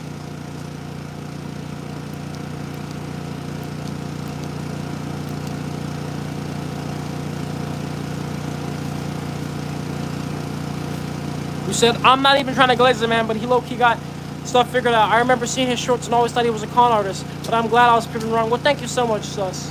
Thank you so much. I know, of course, shorts, I'm just trying to grab people's attention. I just want people to know what's possible. I want people that are on the verge of losing hope with the plastic solution. Just know somebody's doing something about it. And so it's about grabbing attention, of course. You have a minute or less. In fact, you have less than a minute. Nowadays, you have literally the first second to grab people's attention. And sometimes in doing that, I can come off a way that is not me. Thank you, Lyron O'Brien, for the 99 stars on the Facebook. Sometimes it's hard to, I always try my best to stay factual, and I always try my best to do what I can, but it could be difficult to literally a 60-second clip encapsulate all of who you are and all of what you do and all of what you stand for. And no matter what, inevitably, we're all human, we're not perfect. Your imperfections will be apparent in what you do and who you are and how you say things. And so that's why I always tell people, refer to my long-form content, refer to my live streams, refer to my YouTube videos, because that's when I can genuinely outline the whole picture of why I'm here, what I'm doing, how I'm doing it, why I say what I say, right? But the shorts, it's to funnel you to the long-form content, because I know by nature most people are not going to click on a video. They're not going to click on this live stream when they see this live stream is 5 hours long. But if you have been watching my shorts and you're like, you know what? Either I hate this guy or I love this guy. That's enough motivation to be like, maybe I will tune into a 5-hour live stream. Naturejab's sure been here for the past 4 hours, right? Julio Anjo's my OG still been here for the past 4 hours. A lot of you guys on the YouTube still been here for the past 4 hours. So I rest my point. The fact that you guys are here now, and some of you have literally been here since the beginning of the stream, that's the whole idea. I want to get your attention to then provide you further education into me and what I'm doing. Nana, thank you for the $1 on the Cash App. You said, for what pressure do you keep your chamber, and what pressure do you keep? Yes. So great question, Nana. I initially pull a vacuum of about, according to my sensor, it's a -9 psi on the chamber, and that converts to about my man. Well, I can't check now because it's not there. But I've checked before, and that's about a 20. That's about 23 inches of mercury, and the constant pressure that's being pulled on it on a constant scale. Let's check right now. Well, right now it's reading negative 1.5 psi, and I'll convert it to inches of mercury for you with my manometer. Don't tell Diddy I got a manometer. He will freak. He will freak out. Let's check what's that? The consistent pressure.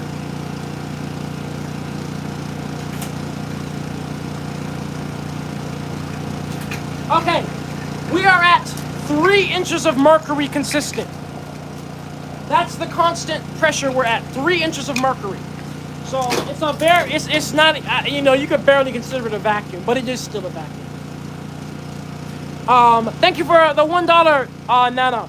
You said to keep oxygen out the main chamber. Yeah. That's exactly why. So that's why we pull such a deep initial vacuum, just to get, a good bit of oxygen out.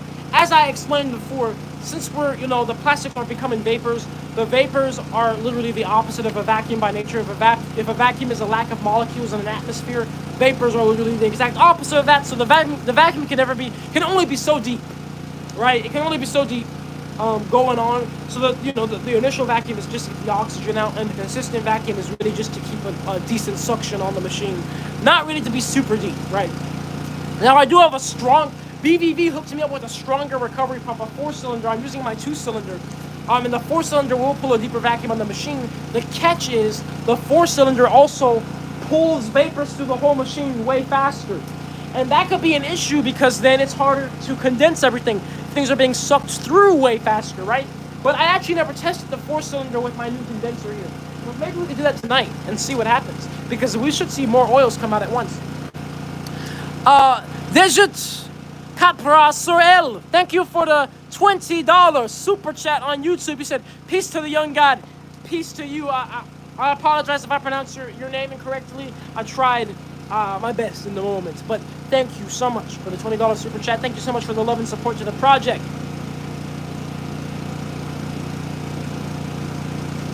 You said not Diddy.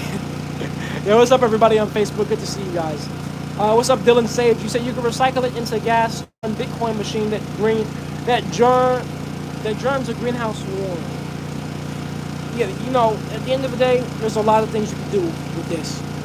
And I guess that would be pretty cool, right? People are gonna mine Bitcoin either way. Maybe it could be tied together. Get rid of plastic at the same time.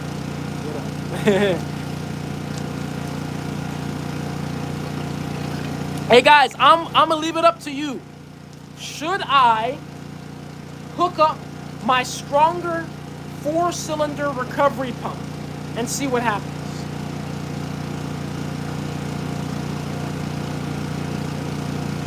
I'll leave it up to you. Or should we just keep it the way it is? You said this guy's doing a lot at once. Man, it's so much. I'm doing 3 live streams, monitoring the temperatures, making sure everything's running fine. Standing on my feet are starting to hurt. Look, the Red Wings. Guys, I'll be honest, these Red Wing boots, they start to hurt my feet after a few hours. I'll be honest. I love them. They're comfortable for the first few hours. My feet start to hurt. Like, they never get uncomfortable, like, in the sense of, like, constraining my foot. But, like, my foot just starts to ache in them, Maybe I need to get a new sole. I know they have all the different soles. I forgot which one I got. I got the receipt. You said do it for 5 minutes and monitor the change. Yes, run the 4-cylinder. Thank you for the 500 stars. Leron O'Brien on the Facebook. Thank you so much. You said, who needs to make $3 in plastic fuel when people be donating money left and right? Hey, you know what? I recognize you, Timothy. You must be a reoccurring dude, because I recognize your profile picture. Well, maybe you could be making more than $3 if you were in my live stream all night. You said, I'm going to be building communities that are around like that. That's beautiful, man. Because think about it, right? Like, I was just, people have been sending me things about, like, using solar panels and then growing certain plants under the solar panels. Like, using solar panels to create a biodiverse ecosystem. So it's like, now you're getting renewable energy, but you're also adding to your ecosystem. And it's like, we can have communities that are just completely like that, all around. And it's beautiful. So how late is it going? Man, we're just going until we go. We're going until this machine until we get this machine done. I mean, what time is it? God damn it! It's 7:35. I'll be out here too. How long have we been running this thing? 3 hours now. Look, I'm ready to run it for up to 5 hours. I put more plastic in there than I ever have before. So we're gonna do it, and we're gonna do this 4-cylinder test. Okay? I gotta tell you guys how we're gonna do it though.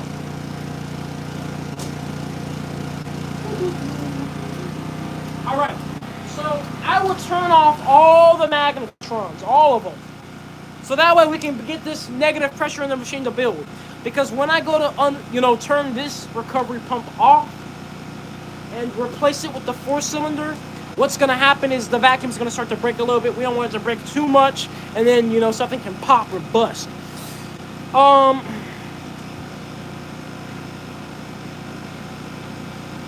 You say you're seriously a genius. Don't let anybody tell you otherwise. Thank you so much, Philip, for the kind words, man. It's truly a flattery that you even spend the time here to watch me. So thank you so much. Thank you all so much. Thank you for 500 stars, Leon O'Brien. Again, thank you so much, man, for your support and for your love. So I love to see this run in the car. Stay tuned. Stay tuned. I got something for you. Who wants to see it run in the car?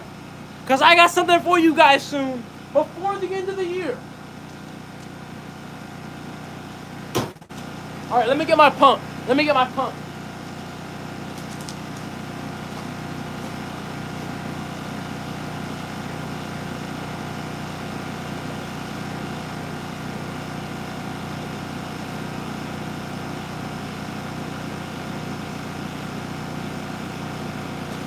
All right. Here is the 4-cylinder butane recovery pump from my friends at BVV. And this is we're going to replace the 2-cylinder that's running now with this. Now, before we do that, I'll show you guys the oil flow now, so you can get an idea of what it looks like now, so we can compare it. Because the oil flow should go up, because this 4-cylinder should put 2 times the amount of suction force on the machine.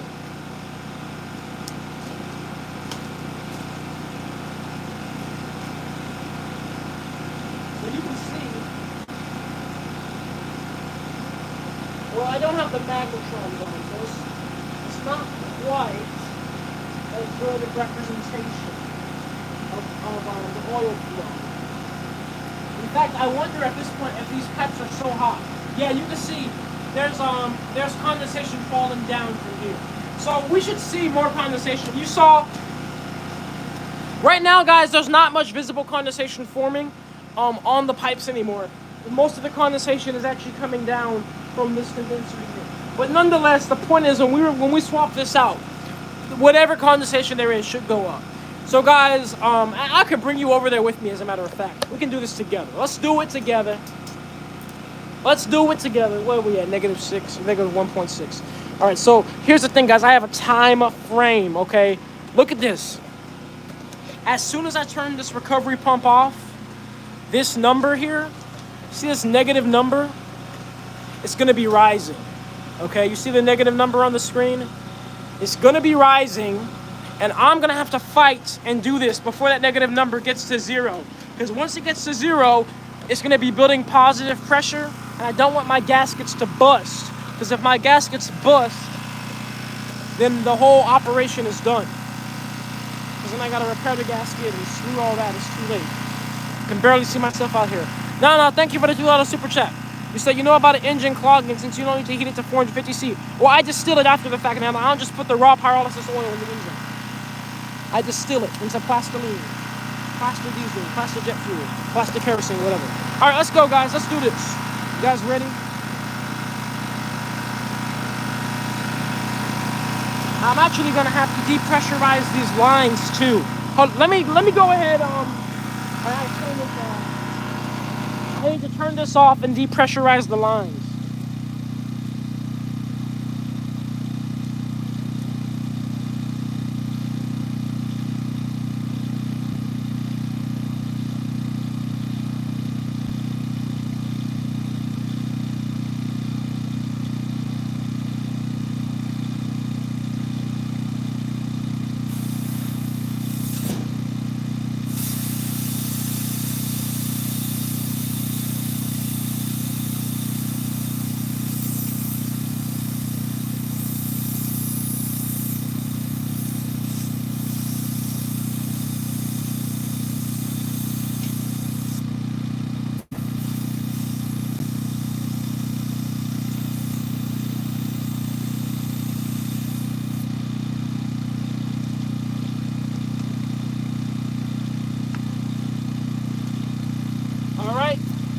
The lines have been depressurized. Let me see what we're sitting at with the pressure. All right, we're good, guys. We're still at a negative 1.8 on the machine, so I don't think we even have to really be rushing like that. Thank God. All right, let's do it.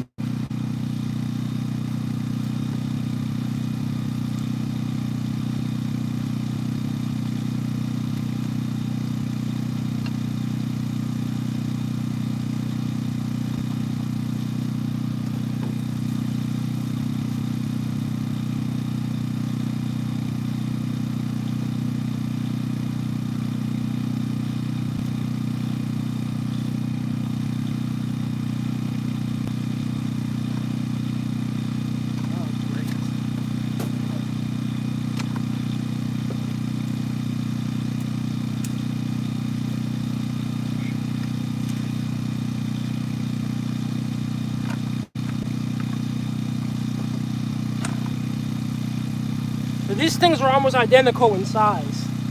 They're almost identical. It's quite an easy hookup.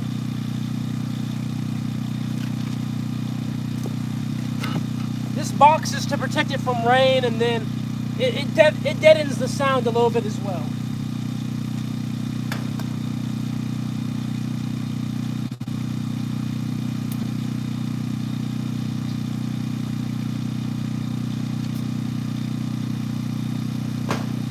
All right, we got it hooked up.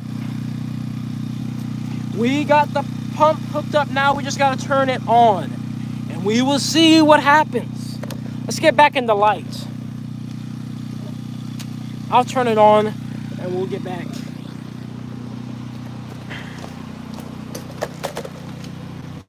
So this should result in a visible increase in performance. Right? This should, in theory. But we will see. All right. We should be good. All right, I'm going to turn it on.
All right, now we turn the magnetrons back on, and then we'll see how it does.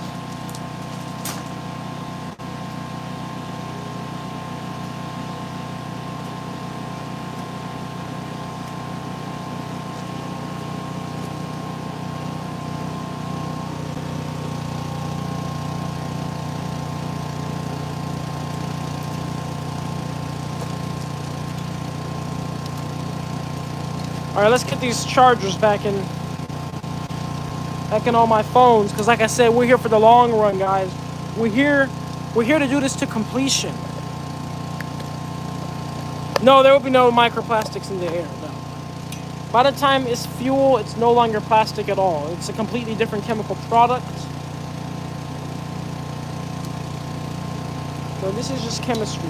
Guys on Facebook, I'll be moving over to TikTok. I appreciate you guys so much for watching.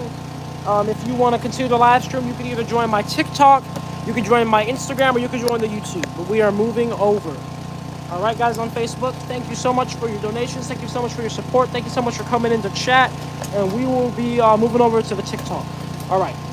What's up, Nakua? All right. So, you know, with it being a 4-cylinder pump versus 2-cylinder, it has more displacement. So immediately turning it on, I already noticed that,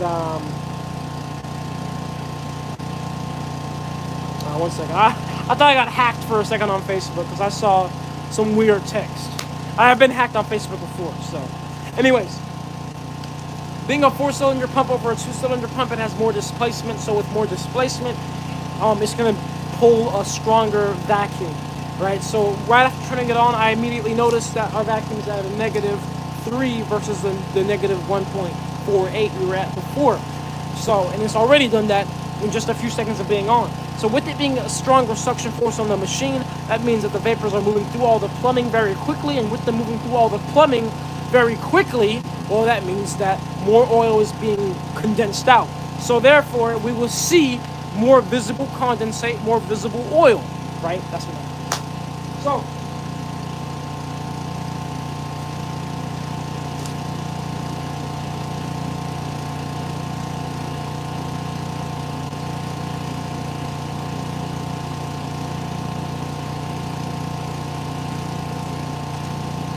so we did have the machine unplugged, or not unplugged, but no power going into the machine for a little bit of time. So we're gonna give it a few minutes to heat up before we go look and check to do our data, right? To collect our data. We're gonna give it some time.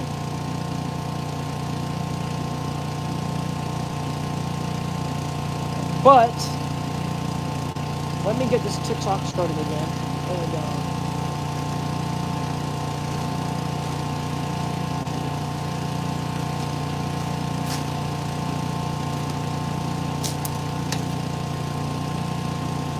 put this screwdriver on charge here. You know, these screwdrivers are so useful. These right here. You know this?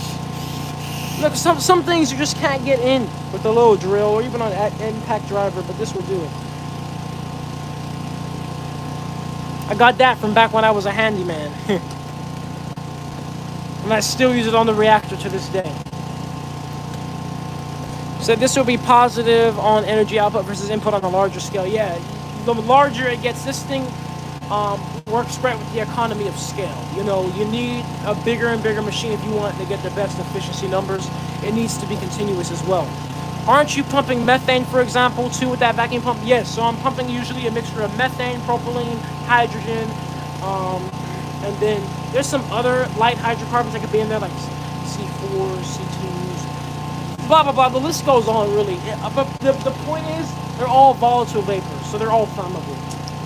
They all can catch on fire, and they're all like a natural gas alternative, pretty much. What's up, everybody on TikTok? Thank you for the rose, Chance Jensen. What's up, everybody? Good to see you guys. Good to see you guys. Hey, I know you guys on TikTok know who Dr. Parkenstein is. You guys been calling for our collab for years now. We're at a negative 3.2 on the vacuum, negative 3.2 psi, so it's looking good. Handyman, you're not, yes sir. Urban Alien, you know what's up, man. I mean, I gotta say, it helped me, you know, with this stuff. Chance Jensen, thank you for the hearts on the TikTok. I appreciate you for the love and support. Does it cost you more in money fuel currently? More money in fuel to currently run than what you get out through your recovery? Yes, it does, because the machine is still in the prototype stage, and I don't project to be getting even close to more fuel or equal amount of fuel out until it's continuously operational. So you guys are watching a work in progress, and you know, some people hold me to a standard as if it needs to be done right now today, but I keep telling people the same thing. This is a work in progress. You know, when Bob Ross is painting, when he paints this first streak and you don't know what the hell it is, you can't tell him what is that streak until you figure out when the painting's done it was a tree. You know, it's kind of like the situation now. Just gotta wait and see, you know, what I have in store for when this is done. Thank you for the lightning bolt, Solo. You said you're so cool. It's Ayla Watson. Thank you so much. I appreciate the compliments. Bro, for the end plastic waste pollution. Hell, with so much plastic shit, you can't even drive by the street and not see plastic on the road. Exactly. It's a shame.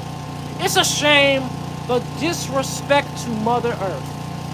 And that's why I'm like, guys, I'm solving the problem. I'm going to do something about it. I don't care what it takes. I will keep working. I will keep innovating. I don't care if it ended up being to literally completely restart from scratch, a whole new machine, a whole new system. I'm committed to this problem. You said wear your gloves? Thank you.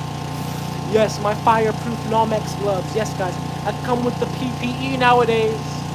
I come with the PPE, guys, now after I got blown up and got burnt. I got burnt so bad I got burnt white. How does that work? I don't know. I don't know. Last time I checked, you can't burn charcoal. I got burnt so bad I turned white. Let's see. So let me take a look, guys, and see if we are indeed getting some visible oils.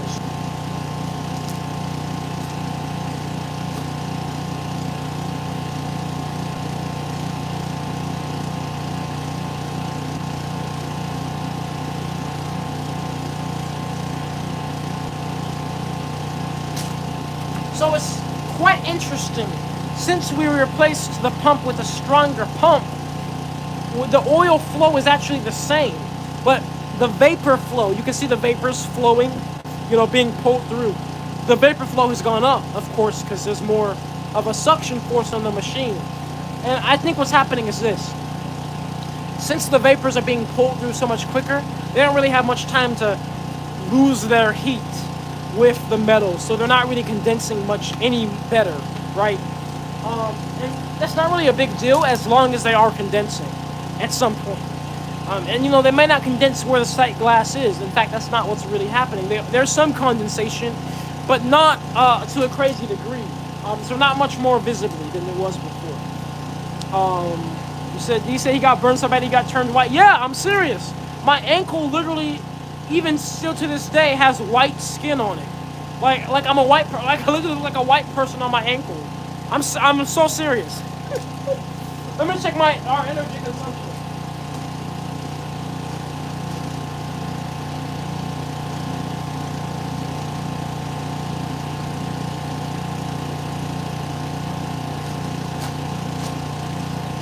So we're pulling 8,600 watts. This other pump, of course, pulls more electricity. You said, Bill Nye, is that you? Is that genius guy? Thank you so much. So I've been following and supporting your creation since the start, and I always will. Thank you so much, man. Thank you. This is how you learn new things and make discoveries. R&D isn't a pretty process. Exactly, Adam Nelson.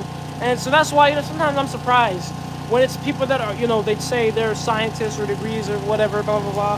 Then they're like trying to stop me or trying to tell me I should stop. I'm like, as a scientist, if anything, you should understand more than anybody the importance of research and development and what it looks like, and understand that. And science is such a long process. It's not overnight. And so it surprises me, but a lot of things surprise us all, right? So your neighbors don't get mad at you. I don't have neighbors. I'm out in the freaking countryside. Can you shout out my little bro Nick Giga? Yeah. Shout out to Nick Giga. I don't know if there's some type of word trick, but I've never heard somebody with the last name Giga before. There's all these little word tricks trying to make me say a word. Listen, if I want to say a word, I'm going to say it. If I want to say Diddy, I'm going to say Diddy. Did he just say Diddy? Yes. What's it going to take to make this a reality, making it actually make more fuel than how much is being used? Well, like I said, the first step is to make it continuous. The next step is to literally try to recover every bit of energy in every step possible. And that includes probably, like, if this is running off of a generator, utilizing the generator's exhaust to add heat to the process, That's the only way you're even going to get close to having an equal amount. You have to be truly capitalizing on all the energy outputs. Right? That's the only way.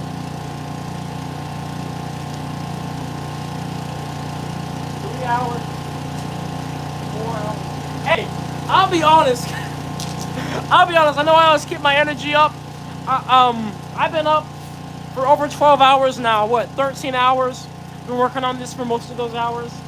and I'm getting tired. Look, as well, we're out here for almost 4 hours now.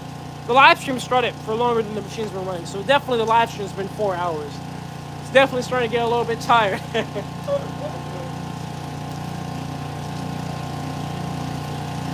But look, we still out here.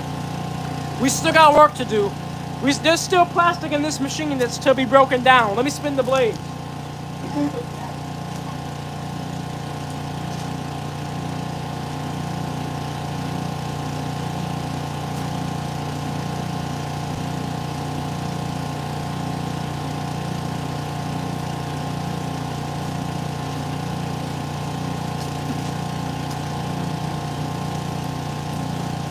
Said combat long hours. Hey, there's people working far harder than me. I can't complain. There's people working far harder than me, and literally making pennies on the dollar. I cannot complain. Okay, I'm out here live streaming, standing and monitoring screens. All right, I cannot complain. I cannot be anything but grateful.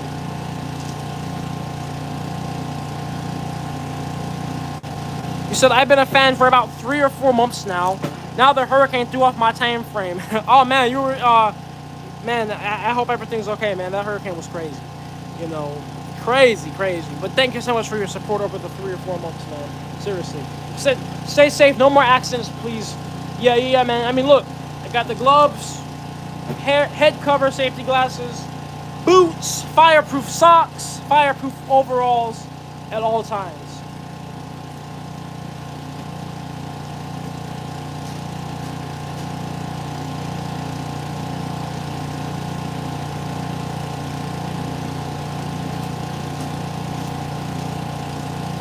See, the YouTube says we've been live for 253 minutes, but how does that convert to hours? Divide that by 60. 250 divided by 60. Yeah.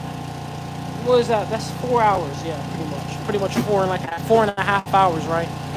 Well, look, guys. I told you we're here for the long haul.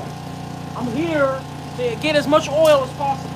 But I'm not even getting oil anymore. Now we've got this 4-cylinder pump. Well, surely I am. It's just condensing somewhere else. But also, let me see through the sight glass. I think I'll show you guys too. Well, I said I would, so I will.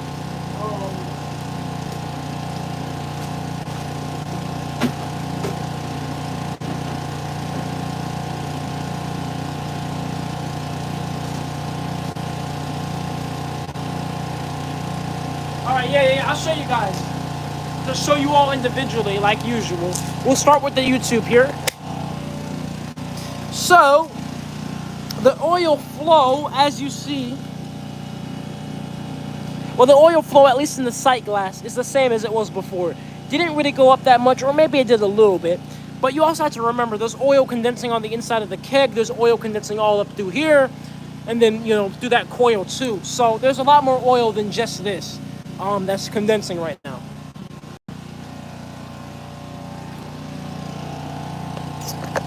All right, Instagram. Let's see. Still out here on Instagram, man. I'm still. How long has this live stream been on Instagram? It's really been some time. So you can see oil flow there is about the same as it was before we changed out the color. The vapor flow, which you can't really see on the camera, or the vapor you can see when you can make it out. Maybe I'll talk to this week. See that? And then on TikTok, you said, Coach Castro, towing lessons. Thank you for the 2,500 CLP. I don't know what currency that is. Can you please wish my friend Victor a happy birthday? Says congrats. Say congrats, Victor. You are. We will throw him a birthday party for the first time in his life. Well, okay. Happy birthday, Victor. Listen. 1 second. Let me show TikTok this. Hold up. Alright, guys, look on TikTok. Look at the oils.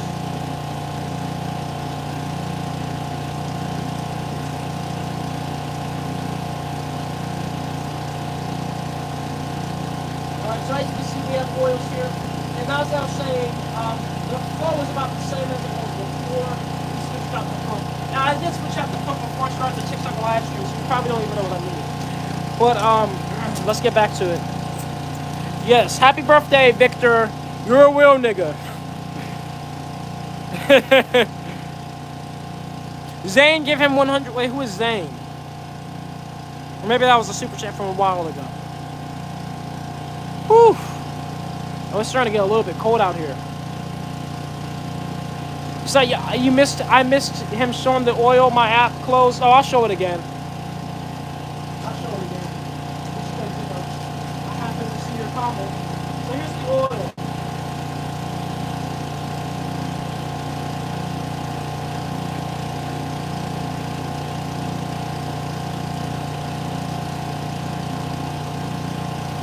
How do you like the safety glasses versus the 3M ones?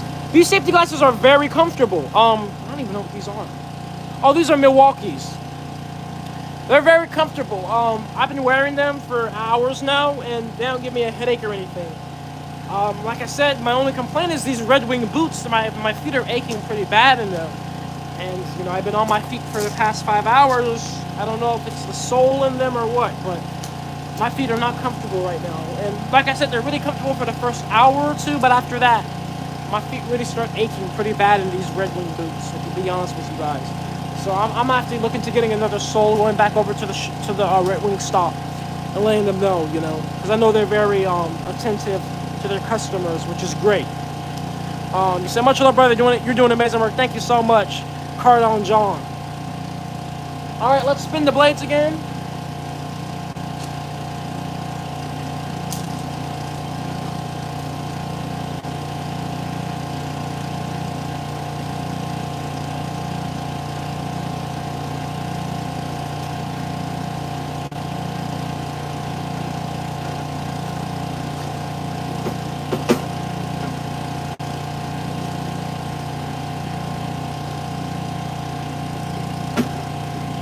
Yeah, I do have a complex air or the natural gas filter system to clean my natural gas up a lot, the natural gas products. So, yes.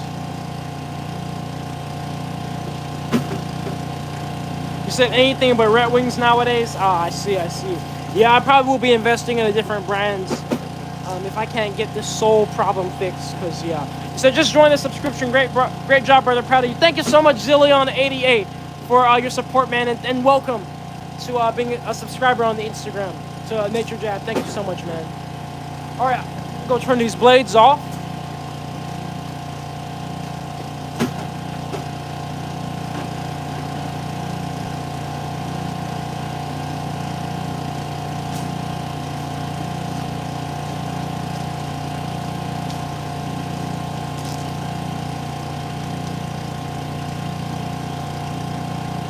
Get Danner boots. You know, there's a lot of different boots. Because I remember even when I got these Red Wings, a lot of people were telling me get Red Wings. That's why I did. But then a lot of people were telling me a lot of different other brands too.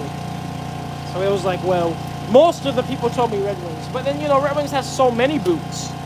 And so, you know, like, you know, maybe I just got a pair that isn't best for how my foot is. My foot is pretty flat, right? So, you know, there's a lot of different factors. And of course, the sole I picked out maybe isn't best either for the way my foot is.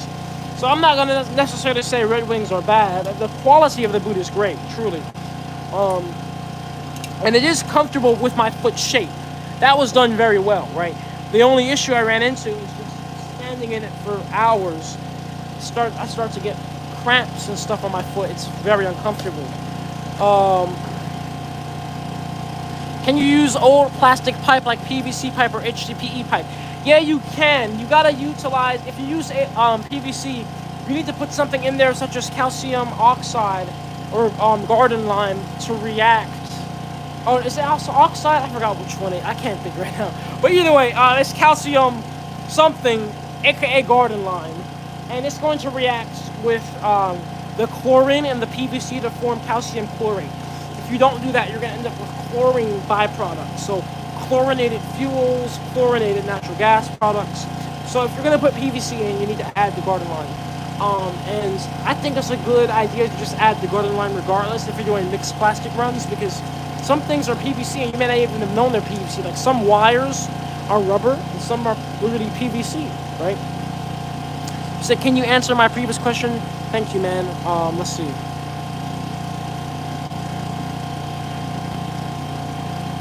Are you able to find a way to filter out fluorine or hydrogen fluoride from Teflon or other fluoropolymer plastics? Yes, so the idea is you don't want it to become hydrogen fluoride to begin with. That's much harder to deal with. You want to get the fluorine and you want to react it with something that that can capture fluorine or neutralize it. So I can't think of something off the top of my head, but guys, any chemist in here, list a powder, for example, like it could be a salt or anything like that, that reacts with fluorine and forms something neutral. 3Miss, thank you for the $2 super chat on the YouTube. You said, God bless you, my friend. Hey, God bless you. Thank you so much for supporting me. So let's, I would just say for example, let's say table salt reacted with fluorine to form sodium fluoride, just as an example. And let's just pretend that sodium fluoride was a stable and neutral compound. That's an example. Then you would add table salt in the reactor when you add Teflon, so that way the fluorine that's in the Teflon reacts with the sodium to form the sodium fluoride. That's just an example. Now, I'm not saying that's at all an example of a safe compound or a reaction that could even happen, but that's the type of thing you do when you want to prevent halogens from getting into your products. All right, so the temps are good. Everywhere on the machine is over 200 degrees C, so everything is hot. Man, I don't know how much longer, this machine was so full of plastic, I don't know how much longer it has. But Lord, I am tired. What about tires? Yes, tires can be used. And tires do have sulfur in them because they're vulcanized, and the sulfur can be reacted well with most metals, with iron or copper sulfate, iron sulfide. It's quite easy. Add some steel wool in there. And there's a lot of other ways to react with sulfur. Sulfur's pretty easy to deal with. But plastic does not have sulfur in it naturally, so you don't have to worry about sulfur with just plastic. There's no plastics that have sulfur in it.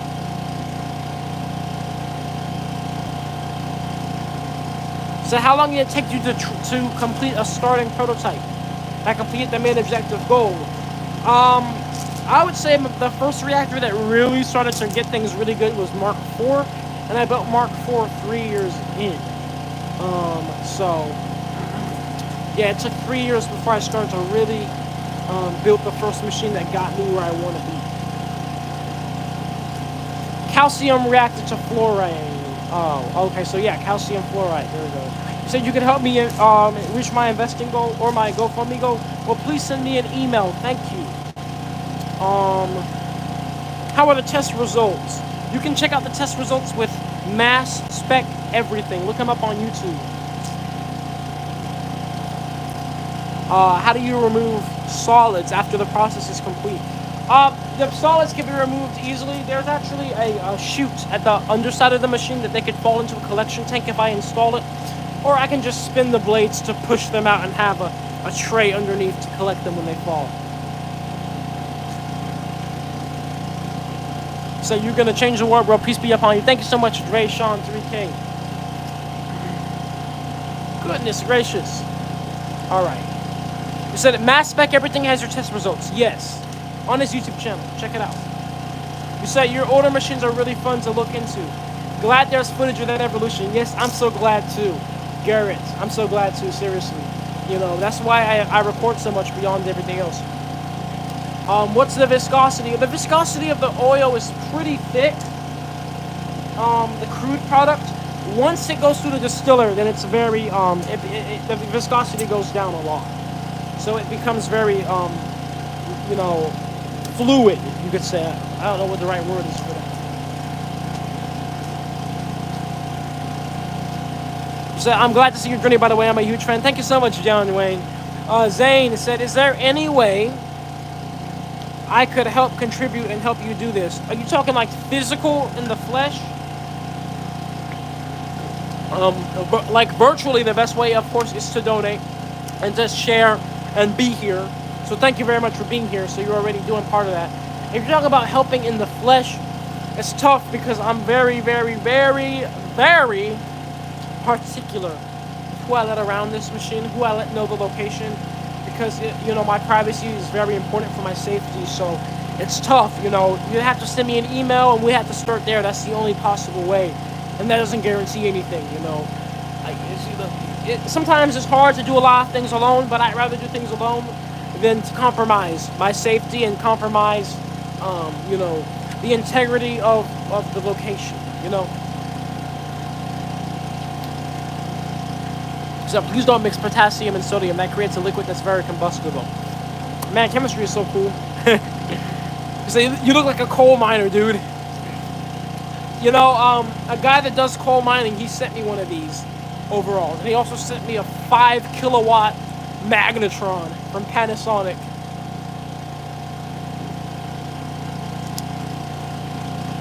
He said, "Can you email me the fuel?" Yeah, you're funny. Have you fully healed from your explosion? Yeah, my skin is still a little bit white. The pigment hasn't come back, but I'm fine. Guys, I have some other shoes. There's some other composites. They're not boots, but they are, they're composite toe shoes. I'm gonna put them on. My feet hurt too much with these Red Wings.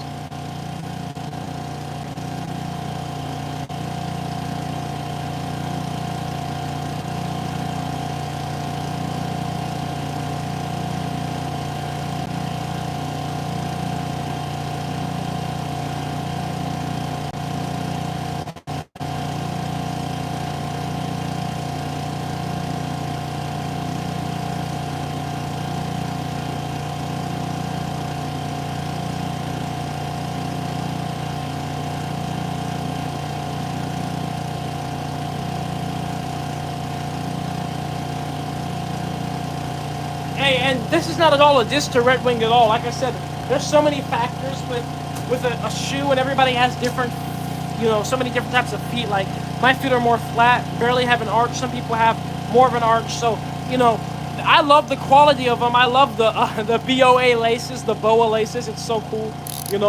If you don't know, these laces, literally you just put your foot in, twist it, and then it tightens and you can pop it out. It's so cool. And of course, the leather, everything, rubber at the bottom, it's such good quality. But I think, when I was getting these shoes, they gave me the option of many different soles, and I picked a particular sole. I don't even remember the name of it. And there were so many different options, and it was like, well, maybe I just have the wrong sole in it, right? Like this part. And maybe I just have the wrong version of this that's for my foot. It just doesn't work well. You see at the bottom, it becomes so flat. And maybe since my foot, you see it also kind of arches too. And my foot is pretty flat. So, like I said, not at all a diss to them in any way. I'm just honest. And honestly, my feet were hurting bad. John Wayne, thank you for becoming a member of the Pyrolysis tribe on YouTube, man. Welcome and thank you so much.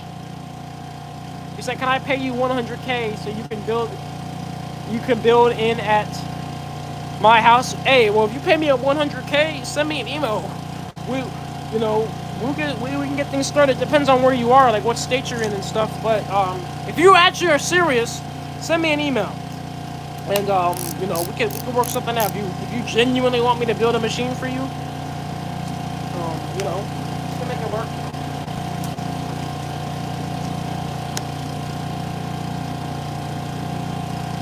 So I built my own pyrolysis machine in Texas. That's awesome, J3 Law. Is it traditional or microwave? Said CFA sponsor you, Red Wing? Or you're probably talking about somebody else. Say, glad you're still on live. Hey, I'm grinding, man. I'm grinding. It's tough. Look, I'm an hour ahead normally in Georgia, so it's 9 o'clock. And I usually wake up early. Ooh, the Instagram live is about to end. The Instagram live is reaching the max limit. We have 50 seconds left, guys, on Instagram live. I've never hit that point before. Wow. I didn't know that was even a thing.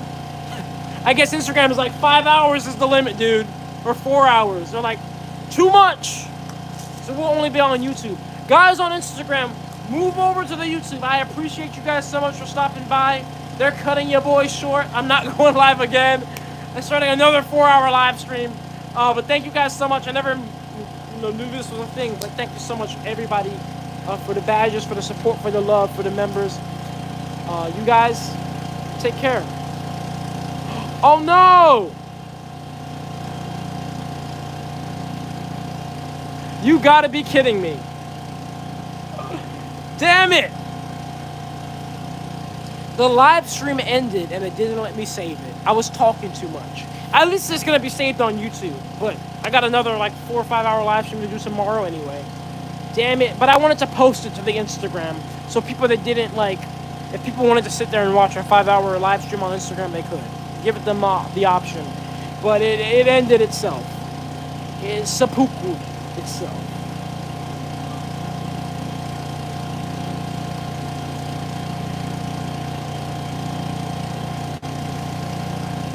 Okay. 70%.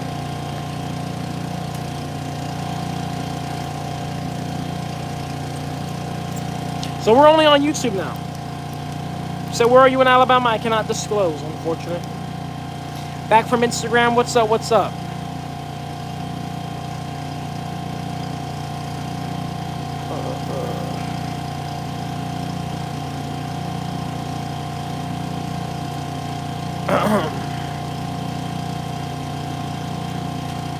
Why do you do this despite the fact it's giving you and your family cancer? Galaxy News Radio.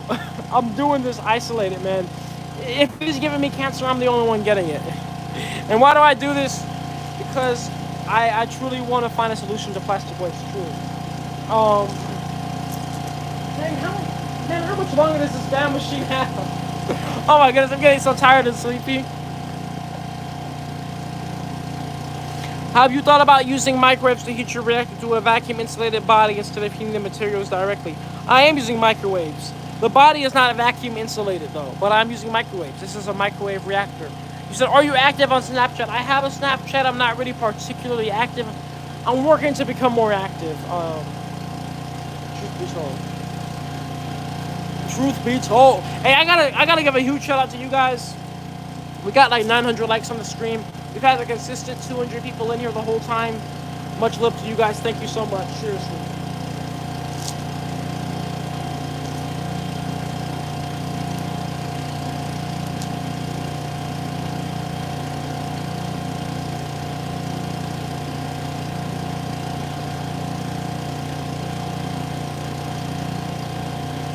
Hey, but I will be honest though. I'm starting to get too sleepy to safely operate this machine. And of course, after my experience of getting blown up, I do put safety above all else now, because it's like, I can, yes, finish this run tonight, or hurt myself and not finish this run until 3 months from now, because I end up in the hospital making some stupid mistake.